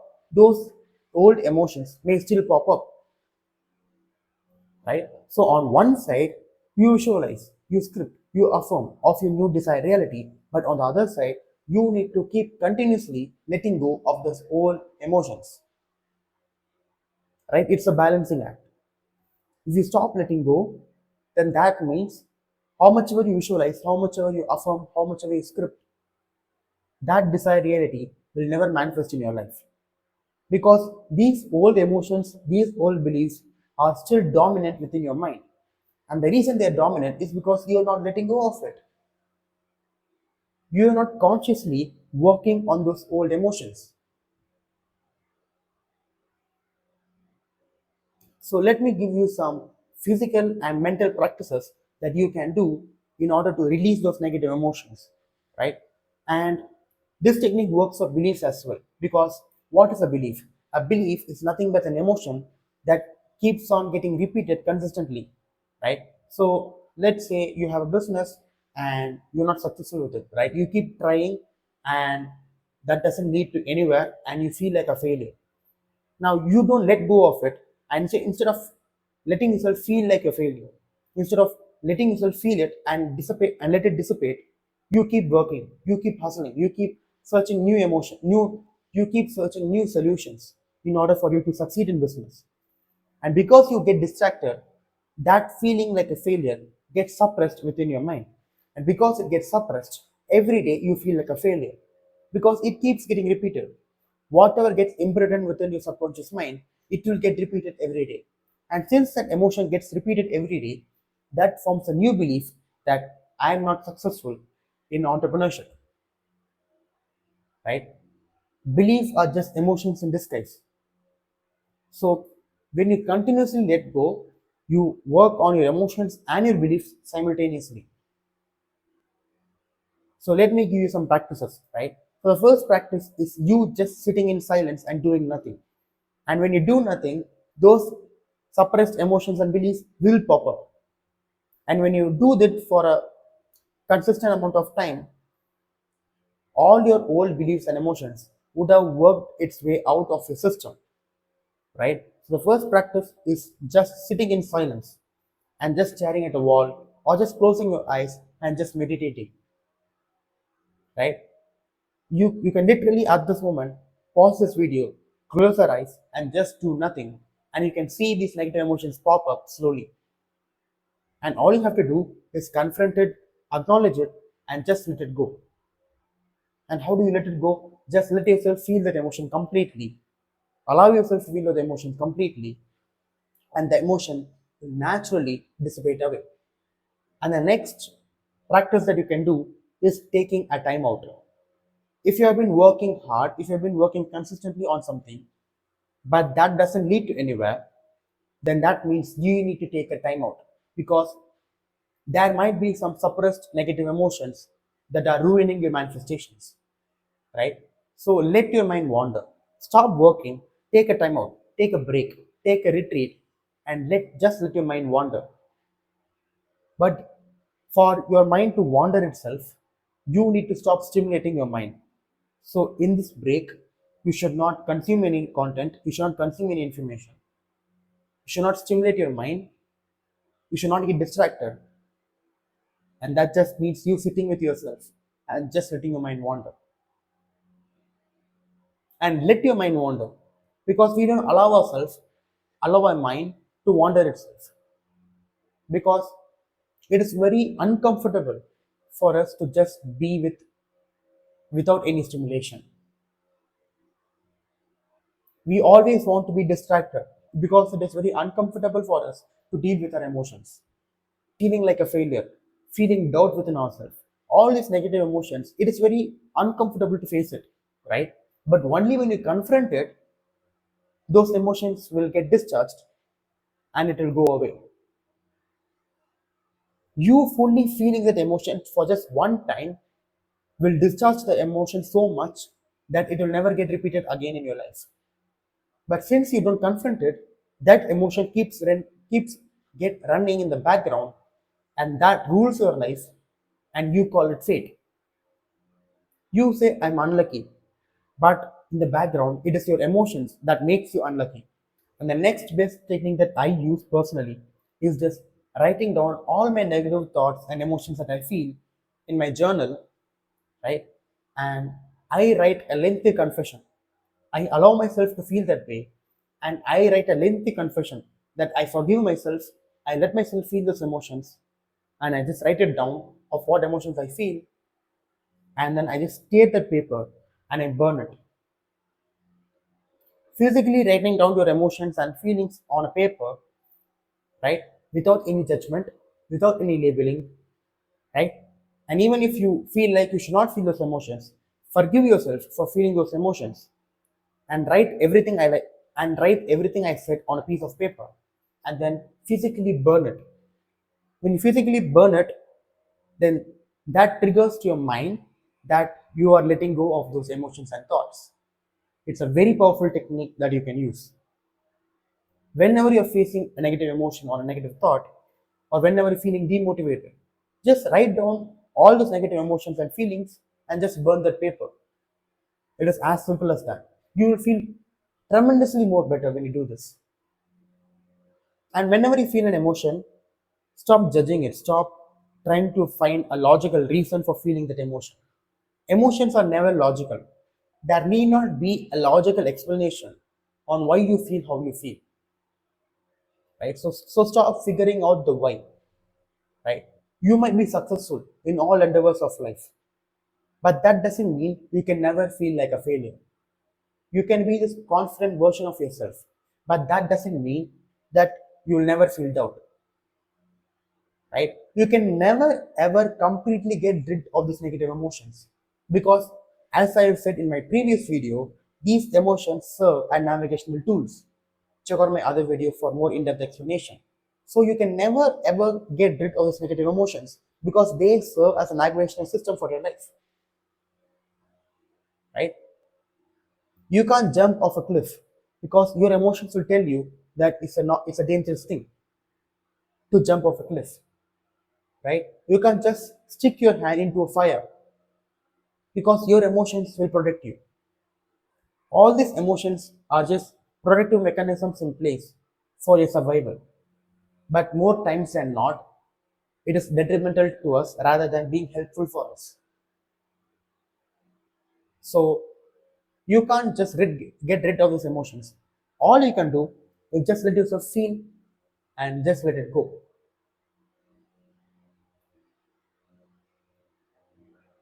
And the most important thing in this entire process is you cutting down the distractions, right? The first step in releasing any emotion is becoming aware of it.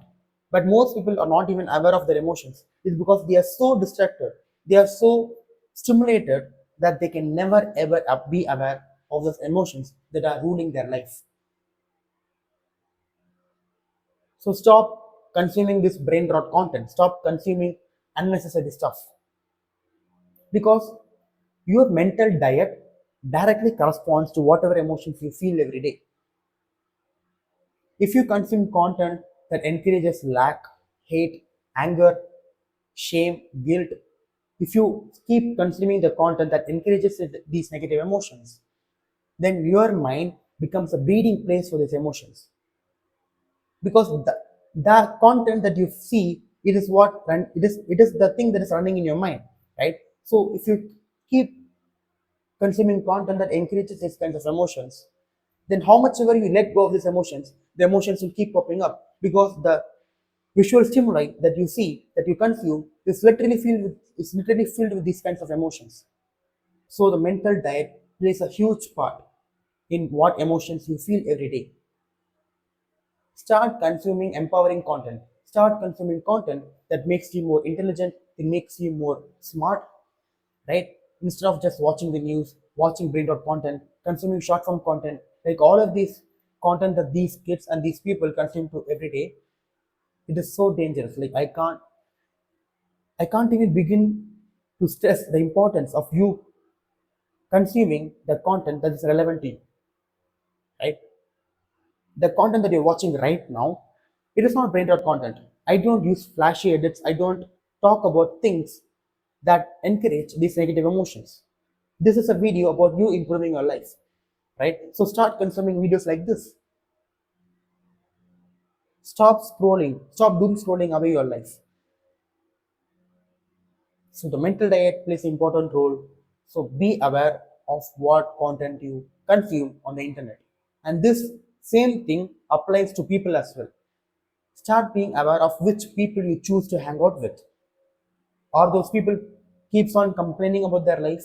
They keeps on hating the government. They keeps on hating certain things. Are they angry all the time? Are they sad all the time? Are they depressed all the time? Because consciousness is contagious.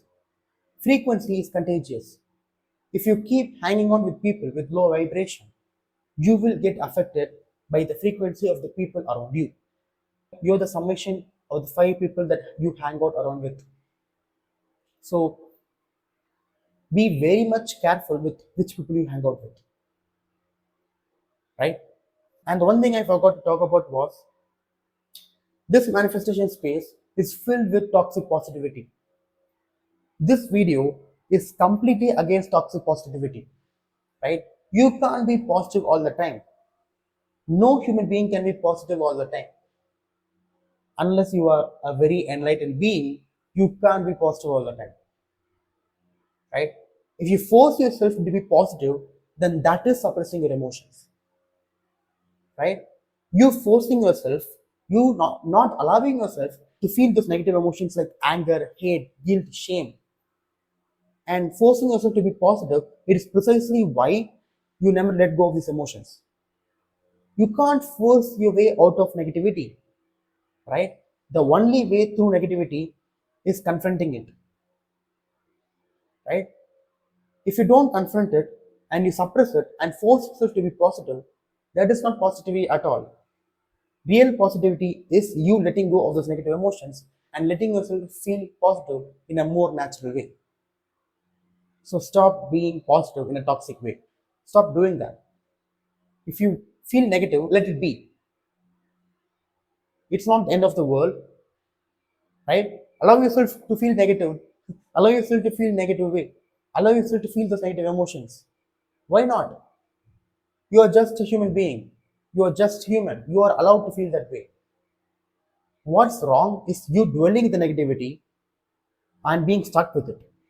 That is a problem, right? You not letting go of the negativity and you just staying stuck with it, and you keep overthinking of it. That also happens because you keep getting distracted. Many people get stuck in these negative loops. It's because they keep getting distracted towards other things rather than completely being still and feeling the emotion. So it is very important that you feel like how you would feel if you were in this reality. And it is equally important to let yourself feel those negative emotions as well from your frequency. Because only when you feel those negative emotions, you can let go of it. So that's it from me. If you want to work with me personally, then you can check out the link in the description, or you can keep consuming the stuff that I post for free. And until then, I will see you in another video. Peace. One of the main prerequisites for you to manifest your desired reality is you need to ascend your reactive self. Now, what do I mean by reactive self? Now, the reactive self is part of your lower consciousness or low vibration, right? And most of the time, you sabotage your own manifestations because your reactive self is not in control or you haven't ascended it. So let's define what reactive self is, right? So your reactive self reacts emotionally to external circumstances. So if you want to manifest abundance or more money into your life or more health, or you want to attract a specific partner, whatever it may be, right? If you start reacting to your external circumstances that, oh my god, I don't have this partner, I don't have money. If you let your external reality determine your circumstances, then that is your reactive self being more dominant than you, right? And I'm sort of saying that this reactive self is like a separate entity from yourself, right? Because when your reactive self is dominant, you're not even aware of your own emotions. You tend to react more, you tend to react in a more automatic way, which is the second point, right? So when your reactive self is dominant and you're not even aware of your reactive self, then it tends to be more automatic. And this can be seen as you taking out your anger on someone else, or you being sad without even knowing that you can change your emotions, right? So these automatic behaviors and reactions to that you react emotionally to external circumstances, and if this is the case, then that means your reactive self is being more dominant, right? And the reason why I treat the reactive self as a separate entity rather than just being a part of yourself is most of the time, once you become aware of your own emotions, you can start controlling it, right? Your reactive self is nothing but your ego being more dominant, right? Because your ego starts to associate with the physical world that is outside of you, which is not the case, right? Physical reality is just an illusion. You can just see like 0.0035% of your entire reality. So that means more than 99% of the reality is not visible to the naked eye. So when you react to the external circumstances, then that means you start associating with the physical reality. You start believing that whatever you experience is real, but majority of it is an illusion. So this is just an ego play. Now, what do I mean by ego? Ego is just the part of yourself that can sense, that can feel, that can touch the physical reality, right? So your reactive self is nothing but your ego trying to make sense of the world, right? So your reactive self will emit emotions like sadness, worry, fear, anger, shame, guilt when facing adversity. So we humans tend to react negatively more than positively, right? Whenever we face adversity, the first our immediate response is fear, anger, emotion, worry, etc. Because we are wired that way, right? Because in the early days, or in the early days when humans were just hunters and gatherers in the forests, they needed to use these emotions to watch out for predators, like because their survival depended on it. And our brains are in fact we have the same primal brains that our ancestors had back in the past. So we tend to react more negatively when we face adversity, right? Because the mind thinks that its survival is at stake. The next thing is, the reactive self thinks that the world is the cause for its reactions. So now you can say, okay, Nitish, I'm reacting to whatever happens outside, right? Like it is very human to do. It is a very human like tendency to do that, but it's not the case, right? Because if you've seen my videos at all, you know that, or any good content for the matter, that talks about manifestation and reality creation, you know that the physical reality is just an effect. It's not the cause. Your cause is the mental plane, right? Whatever you experience over here, that is what getting reflected in physical reality. Your internal state determines your physical reality, right? So when you think, so when you react emotionally, when you react negatively to whatever happens on the outside, then you think that the world is the cause for your reaction. The reactive self thinks that the world is cause for its reactions. When you know deep, when you realize and understand that the cause is the mental plane and not the physical plane, you will stop reacting, right? So now let's take an example, right? So let's say you want to manifest something, and here you are, and let's say you want to become rich, you want to, attract more money into your life. So here you are, you assume the feeling of already having. We have talked about this, right? You assume the feeling of already having. You are being the self, you are assuming yourself that you already make enough money, and you are at peace, you are relaxed, you're calm, you're joyful, you're confident, and you do your manifestation practice. This can be affirmations or visualization, it can be anything, right? So you are in a relaxed state, and being in this state, feeling the emotions that you would feel if you were in your desired reality, you're doing everything in a correct way, in the correct order, right? Now what happens is, let's say you want to be rich, but you see your account balance, and you see you don't have enough money, and there are upcoming bills that are coming in your way, right? And you don't know how you are going to gather the money to pay those bills. Now there are two choices that you can make, or there are two situations that can happen. You can either maintain the same state, right? You don't let your reactive self sabotage your manifestations, and you can maintain it, right? You can maintain your emotional state, and that will lead to more intuitive signs or signals on what action you need to take in order to pay those bills. Or you can let this scenario affect you, affect your emotions, and you can react, which confirms the reality that you are poor, you are broke, right? And you are right back to your old reality. And this is why many people sabotage their manifestations. It's because they let their external reality, their physical reality, affect them and make them react in a negative way. And that is where the reactive self becomes dominant, right? Now I will talk about how you can process those negative emotions. I'm not saying you need to completely eliminate emotions. That is impossible. We are humans and we are emotional creatures. You can't do that. I will talk to you about how you can maintain it after I explain some critical points that you need to understand. So when you react, right? When you react, I will come over here so that you can see. So when you react, you give away your power to external reality, right? So when you react in an emotional way because you see your bills coming up, you see a bank balance, or it can be anything. When you react, you essentially give away your power and let reality tune your frequency, which ultimately shapes your reality, right? If you don't take charge, if you don't take responsibility and tune your frequency, then the world will tune it for you, right? You will be victim to the world rather than you being the master to the world. And if you give away your power, then you have no control to master reality. And whatever you want to manifest will not materialize into physical reality because you have just given away your power to external reality. You are not the master, and if you're not the master, then how can you manifest your desired reality?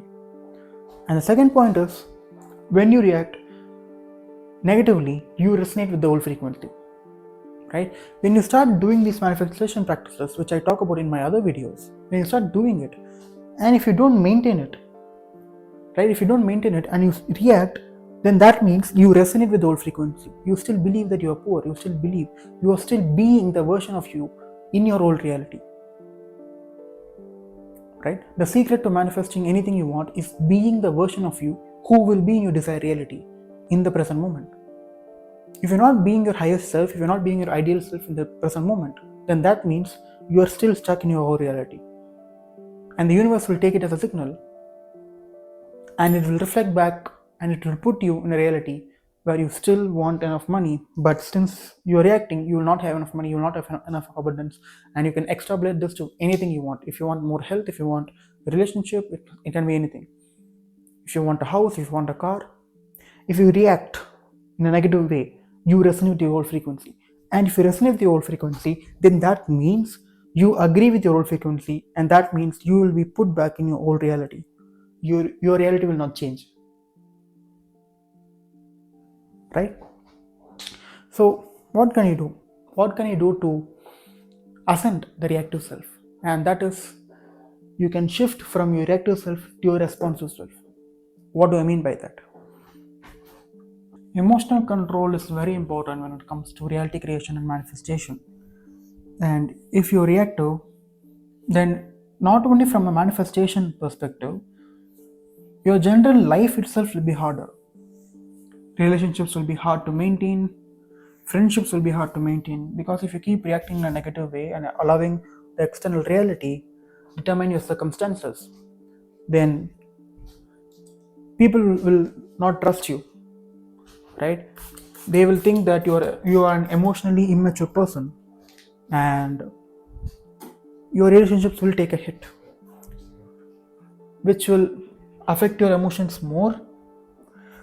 And if you keep getting worried, if you keep getting angry, if you keep getting, it can be any negative emotion. If you keep emitting that negative emotion, then that will get reflected back by the universe. And whatever the universe reflects back, it will be magnified, which will make you more worried, more stressed, more anxious. And that will form a vicious loop of self sabotage. So it is very important that you control your reactive self, right? And that is why I'm here to discuss about it. So the first thing you can do is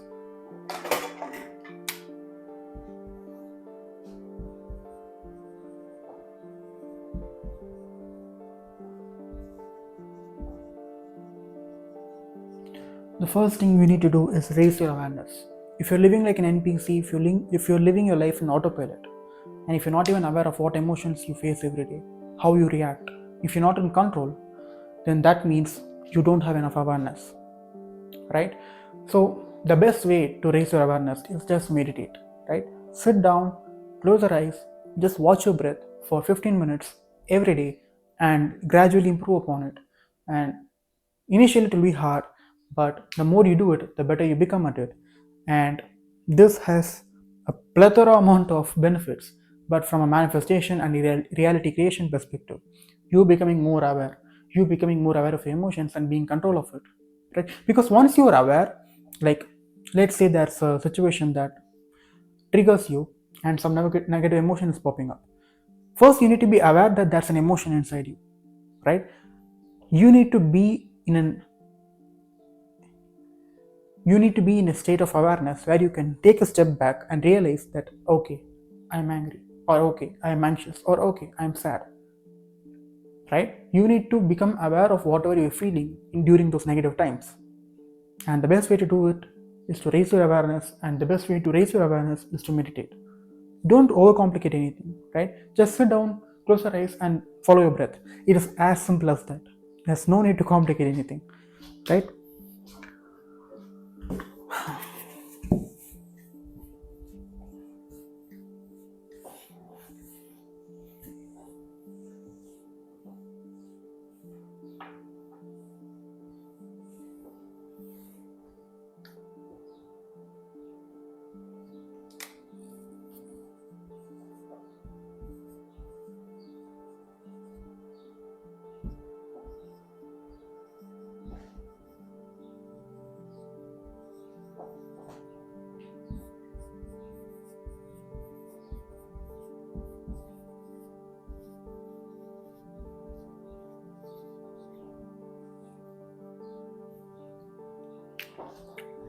And the second step is to pause, like whenever you are facing a negative emotion, just pause and let yourself feel the emotion, right? I'm not saying to react, but let yourself feel the emotion.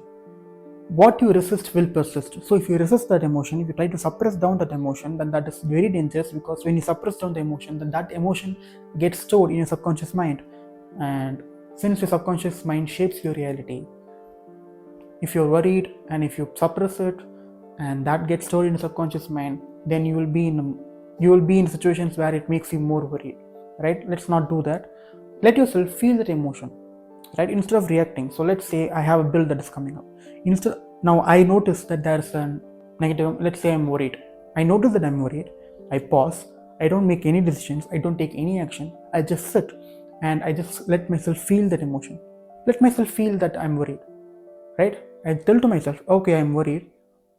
The bill is coming up. I don't know what to do, but it's okay. And I let myself be worried. That's the second step. Don't resist it. Don't resist it. Just let yourself feel, right?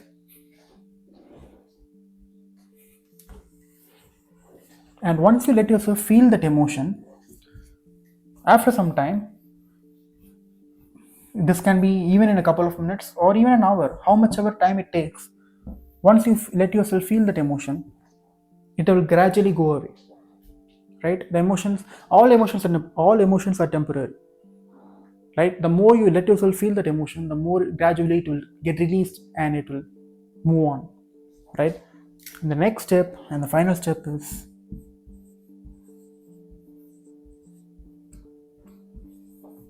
respond. So now that you don't have any emotion, I'm not saying don't, it's not like you don't have any emotion. Now you're not in the negative emotion that is consuming you, that is dominating your mind. Once you let go of that emotion by letting yourself feel it and passing it away. And the one more technique that you can use, you can write it down. Whenever you're feeling a negative emotion, just take down a notebook and write down whatever you're feeling.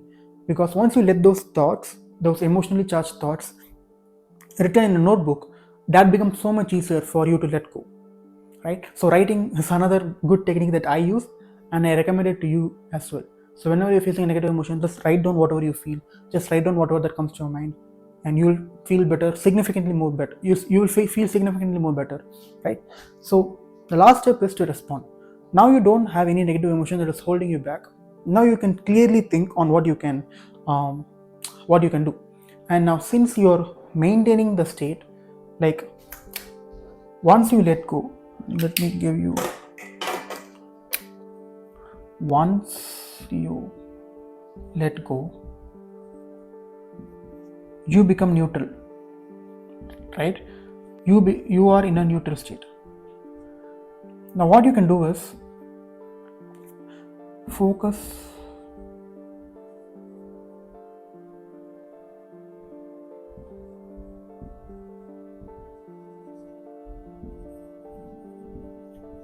You can start focusing on the things you want. So let's say you want more abundance, and by abundance I mean, let's say you want more money.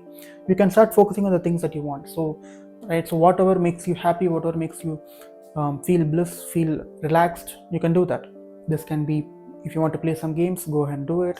If you want to read some books.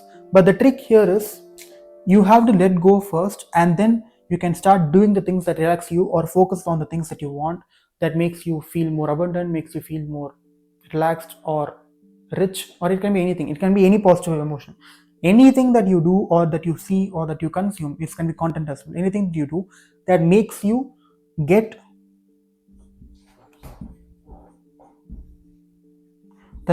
any positive emotions, do that, right? But the one thing that I see many people do, that the mistake that I see many people do is they do not let go of the negative emotion. They use this as a coping mechanism to deal with their emotion. And if you do that, then that means you are suppressing your emotion. I don't want you to do that. First, you need to fully embrace that emotion, let go of it, come to a neutral state, and only then focus on the things that you want or do the things that you would do that relaxes you. And after that,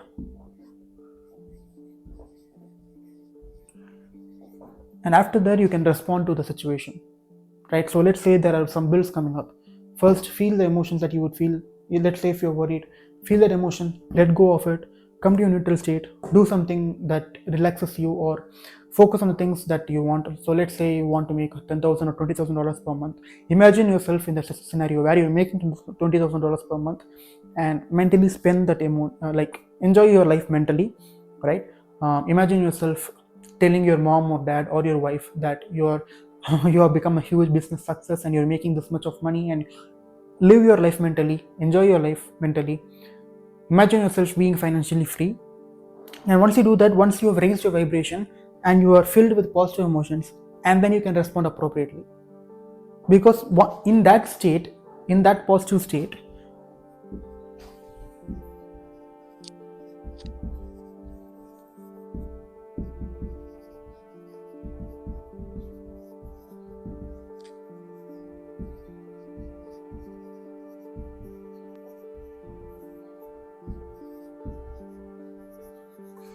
you will get intuitive signs on what action to take, right? Because since you have maintained your frequency rather than sabotaging it, you will get intuitive signs on what action to take so that you can pay those bills in that particular example, right? So that is how you ascend from the reactive self to the responsive self, and I will see you in another video. Today I was not feeling well. I had a lot of worry. That's new project that I'm working on, so there was a lot of stress, there was a lot of worry. Many things didn't work out the way that I wanted it to. So there were many negative emotions that were piling up inside me. And that gave me an idea, right? So that's a specific way on how I deal with negative emotions. I let it go, right? And whenever I talk about letting go of negative emotions, many people seem to struggle how exactly to do it, right? So I had a lot of negative emotions today, and I dealt with it. It took me some time. It took me like 3 hours for me to fully process all the negative emotions that piled up. And after that, I felt great, right? I reached a neutral point, and then I did my visualization, and I meditated for some time, and now I'm feeling great, right? And currently it is 12:10 a.m., right? It is midnight, and I'm feeling so great that I can't sleep. I never usually record videos midnight. Like my sleeping time is at 10 p.m. But I'm feeling so great. I'm feeling so alive. I feel so energized. The way I dealt with those negative emotions, after dealing with it, I feel so energized that I wanted to shoot this video. My motivation gone through the roof. I'm here right now. I don't know if you can see, but it is 12:10 p.m.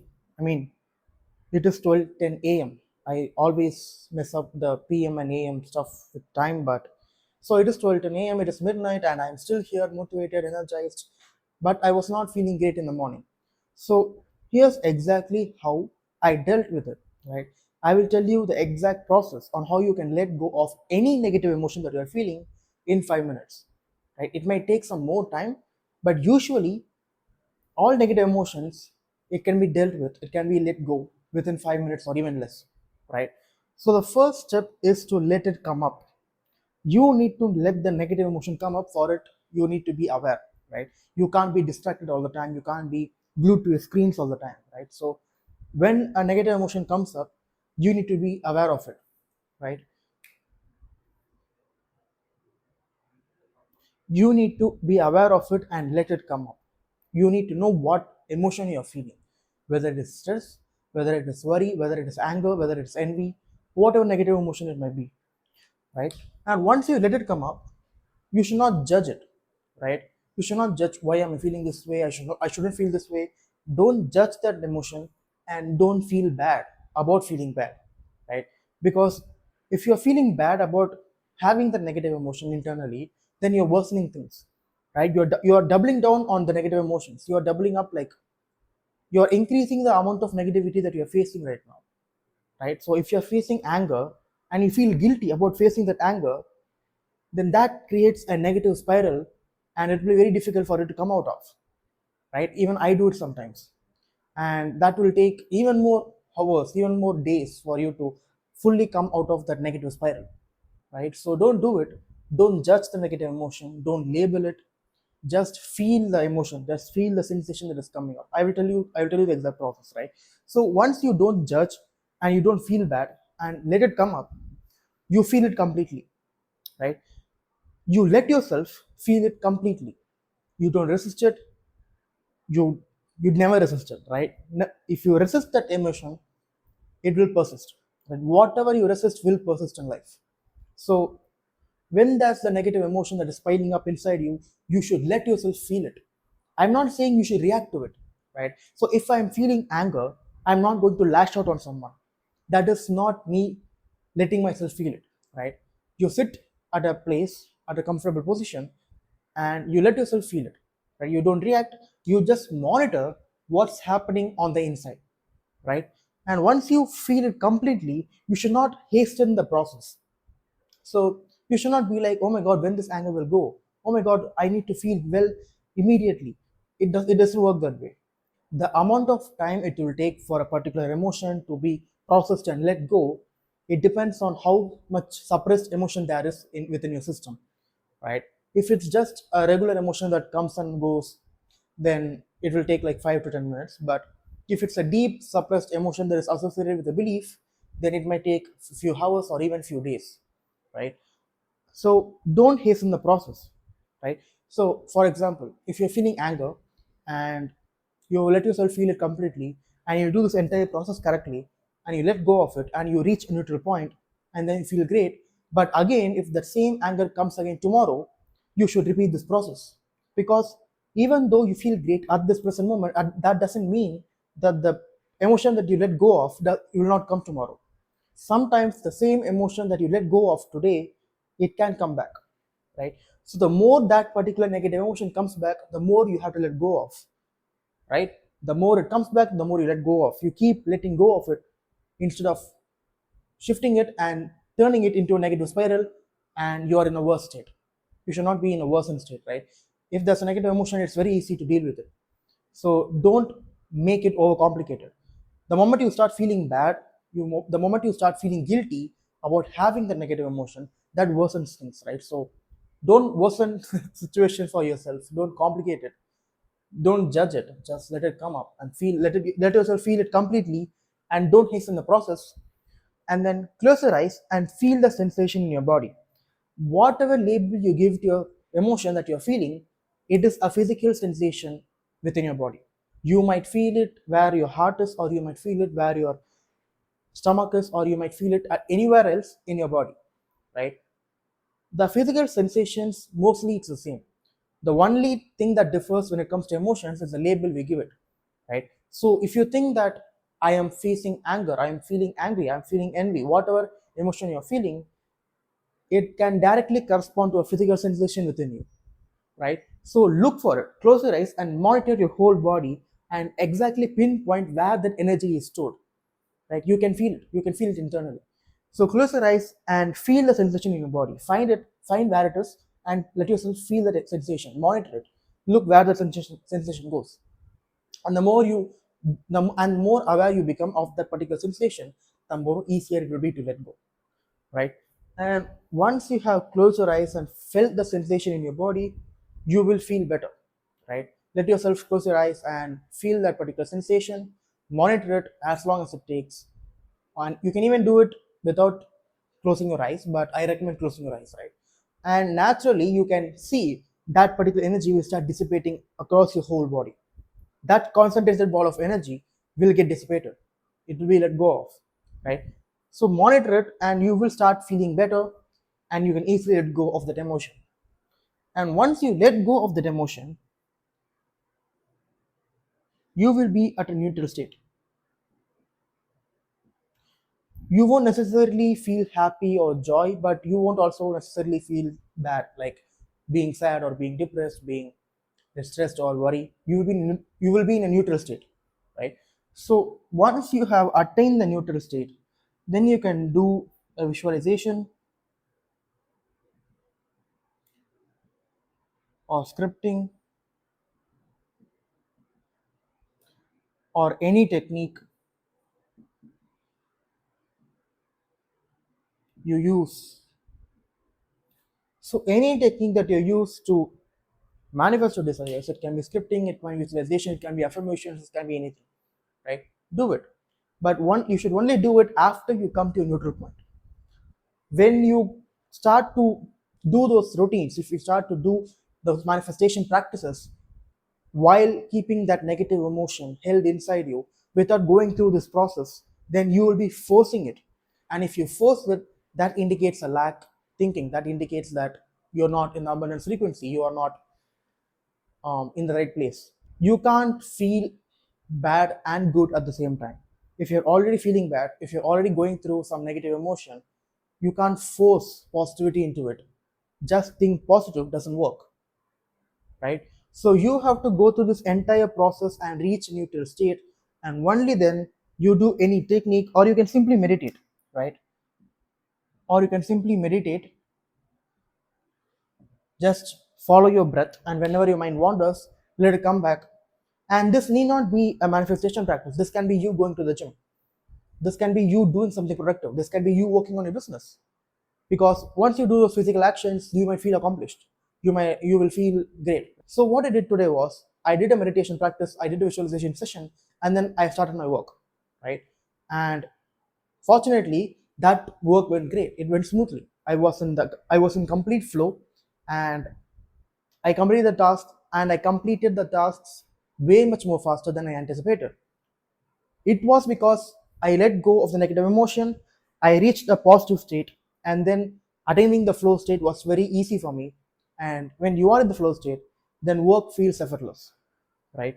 So that's how much impactful this letting go technique will be if you use it rightly, right? So any negative emotion you feel, go through this process, let go of the negative emotion, come to a neutral point, and then do any activity that will make you feel great, that will make you feel relaxed, that will make you feel joyful. And then do the tasks that you have. You will feel great, you will be in the flow state, and you'll feel even more accomplished, you will feel even more good. And again, you will be in the positive momentum you are in before the negative emotion came into the picture, right? So that's it from me. I wanted to shoot this quick video to let you know how I do it, how I deal with negative emotions. So I hope this has been helpful. This will be the last visualization training video that you will ever need to manifest your dream reality, right? So let's get right into it. So we will be talking about the target, relaxation and access, dimensionalizing and imprinting the subconscious, right? So the first step is to set a target for you to visualize, right? So you need to clearly articulate and specify your desired outcome, also known as your ideal parallel world, right? You need to make your vision so detailed that you can mentally write a script or blueprint of your future, right? So you need to write this vision down and describe it in detail. And once you do that, filter your goal by asking, does this vision lead to my desired reality? Right? Because you need to ensure your goals are aligned with your core being and that you sincerely want them, not just what you think you want, right? So make sure your vision is clearly what you want from within, not just the goal that others set for you. And once you've written them down, condense the achieved wish into a single, short, simple, and repeatable scene that vividly implies the fulfillment of that particular desire, right? So this could be a scene of being congratulated by a loved one or reading an announcement of a success, or it can be any scene that emits a positive emotion out of you, right? This scene should be viewed from a past tense perspective as if it has already happened, right? The scene should be ideally less than 10 seconds. And if your attention span is bad, you can decrease this further down to less than 5 seconds. But that means you just need to work on your attention span, right? So start meditating, start doing some attention exercises, and start reading a book, whatever you can do to shift yourself from the brain rot content that is destroying your attention span and move towards things that increase your attention span, like reading a book, watching a movie, watching some long form videos, right? But as for the time being, for you to manifest quickly, if you can't visualize your scene for 10 seconds continuously, then you can decrease it down, right? And the next step is relaxation and access. So visualization is most effective when the analytical mind is quieted, allowing access to the subconscious operating system, right? So you need to consciously choose to relax your body, aiming for a drowsy meditative state akin to sleep, also known as SATS, as Neville Goddard says, right? Now this state, characterized by alpha or theta brainwaves, is when the subconscious is most susceptible, right? So that's why you need to be in a meditative state so that you can imprint on a subconscious mind, right? So you must consciously relinquish attention from the big three, which is your physical body, your current environment, and linear time. right? You need to become nobody, no one, nothing, nowhere, and in no time. We are doing this to enter the field of pure consciousness. This field of pure consciousness is also called as the quantum field, the infinite intelligence, the all, whatever you may call it. But only when you enter the field of consciousness, you can access the subconscious mind, right? So close your eyes, take 3 to 5 deep breaths, and start concentrating on the blackness behind your eyelids, right? You need to do it for 3 to 5 minutes, completely absorbing yourself into that blackness, becoming that blackness, so that you can enter the field of pure consciousness, right? You need to understand that tension, effort, and analytical thoughts about how the manifestation will occur will force your mind back into high frequency beta waves, closing the door to subconscious, right? So you need to let go of all the analytical and logical thoughts and become pure blackness, become pure consciousness, right? So now let's talk about dimensionalizing, right? So you need to generate an internal experience so intense and complete that your brain perceives it as real lived memory, right? So you need to enter the scene in first person perspective. Visualize the scene from within, not by observing yourself as if watching a movie. If you observe it like watching a movie, then that is third person perspective. We don't want it, right? We want you to become the imagination, right? So you must act as the partaker thinking from the end, not the onlooker thinking of the end, right? So once you start imagining yourself from first person perspective, you need to activate every available sense, that is sight, sound, touch, taste, and smell, to create a fully dimensional virtual reality experience, right? So you can touch the imaginary objects, hear imaginary voices. For example, a loved one or someone close to you congratulating you, right? You can hug that person, feel their smell, and feel the textures in that particular scene, right? And once you do that, gradually and naturally, you will introduce and sustain elevated emotions associated with that goal's fulfillment, such as gratitude, joy, love, appreciation, or relief. So why we are doing this?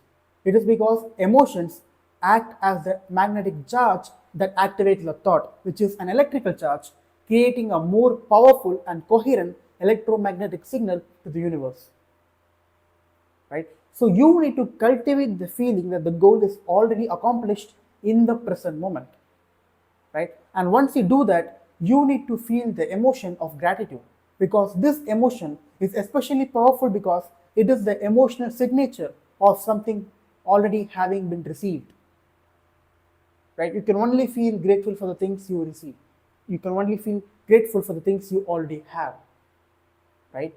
So once you feel the fulfillment, start feeling grateful. And the fourth step is imprinting the subconscious. So powerful visualization is about consistent, relaxed repetition until the new state is permanently installed, right? So you need to repeat the short, potent scene over and over and over and over and over again until it feels normal, natural, and effortless, right? So repetition and emotion are key to instilling the idea deep into the subconscious mind. And the most advantageous times for this practice are immediately before falling asleep and immediately upon waking, right? So during these times, the mind is naturally in a highly suggestible, subconsciously accessible state, right? Because you are still in the alpha and theta brainwave states, so it is very much easier for you to imprint on the subconscious mind. So once you have generated the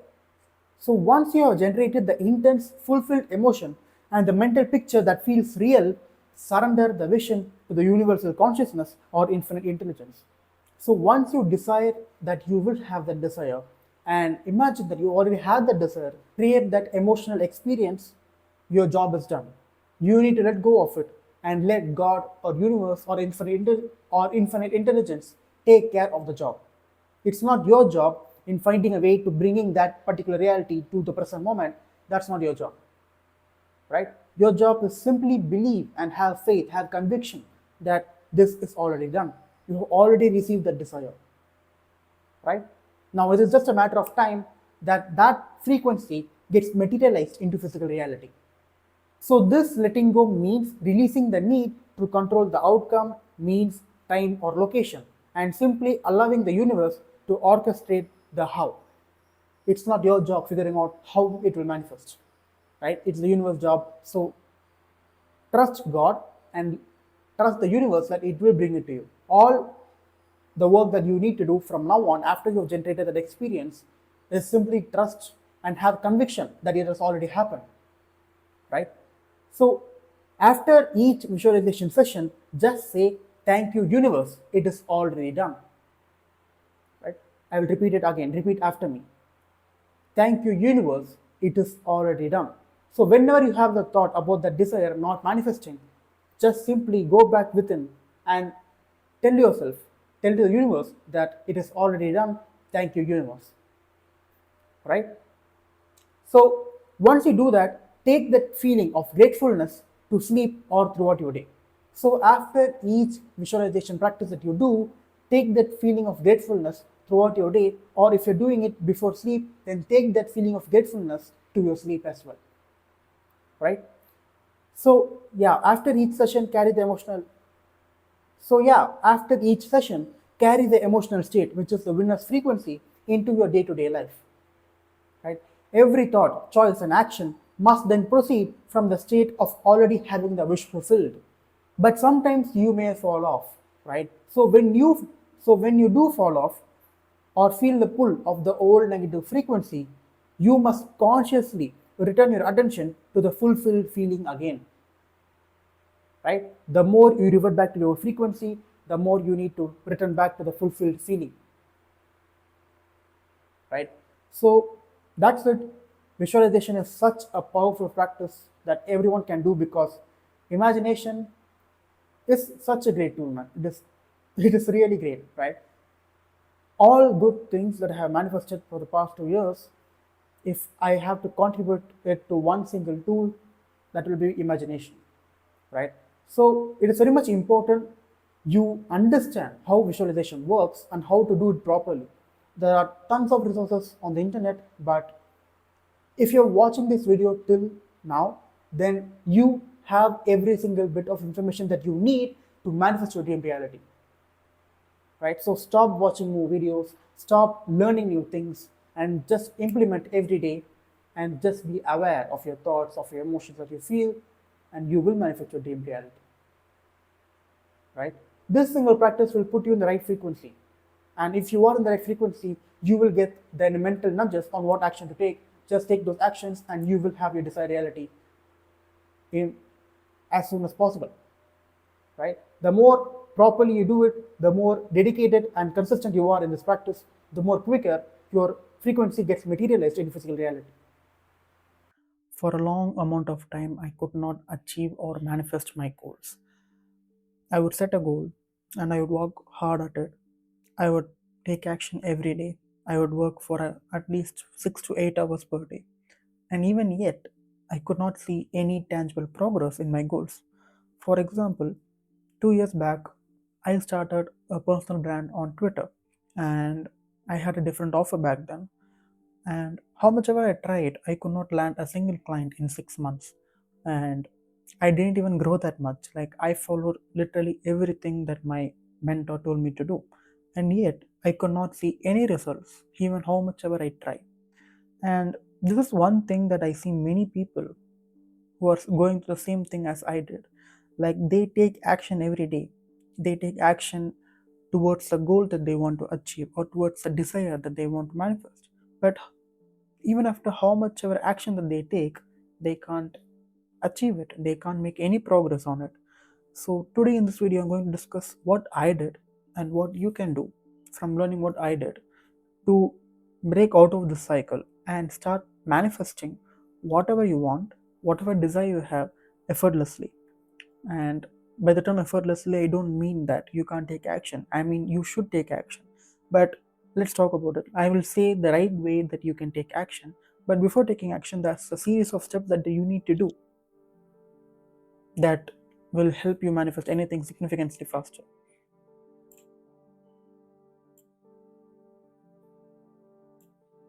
do okay. So, why do some people seem to attract everything effortlessly while others struggle? And this is the question that I have been asking myself for a long time now until I have found the answer very recently. And I'm going to discuss that with you as well today. So, you can attract everything effortlessly as well. So, in our world, the rich keep getting richer while the poor gets poorer, right? The poor chase money and never catch it, while the rich ignore money and it floods their life. Those who need the money have the least, and those who don't need the money have the most. And you can see this pattern in every country, right? Whether it be a democratic country or a dictatorship, like you can see this throughout the history and even in the present times. This pattern has been going on for centuries. Why is that? Why are people who are working 10 times harder are not able to get the money, while some people who don't work at all or who work significantly less than the people who work more but still can attract way more things into their life?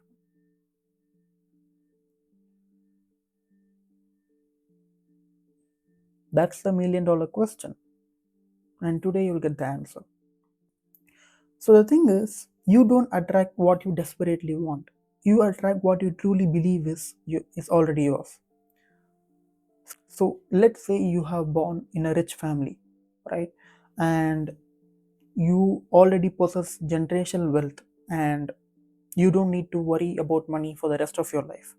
So think about what frequency would that person or your version who was born in a rich family would operate in. What frequency would they be in? They would believe from a very young age that getting money or attracting money or just having money is a very natural state for them, right? Having a large amount of money is a natural thing for them. They believe that it is already theirs, right? If you are born in a rich family, you would think that having money, having a lot of money is already yours, right? You don't need to work for it. You don't need to, start a business or go for a job. You already have it, right? If you're born in a rich family. But let's take someone who was born in a middle class or a poor family. They would not have this mindset. They would not have this. They would be operating in a completely different frequency, right? They would not believe that getting money, getting large amounts of money is a normal state for them, right? For a rich guy, making $10,000 per month is a very, very, he would not even care whether he makes $10,000 or not. He would already believe that it's his. He knows for a fact, he knows for a fact that he will get any amount of money that he desires, right? That is how the rich people operate. But if you have not born in a rich family, you don't operate in the same frequency as those other guys. Certainly, I didn't until I deliberately, intentionally changed the way I operate.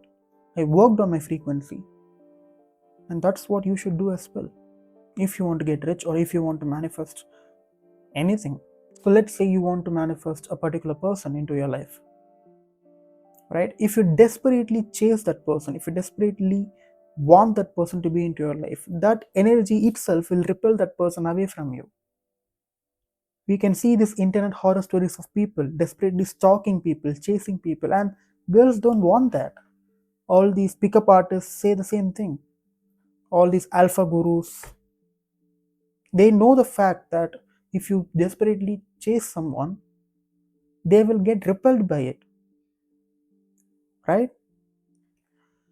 So the thing is, you don't attract what you desperately want, you attract what you truly believe is already yours. So if you want to attract that particular person, if you start acting in a way that they are already in your life, if you start behaving in a way that they are already yours, that person is already your girlfriend or boyfriend or your wife or whatever you want to manifest, if you start behaving in that way, it is an inevitable fact that they will get attracted to you. So the main mistake that many people do is, including myself in the past, that they keep their goal on a pedestal. They view that goal as a greater thing than themselves, right? So if you want to attract a particular person, or if you want to achieve a money goal, you are keeping that goal on such a degree that you lessen yourself, right? So when we chase something, it runs. When we idolize something, we separate ourselves from it, right? If you keep something that is external from you above above yourself, then that means that you are not worthy of having it. That is what the universe takes as a signal from you, right? So the universe doesn't respond to desperation, right? You are making yourself desperate if you're keeping something external above yourself. If you keep your goal on a pedestal, the goal will repel you. How much ever you try, you can't achieve it, because if you don't already have it, why would the universe give it to you? You can only have what you already have, right? So the universe doesn't respond to desperation. That is the main thing. Just repeat it to yourself. It doesn't respond to desperation. It doesn't respond to neediness. It responds to alignment. It responds to aligned action. So let me ask you this, right? What's the one goal that you have been chasing but still feel like it is out of reach? This can be anything. And once you have that goal in mind, think whether you have been chasing it from a place of neediness or desperation.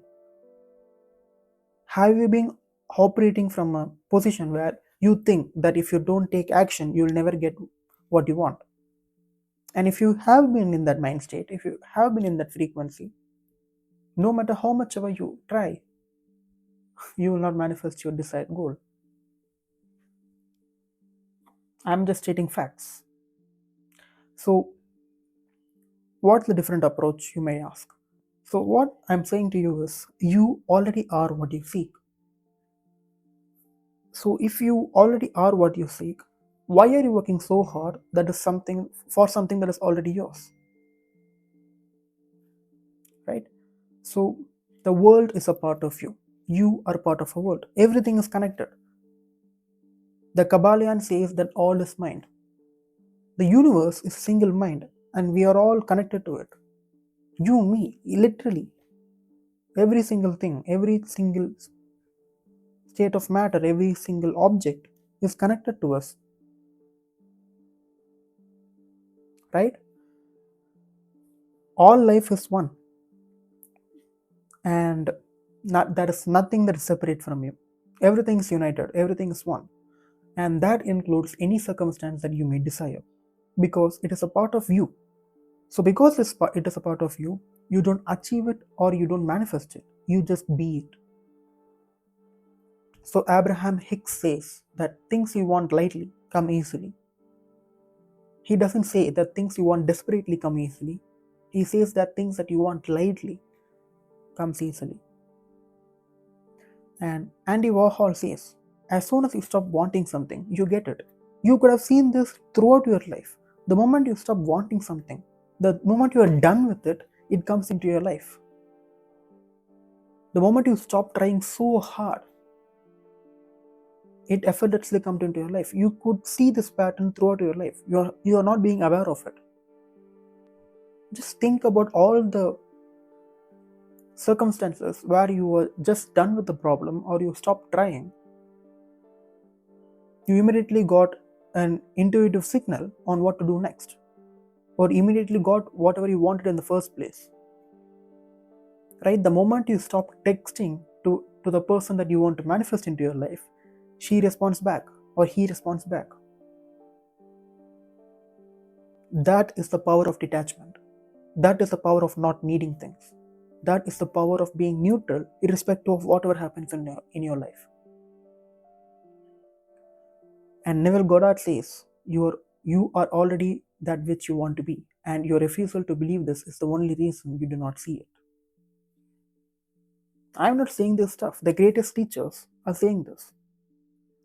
So here's exactly how it works, right? So when you keep your goal or your desire on a pedestal, you are creating a wall between what you want and yourself. And this blockade, this wall, acts as the only thing that is stopping you from manifesting your desired reality, from manifesting whatever you want. So, the space between you and your desire is an illusion that you create by overvaluing it. So, here's how I've shifted, right? And what you can do as well. So, instead of striving or chasing or hoping that you will achieve your goal, why not just live as if your desire is already yours? What I did was I started being grateful for the thing I wanted to manifest because I knew for a fact that I already had it, but it just didn't materialize into physical reality. And that is not manifestation. Many people think that manifestation is things materializing into physical reality, but no, the moment you set an intention, the moment you decide that you want something, that you can have it, that is when the real manifestation happens. Manifestation is always instant. The moment you stop being dependent on seeing the reality change, that is when the real manifestation happens. And when you give it time, it comes into your life. The world is a mirror, but it also has a delayed effect. Right? Just because you can't sense it with your sense organs, or just because you can't see it, doesn't mean that it hasn't manifested yet. Right? So, if you already had the relationship, or the dream job, or financial freedom, how would you act? Right? And start acting in that way. The moment I stopped seeing my goals as something above me, they started flowing into my life effortlessly. For the past 2 years, I have been trying to move to New York because New York is the richest city in the world. That is what I believe in, right? So I wanted to be in a place where I could see prosperity in everything. And New York is a prosperous city, right? So for 2 years, I saw that moving to New York was a big, grand goal that I needed to achieve. I needed to work towards it, right? But the moment I set my goals as an equal thing to me, the moment I became neutral towards my goals, the moment I started seeing those goals as if they've already happened, here I am in New York from a third world country. So here's what I want you to do. So enough of me blabbering into a camera, and enough of you just staring into your whatever device you're watching in, and take a piece and take a sheet of paper. Stop watching and get a notebook or a piece of paper, because you need to take action. How whatever those manifestation guru says, you are a physical being and you need to take action. You're born into this world to take action every day. So just do it. These are powerful stuff. So once you have a piece of paper, write down your biggest goal. What you have been chasing, but you still haven't achieved it yet.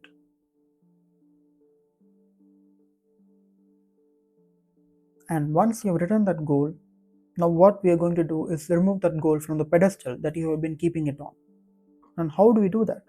So ask yourself, what if you already goal so ask yourself, what if you already knew that it was coming? And what if you already got that goal? What if you already got that desire? Ask yourself that and write down how you would feel. Let's say you want to manifest a specific person into your life. How you would feel if that person is in your life? What if you propose to that girl and she accepted? What if you propose to that boy and she accepted? And once you write down how you feel, allow yourself to feel that. The feeling that you just wrote down, allow yourself to feel that feeling.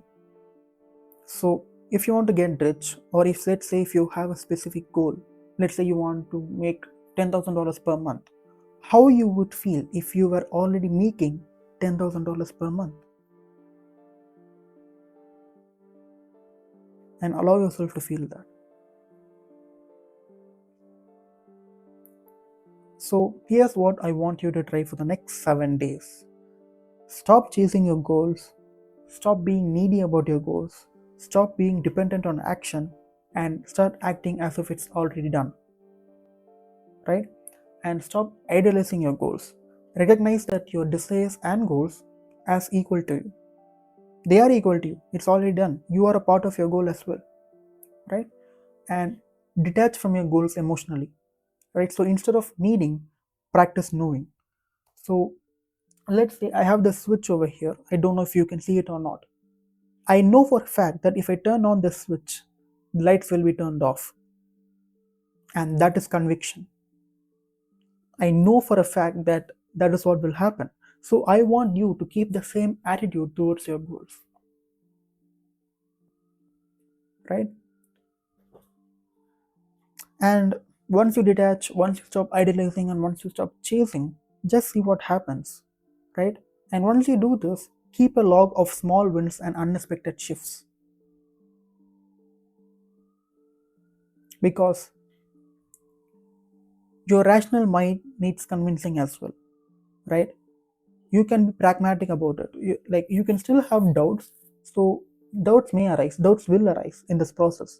So to tackle those doubts, you need to keep confirming to your mind that this process is real, this process is happening, right? So if you keep a log of small wins, that acts as a confirmation to your manifestation process. That makes your manifesting the things that you want to manifest in the future a hell of a lot easier.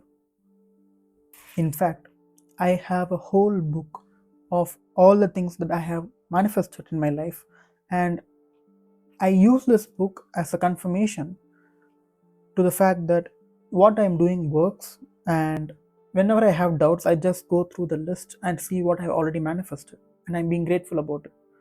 And that confirmation allows me to make my manifestation process a hell of a lot easier, right? Because tackling those doubts is a critical thing that you need to do in your manifestation journey. And keeping a log of small wins allows you to do that much easier. And wait, I'm not saying that you should not take action, right? So what I'm saying is you should take action. What I'm saying is the exact opposite. I'm not saying you should never take action, I'm saying you should. But there's a difference. There's the right way to take action, there's the wrong way to take action, right? This video isn't about inaction, it's about aligned action, right? So action taken from a place of certainty and knowing is 1,000 times more powerful than action taken from desperation and lack, right? So keep working on your business, keep improving your relationships, visualize your dream, but do it with the energy of inevitability, not struggle. Do it from a place of conviction. If I turn off this switch, I know for the fact that the lights will be turned off as well. Keep that same attitude towards your goals. So let me give an example. So if you are like, I need to do this or I will never get what I want, that is a desperate action. We don't want that. So instead, what you need to do, what mindset that you need to have is, this is already mine and I am just aligning with it. Now that is inspired action. These types of actions are the ones that align you towards your goals, right? So what will you let go of today so that it can finally come to you? Comment them down below and just practice this for the next 7 days. Act as if you've already got what you want and just see the progress on what, and just let me know what progress you made in the comments. And that's it. I will see you in another video. So in this video, I will share how I journal, in what way do I journal to manifest whatever I want. Most people don't use it as a manifestation diary. Most people use it to record their experiences, just write down whatever comes to their mind, right? But in this way, if you do it my way, then then manifestation becomes significantly more easier, right?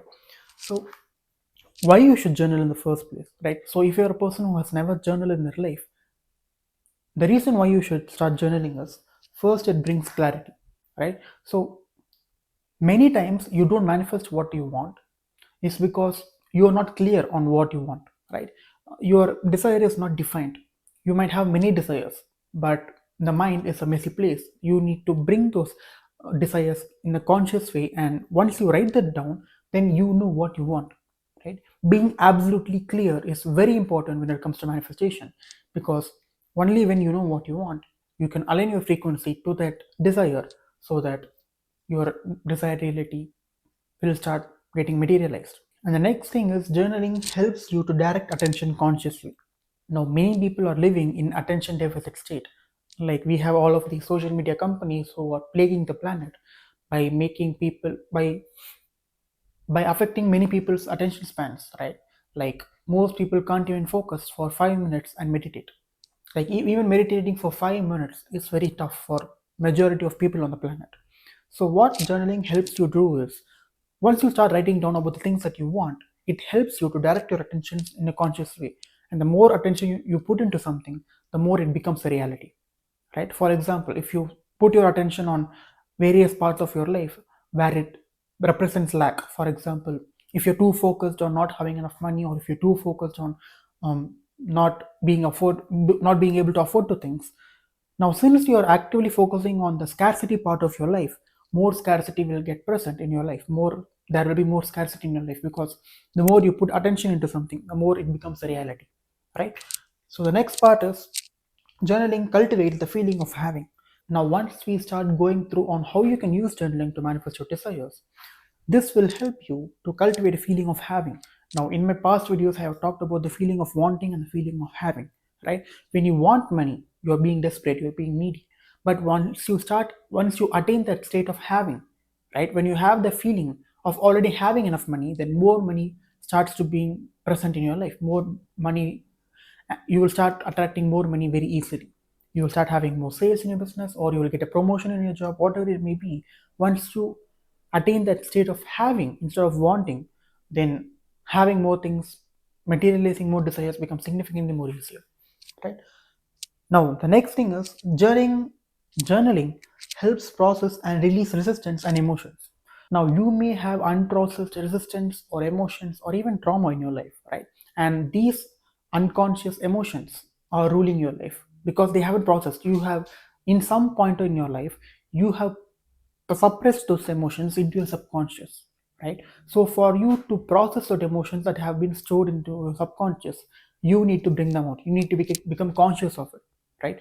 So, you can start writing down situations or emotions. Like, for example, if I don't feel good, if I don't feel in a positive way, I start writing down, I start writing what I feel, I start writing why I feel that way, right? Because I am putting awareness, I'm being conscious about the way I feel. Most people don't write, most people don't journal, and because of that they never process their emotions, and that emotions keeps ruling their life, right? And the next thing is journaling can help you to keep track of your manifestations. Now, when you keep track of all things that you have manifested in the past, that gives you the confidence in your ability to manifest more, right? This is sort of looking for confirmations, right? The more you keep track of all the manifestations that you had in the past, the more it gives you the confidence in your ability to manifest more, right? So this is why you need to start journaling. And honestly, journaling alone has changed my life more than any other good habit in my life, right? Like, this is very powerful, let me just tell you. So now let's discuss about how you can start journaling. So first of all, get a high quality empty book. Now, what we want to do is, we need to treat our journal as a precious thing for us. It is a very close thing for us, and it contains all our secrets, all our intentions, all our desires in one place, right? So I don't want you to just take up a random notebook that is lying around in your house. No, buy an actual high quality journal, right? Because once you get a high quality journal, you will treat it that way. You will treat it as a precious thing. So the more high quality your journal is, the more you will treat it better, right? Because we don't want to treat it like any other notebook. No, this notebook is very precious for us. The more attention you give into the notebook, the more powerful it becomes, right? So now I will give you all the ways that you can use your journal. It is not required for you to follow all of this. You can just follow this one thing, or you can just follow scripting. Like, I will give you all the individual blocks you may need, right? Whether you use it or not, it's up to your choice. I mix and match all of this, right? When you look into my journal, I would have all of this, but that doesn't necessarily mean that I'm using all of this every day, right? So one day I might script, or one day I might write a to-do list, or one day I might write down my intentions. I'm going to discuss all of this, but there are no rules in writing a journal, right? Because the more rules you set, the more it limits your freedom. Like, the thing is, there are no rules, right? This is how I follow, right? So I will give you all the ways that I use my journal. You can take what resonates with you and you can leave what doesn't. Right? There are no rules. The only one rule is there are no rules. So the first thing that I do most of the time in my journal every day is I regularly write down my intentions or my desires or my dreams. Right? So I write down my desires and I'm being very specific about it. So whenever you write down your intentions or your desires, you need to be as specific as possible, right? So here are some rules. So when it comes to writing intentions, there are some rules for you to follow in order for you to manifest. Now, I'm not saying there are rules for you to write your journal, but when you choose to write your intentions, then there are some rules that you need to follow in order for you to manifest what you want. If you don't want to manifest anything, then you can write whatever you want. But if you want to manifest, then these are the rules that you need to follow. So the first rule is include both big and small things. Now, in reality, there are no big and there are no small things, right? It is just an effect of polarity. It is we, the humans, who differentiate between what is small and what is big. But to the universe, there are no small goals and there are no big goals. Everything is just a goal or a dream or a desire, right? So, whenever you're writing down your intentions, you need to include both big and small things, right? So for example, so let's say I want to lose a pound in this week. So I will write, I'm losing 1 pound this week. And for example, when want to write a big thing, I might write, so this month I'm making $20,000. Now that is relatively big for some people. It will be relatively small for some people, right? It is completely relative to you. But but but in your intention list, always have a mix of both big and small things, right? And the next is mix and match with be, do, have. So here I've given an example of intention list, right? So you can write who do you want to be, or you can write what do you want to have, or you can write what you want to do, right? So for example, I want to be the person who always makes 5 sales a week. Or you can say I want to be a person who makes $20,000 per month. Or you can say I want to be a person who has 100,000 subscribers on YouTube. And for do, you can say I am a person who always go to the gyms 5 times a week. Or you can say I am a person goes to the who does who does 20 minutes of meditation every day. And for have, you can say I have way more money than I can spend. And the next rule in writing intention list is always write in the past tense or the present tense. So here I have given some examples, right? So so this is how I write my intentions. So the first example is I am losing 1 pound every week easily. It is not saying I will lose 1 pound, right? It is saying I am losing 1 pound every week. It is very important for you to write your intentions in the past tense or the present tense. Now you can also write it as I have lost 1 pound last week. Even though it has not materialized into physical reality, you can still write it in the past tense or you can still write it in the present tense. That is what makes this exercise so powerful. So I have written I am losing 1 pound every week easily. And you can also write it as I am grateful for having way more money than I can spend. This is an example of have, right?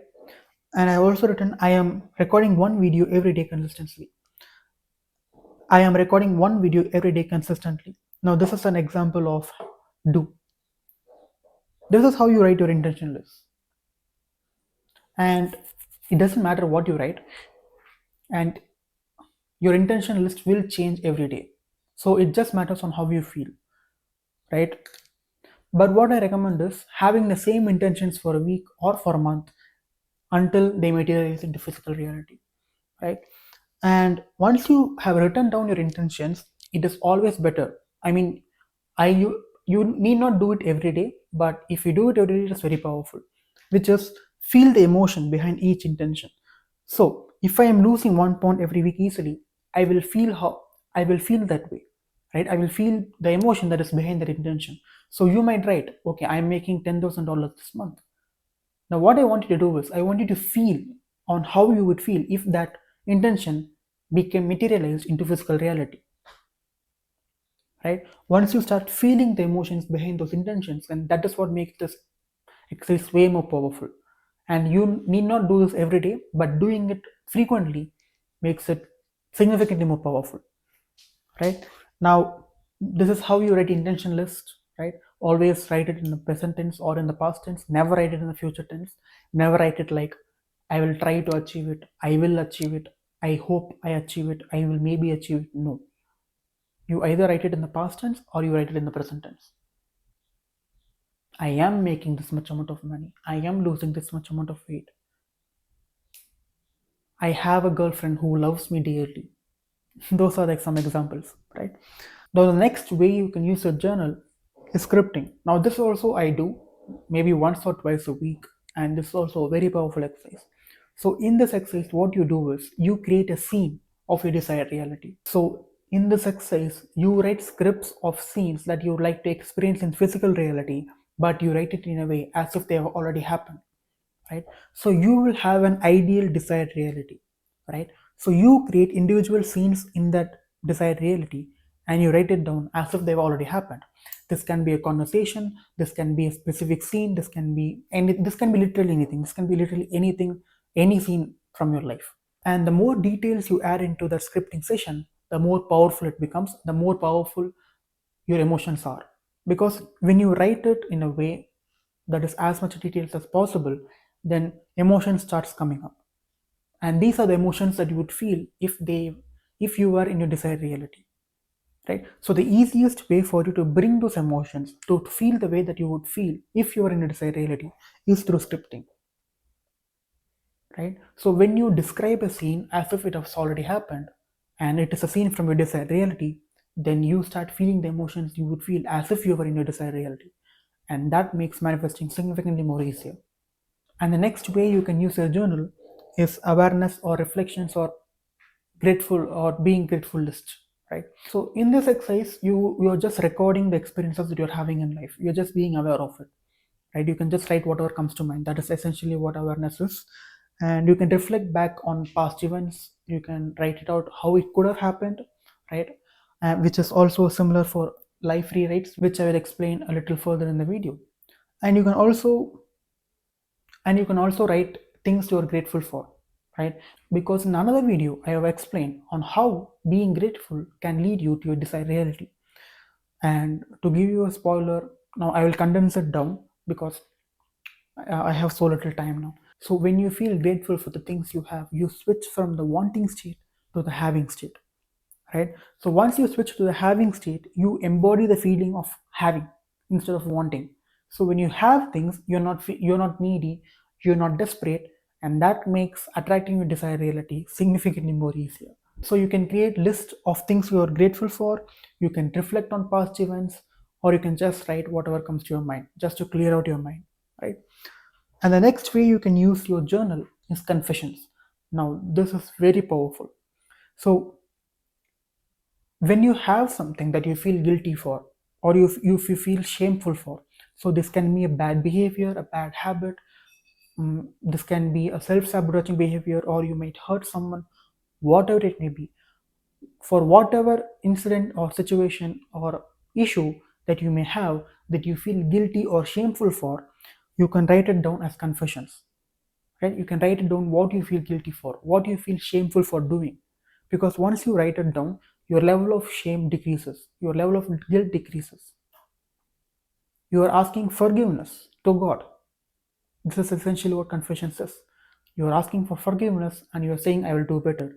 And this will significantly make you better. Like all of the exercise is made to make you feel better, right? Because feeling is the secret, as Neville Goddard says. So, confession is also a very powerful way to release negative emotions, to release resistance, and to release negative emotions, right?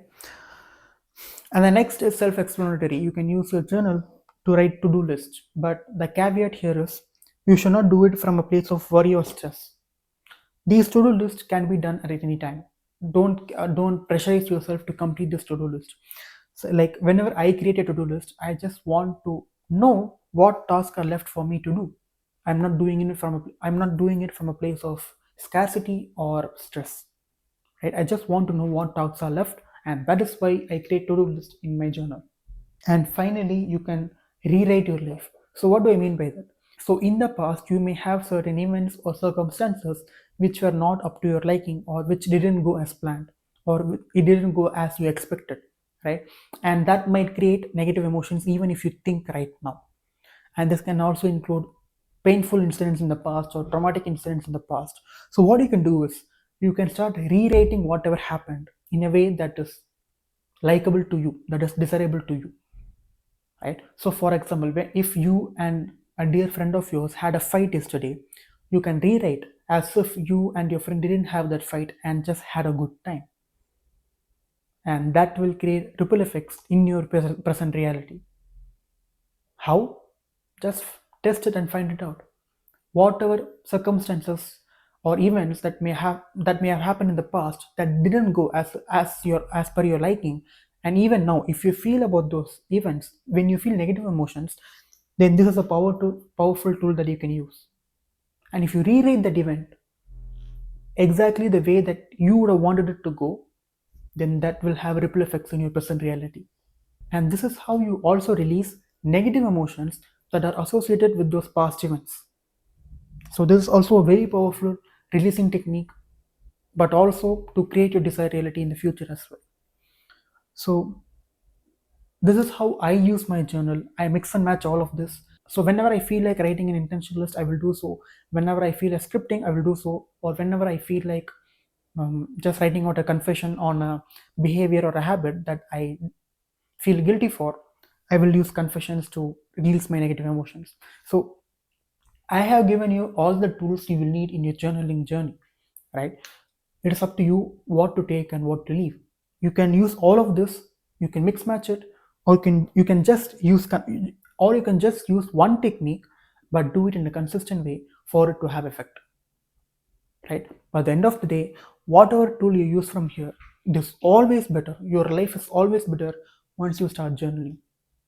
You have nothing to lose. It is just a 10 to 15-minute habit that you can incorporate into your life that will have a tremendous effect in bringing your desired reality to you. Journaling as a simple habit alone is very powerful, but once you combine these with your journaling habit, then then you will become a master of your reality. Now that's it from me, and I will see you in another video. One of the most underutilized but very powerful superpower that many people don't use in order to manifest that desired reality is gratitude. By simply having gratitude, or by simply being grateful for the things that you have, will lead you to your desired reality. How? Let me explain. So first of all, your external or physical reality always mirrors your internal reality, which is your internal reality. We can say it as your frequency. Your frequency creates your physical reality, right? So if what frequency you are in determines what reality you experience in your everyday life. And your frequency is nothing but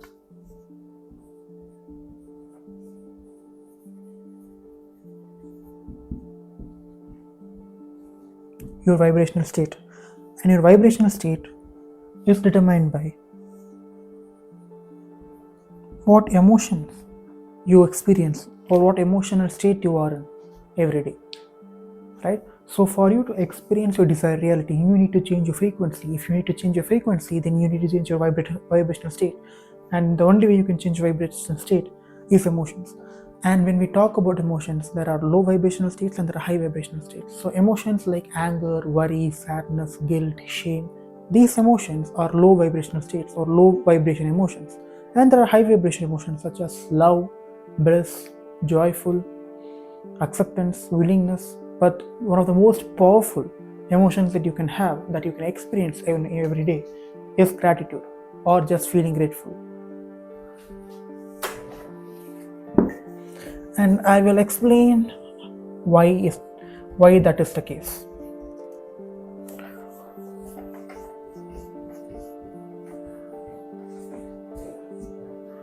So when we talk,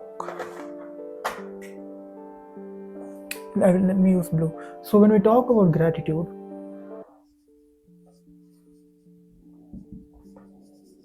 you can only feel gratitude to the things you already have, right? So,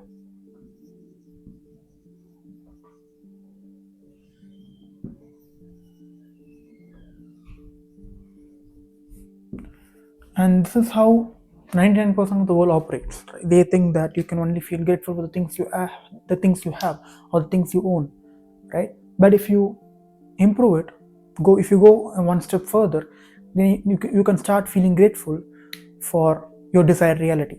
Even when your desired reality is not present in your physical reality, you can start feeling grateful for it, which just makes attracting that desired reality 10 times more easier.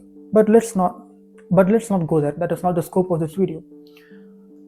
Just feeling grateful for the things you already own and you already have is more than enough for you to shift your vibrational state, which allows you to shift your frequency, which will make manifesting your desired reality way more easier. So, gratitude is nothing but is what I call have energy. Now, most of the time, people want something, people have desires, right? So, people say, I want this, I want that, I want more money, I want more abundance into my life, right? They are always emitting want energy. So, most people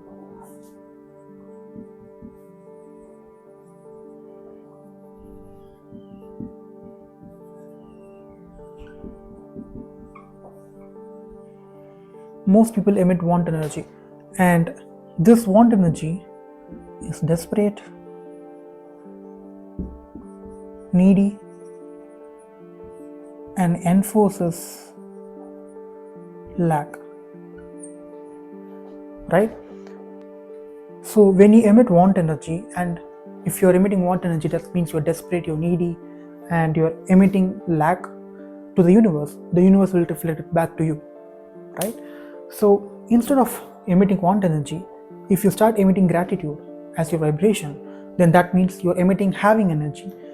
And if you start feeling happy, if you start feeling grateful for the things you already own, then that means you're emitting have energy to the universe, right? So whatever you want in life, it can be more love, it can be more money, it can be anything. Start feeling grateful for the thing you already have. If you want more money, start feeling grateful for the money you have. If you want more love, start feeling grateful for the love that others already give you. If you want more health, start feeling grateful that all your hands and legs and your eyesight, everything else is working properly, right?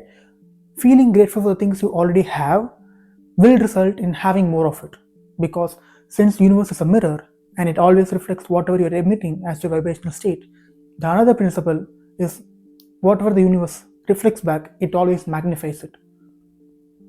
It makes more of it. So if you're emitting lack, more lack will be created in your life. If you're emitting have, you will have more in your life, right?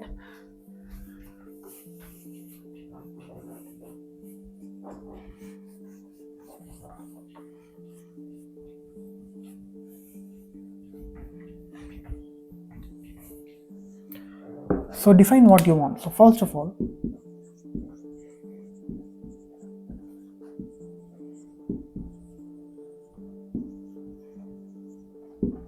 define what you want. Do you want more money? Do you want more love? Do you want more health? Whatever it may be. And if you don't have, if let's say you want to attract a partner, but you don't have a partner, and you might ask me, okay, I don't have a partner, then how will I start feeling grateful for it? The moment you decide you want a partner, then you can start feeling grateful about it, right?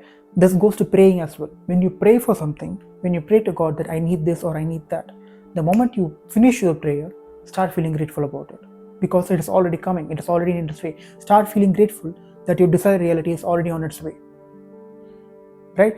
But let's say you want more money, let's say you want a bigger car, a more nicer house than the house you're living in, then start feeling grateful for the things you already have. If you want a bigger house, start feeling grateful for the house you already have. Start taking care of it, right? If you want more money, the respect money you already have, be grateful for the money you already have, because it's very important that you emit having energy instead of wanting energy, instead of feeling desperate or needy. Because if you go throughout your day feeling grateful for all the things you own, then that puts you in a much higher vibrational state than any low vibrational emotion that you can be experiencing. It can be anger, shame, sadness. Let's all remove it, right? So once you define what you want, start feeling grateful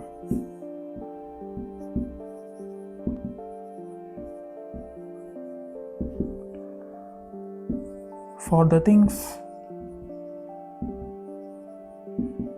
that are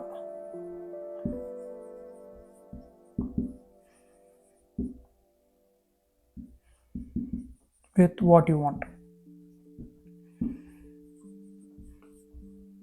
First, define what you want and then start feeling grateful for the things that are associated with what you want. Like I said, if you want more money, be grateful for more money. If you don't have any money, start feeling grateful that money is already on its way. And one important concept in manifestation and reality creation is letting go. Right? I already talked about this in my other videos, you can check it out. But the more you feel grateful, the more easier it is to let go. Right? Because you're not needy anymore, you're not desperate anymore. You can easily let go of it because you already have money if you want more money. Right? If you want more love from others, you're already getting love from just one or two people in your life, right? Start feeling grateful on that, start focusing on that. This also ties back to the other principle of manifestation, which is attention or focus.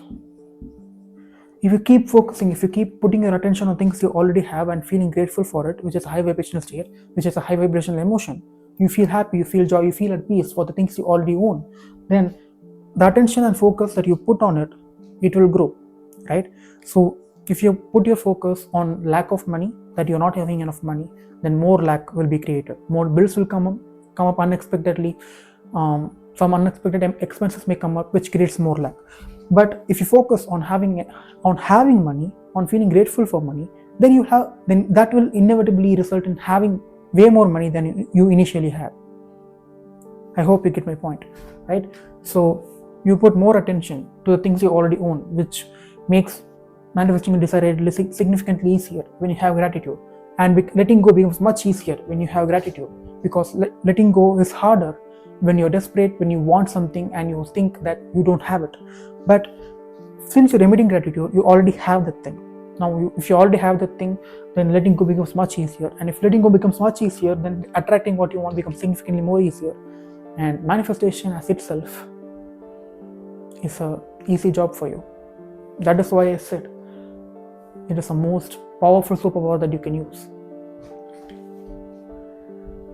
And third, do this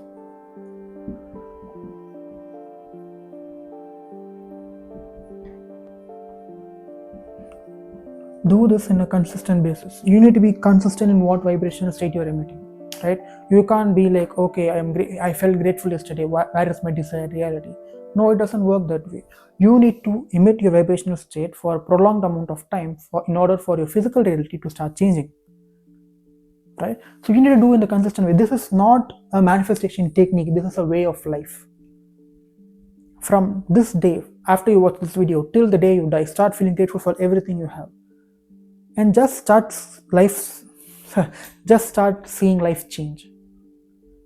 Not just from a manifestation and reality creation perspective, your general life becomes significantly more better, because you start appreciating the people around you more, you start appreciating the things around you more, you start appreciating yourself more, you start appreciating the circumstance you are in right now. Because once you start feeling grateful for the situation you are in right now, then you know how valuable the position you are in. Most people most people forget that the chances they have been given. There is another person who is in a significantly worse state than you are in right now. So you can start feeling grateful for that as well. And so at the end of the day, show gratitude, start feeling grateful. I just wanted to shoot this quick video and I'm feeling very cold. That's why I'm wearing this hoodie. Other than that, I will see you in the next video. In order to manifest quickly, you need to start feeling more of your dream reality, because you can only attract new realities that you can feel on some level.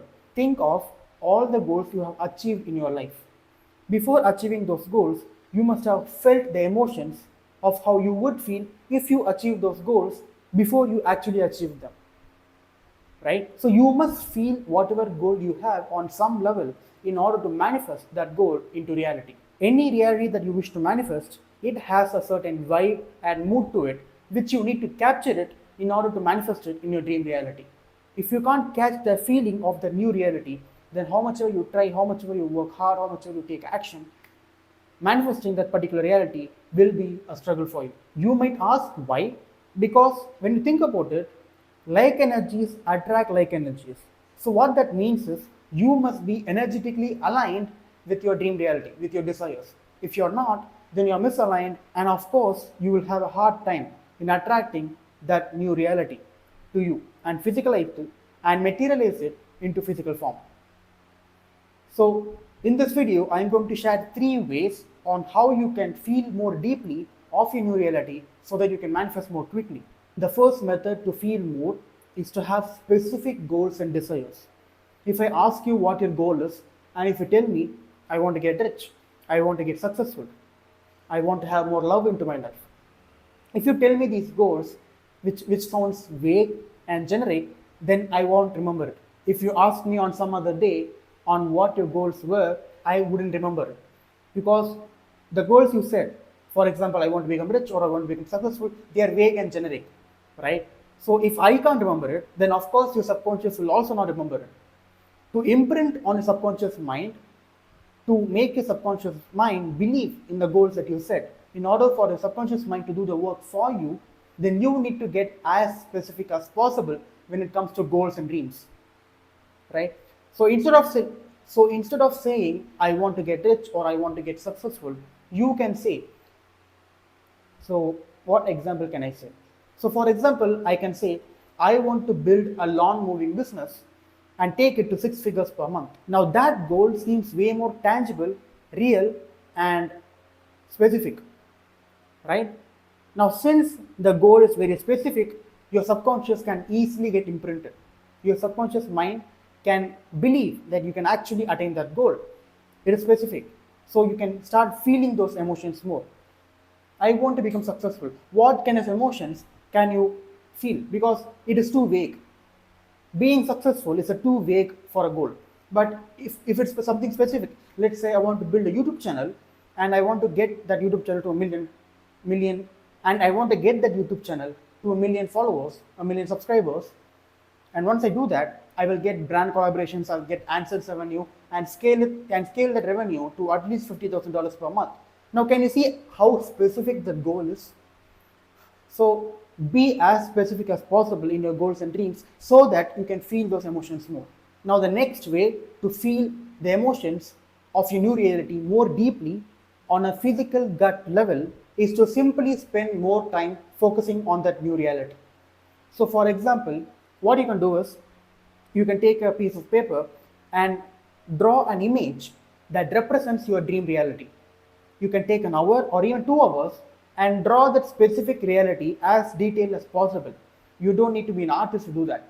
But if you think, oh my god, it's so silly, why should I draw my dream reality? It will take too much time. If you start thinking in that way, then that means it can mean either one of these things. It can mean that you're not fully dedicated towards it can mean you are not fully dedicated towards your goals, or you simply don't understand on how reality works. Now you need to understand that your subconscious mind thinks in images. You will have a hard time in imprinting your subconscious mind through numbers, abstractions, concepts, or even words. Don't get me wrong, these things like words, affirmations for example, they can have an effect on the subconscious. But to do it in a more powerful way, it is through images, right? Your subconscious will have an easier time in getting to know your reality through images rather than words, right? And this same method also applies to scripting. So if you start writing in detail about how you will live in your dream reality, what kind of income you will possess, what kind of savings that you will possess, who will be your partner, where will you live, how will you live, if you if you take your time and spend as much time as possible detailing out, writing out your dream reality in as detail as possible, that will have a significantly more impact on the subconscious rather than you affirming the same affirmations every day, right? The entire point of manifestation is you need to feel your dream reality.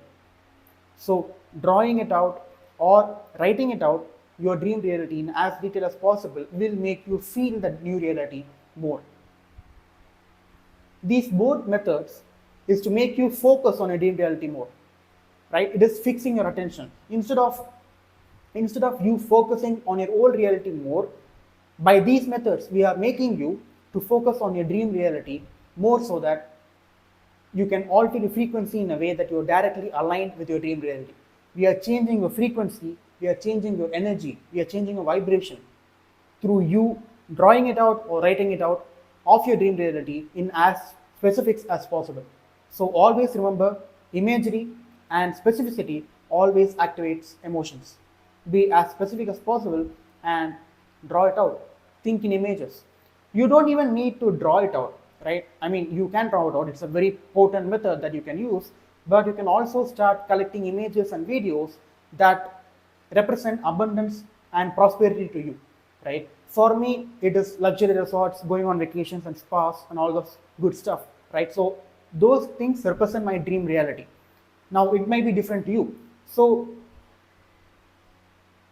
it also matters on what you put in your mind, what images, what videos, what media you consume, right? So you can also take out some time of your day and start collecting images and videos on the internet that represent your dream reality, right? Now that's a little tip that I can give you.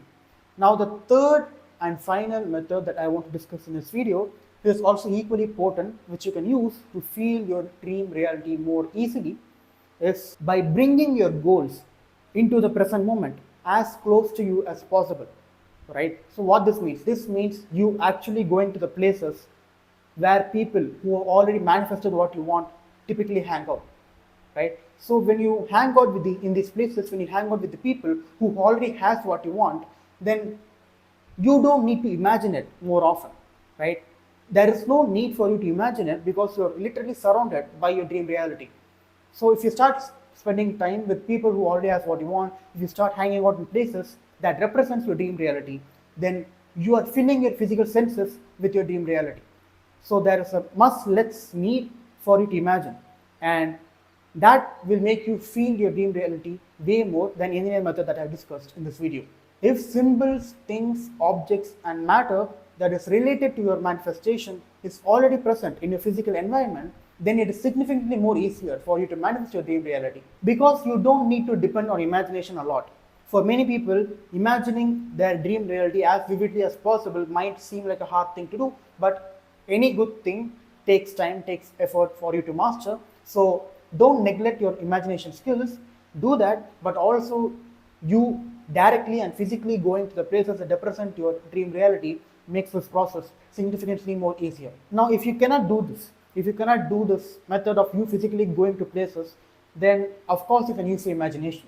But you need to be as vivid and as detailed as possible in your imagination. So some questions you can ask yourself is, which people are present in your dream reality? Where you are? How you are? How does your body look like? What emotions do you feel? What do you smell? What do you hear? What do you taste? Who do you talk to? What is the scenario that you're imagining? Who is congratulating you? Who is feeling proud for you? All these deep questions that you can ask yourself and incorporate it into your imagination so that you can imagine that dream reality as vividly as possible. So your feeling of new reality can be deepened by you adding sound, taste, and smell into your imagination. So let's do an experiment, right? Imagine hearing the sound of a baby laughing or a baby crying. And once you do it, you might have sensed some change within yourself, right? When you imagine of a baby laughing, then you will notice a slight shift in your emotions, right? So if this tiny example can shift your emotions, then imagine you actually feeling your dream reality. So by you utilizing all your five physical senses in your imagination, that will make you feel a hell of a lot more of your dream reality, right? So I just wanted to shoot this quick video to discuss these three methods that I use to feel my dream reality more, and there you have it. Make sure you're consistent with all of these practices. I don't expect you to do all these practices every day, but choose one and do it often, do it consistently, right? The more you do it consistently, the more your dream reality becomes your new normal, which I have talked about many times in this channel, right? For you to make your dream reality as normal as possible for you, these methods will surely help. And if you want more techniques, if you want more fundamentals, if you want to directly talk to me, then check out the link in the description. The reason you're still stuck in life is because you have normalized your current circumstances, whether it be higher finances, better relationships, better health. The reason you're still stuck is because the current circumstances has become so normal for you, and whatever you find normal will find you, right? Because take the rich, for example, right? The rich people, it is so natural, it is so normal for them to have money, right? And if you have been struggling financially, then most probably it is very much normal for you to want money, right? Having money is very normal, it's very natural for the rich people, and that is why the rich keeps getting richer and the poor keep getting poorer. It is because of the subtle difference, right? So the secret here is, for you to manifest your desired reality, all you have to do is find that desired reality to be normal for you. To identify that desired reality as a normal thing for you, you have to normalize it. Because when you normalize it, you automatically become detached. You can let go of it, and you can do it in an easy way, right? You are watching this video, and I don't know in which device you're watching this video, but you have normalized owning that device. The room you're sitting in, the house you are living in, you have normalized living in that house. But the mistake that many people do when it comes to manifestation and reality creation is they keep their goal or they keep the desired reality on a pedestal, right? They think that it is a far out goal that they need to achieve, right? The moment you find your desired reality as a normal thing that can happen to you, you stop relying on these techniques, on these manifestation techniques that you see on the internet. You don't need a specific technique if you can already behave. If you can already be like someone who already owns it, right? Because the secret to manifestation is you being the version of yourself if you were in your desired reality, right? And a part of it is you normalizing your desired reality. Let's say you want to manifest a house, right? You need to normalize living in a house of your dreams. That means you should not get excited about that house. You should not get your emotions should not fluctuate when you think that the house is not coming to you, right? Because this is where conviction comes in, right? What is conviction? Conviction is knowing. It is not a belief, right? When you turn on a switch, you know for a fact that the light will get turned on. That is conviction, right? So if you want to normalize your desired reality, you need to have conviction so much that you know that it is going to come for you. If you want financial freedom, then you need to know that you will achieve financial freedom. You are already financially free. Part of manifestation is also living from the end, right? So if you are living from the end, then that current situation, that reality must be so normal for you, because you are manifesting every day, right? You are already a master manifester. The situation you are in, the current life you have been given, was manifested by you. It is because of your current beliefs, current thoughts, current emotions, current identity, your perception. All of these pillars of your frequency has manifested your current situation.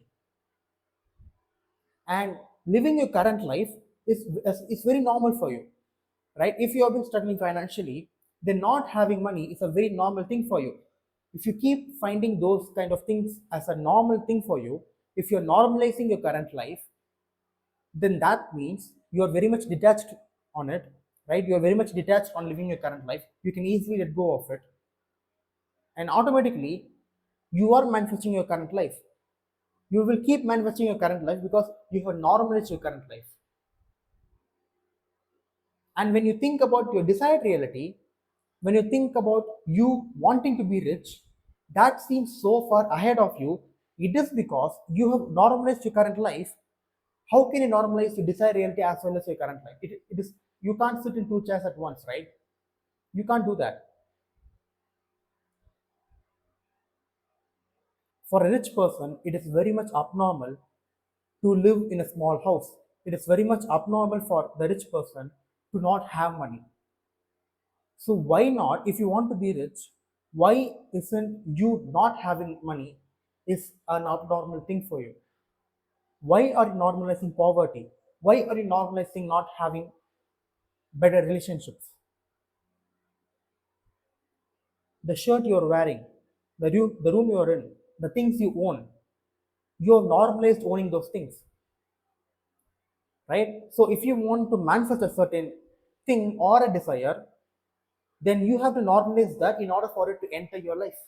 For example, let's say you have been making $30,000 per month, right? And you want to scale your revenue to $50,000 per month. But even if you can achieve $50,000 per month, the next month you revert back to your old revenue, because you have been so used to maintaining that $30,000 mark, right? So you need to change your self concept. You need to change your frequency in a way where your new normal is 50K per month, right? It is not, you can't sustain the new revenue. It's not because you can't do it, but it is because the frequency is not aligned with what you want. And this normalization also applies to emotions as well. If you have been having emotions like worry, stress, anger, hate, jealousy, all of these negative emotions, if you have been going through them every day, and if you find them normal, then of course the emotions is going to keep up. Of course the emotion is going to get repeated every day. And since your emotional state is the biggest part of your frequency, many experiences, real life experiences, will be created to reflect your emotional state, right? If you find these emotions as an abnormal thing, then you will automatically work on them. You will get the intuition to work on your emotions so that you can incorporate positive emotions as your default state. Whatever you normalize, it will find you, right? And the reason you can't normalize your desired reality, you keep it on a pedestal, right? You think that it is a far ahead goal that I don't have right now. That manifestation is living from the end. So you need to visualize your desired reality to a point where you feel it as a normal thing for you. If you visualize your desired reality for the first time, no change is going to happen. But if you keep visualizing your desired reality so vividly, so detailed, every day, consistently, and you keep having these emotional experiences every day of you being in a desired reality, then that experience in itself becomes normal for you. And if that desired reality becomes normal for you, your current circumstances becomes an abnormal thing for you. Then automatically you will take actions that will result in your desired reality, right? You not being consistent with your manifestation practice makes you normalize your current circumstances, which will keep getting repeated until or unless you change your self concept of who you are. Because if you define yourself as a person like, I'm not consistent, I'm not a person who can't I'm not a person who can be consistent in what they preach that they will do, right? So you need to change your self concept in a way where you feel like I am the person who is consistent in whatever they start. So beware of what self concept that you enforce every day, right? If you stop being consistent in whatever you start, then that means you don't follow up on your word, you don't have integrity with yourself. Then how can your subconscious mind trust you? How can you trust yourself? If you can't trust yourself, if you can't keep up on your word, then why will the universe will give you what you want? Because you can't give yourself what you want, right? So the key to normalizing your desired reality, because so the key to normalizing your desired reality comes from the fact that you need to feel the emotion of you already being in a desired reality and living it. And the best way to do it is visualize the desired reality as vividly as possible. And you do it every day and as much time as possible and create that internal sensation, create that internal emotion. And the more you do it, the more your desired reality becomes normalized, and the more weird and the more creepy your current life becomes. And the more weird your current life becomes, you will start to notice the wrong things that is happening around you. You don't want to live poor. You don't want to live a scarcity life, right? You want to be in abundance.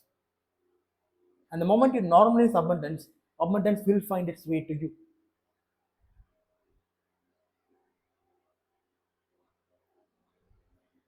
So be consistent with the manifestation practice.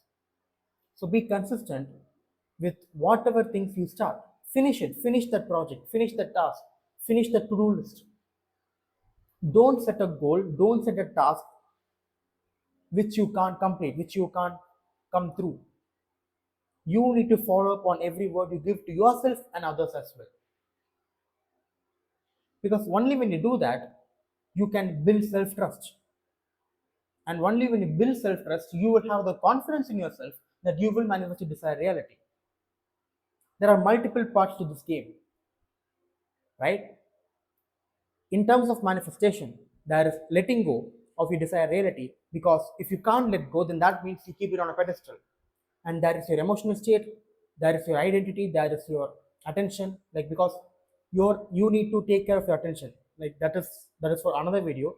But to keep it short, if you keep focusing on the parts of your life, if you keep putting your focus on the parts of your life where it emits lack, where it emits negative emotions out of you, then that means you're still feeding to the negative energy of your life, right? So taking care of attention is important as well. Like there are multiple parts to this game, and the main important part of the entire game is you normalizing desired reality,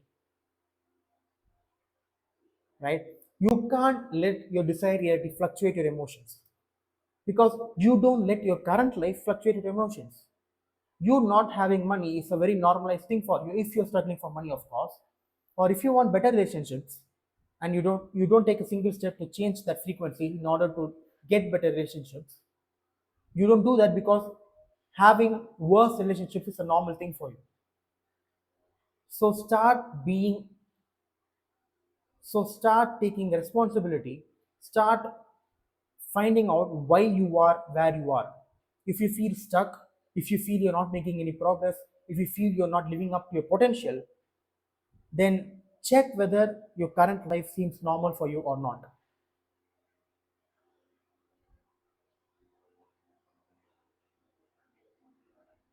If you want a better life partner, if you want more money, then check having less money or having a bad life partner seems normal for you. Because the reason, like many people in abusive relationships and toxic relationships, being in the relationship feels so normal for them, and that is why they keep getting stuck in the relationship. They can't break out of it. People who are abusive parents, they have normalized abuse, right? Children who grew up in abusive households, they get stuck with abusive partners in the future as well. And the reason is they find abuse as a normal thing for them. They have normalized abuse, right? Getting abused is a daily part of life for these kind of people, right? So they are creating their life, they are manifesting their life, they are manifesting the abuse that is getting to them. But since they have normalized it to the point where getting abused is not even a, they can't even notice it, right? They can't even pick point that okay, this is wrong, this is not normal. They can't say that, they can't feel it. So if they want to stop getting abused in their life and find better people in their life, then they need to alter their frequency. They need to find that desired reality as a normal thing. This applies to every single facet of your life. The same thing applies to money as well. For example, let's say you have been making $10,000 per month and you want to scale your revenue fast, then check out the link in the description. Like, yeah, so if you want to scale your revenue, then you need to find your desired revenue number as a normal revenue that can occur to you every month, and that should be normalized in your current reality. And the best way to go about it is visualize that desired revenue as much as possible. Imagine it vividly so that you can create emotional experiences within yourself, which makes that revenue number as a normal thing for you. Let's take another example. So why? Because why not, right? Let's say you want to become a YouTuber, you want to grow an audience, right? Then you need to find recording videos as a normal thing for you, right? At this point, recording videos is a very normal thing for me. But if I don't find it normal, if I find it abnormal, then that will be very hard for me to do consistently, right? So before I even started recording videos, I would imagine myself recording videos effortlessly. I would imagine myself talking to a camera comfortably.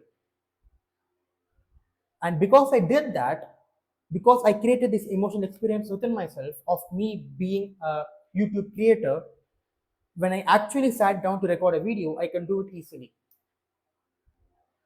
right? And when I work with my clients, before I even started this business, I imagine myself working with clients. I imagine myself, my clients being successful. So when it happens to me in real life, I don't mind it. I don't let my emotions fluctuate. I don't get excited, right? I don't get way too much happy because it's a very normal thing for me. My clients winning is a very normal thing for me. Me winning in life is a very normal thing for me. So the entire point of this video is you visualizing your desired reality vividly creates an emotional experience, and you having these emotional experiences makes your desired reality as a normal thing for you. But only when you do this manifestation practice consistently every day, this entire process becomes much more faster and easier. And once your desired reality becomes normal, then you can easily let go of your desired reality. You can easily become detached, and you can start living from the end. And just because you let go of your desired reality, that desired reality itself will come searching for you, and you would have manifested your desired reality, and you would think, oh my god, how easy this is. Manifestation is that simple. This video is this video is enough for you to create your desired reality. Honest to God, right? If you just practice what I have taught in this video alone, and if you can just find your desires as a normal thing for you, almost I have said normal so many times in this video, but coming back to the point, find your desires as a normal thing. Normalize your desires. Normalize having those desires. And your subconscious mind and your nervous system craves for homeostasis. The universe itself craves for homeostasis. These things, these entities, these reality creator machines, they don't want things to change, right? So they will create instances, they will create situations to keep you to your old frequency as much as possible. And that is why being consistent in your manifestation practice, whatever technique you use, at the end of the day, you need to be in your desired reality. You need to create those emotions of you being in a desired reality. So whatever technique helps you do that, you can practice it.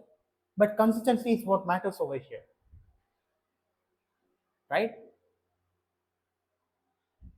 Because once you start normalizing your desires, the universe changes itself, it starts rearranging itself to match your internal state.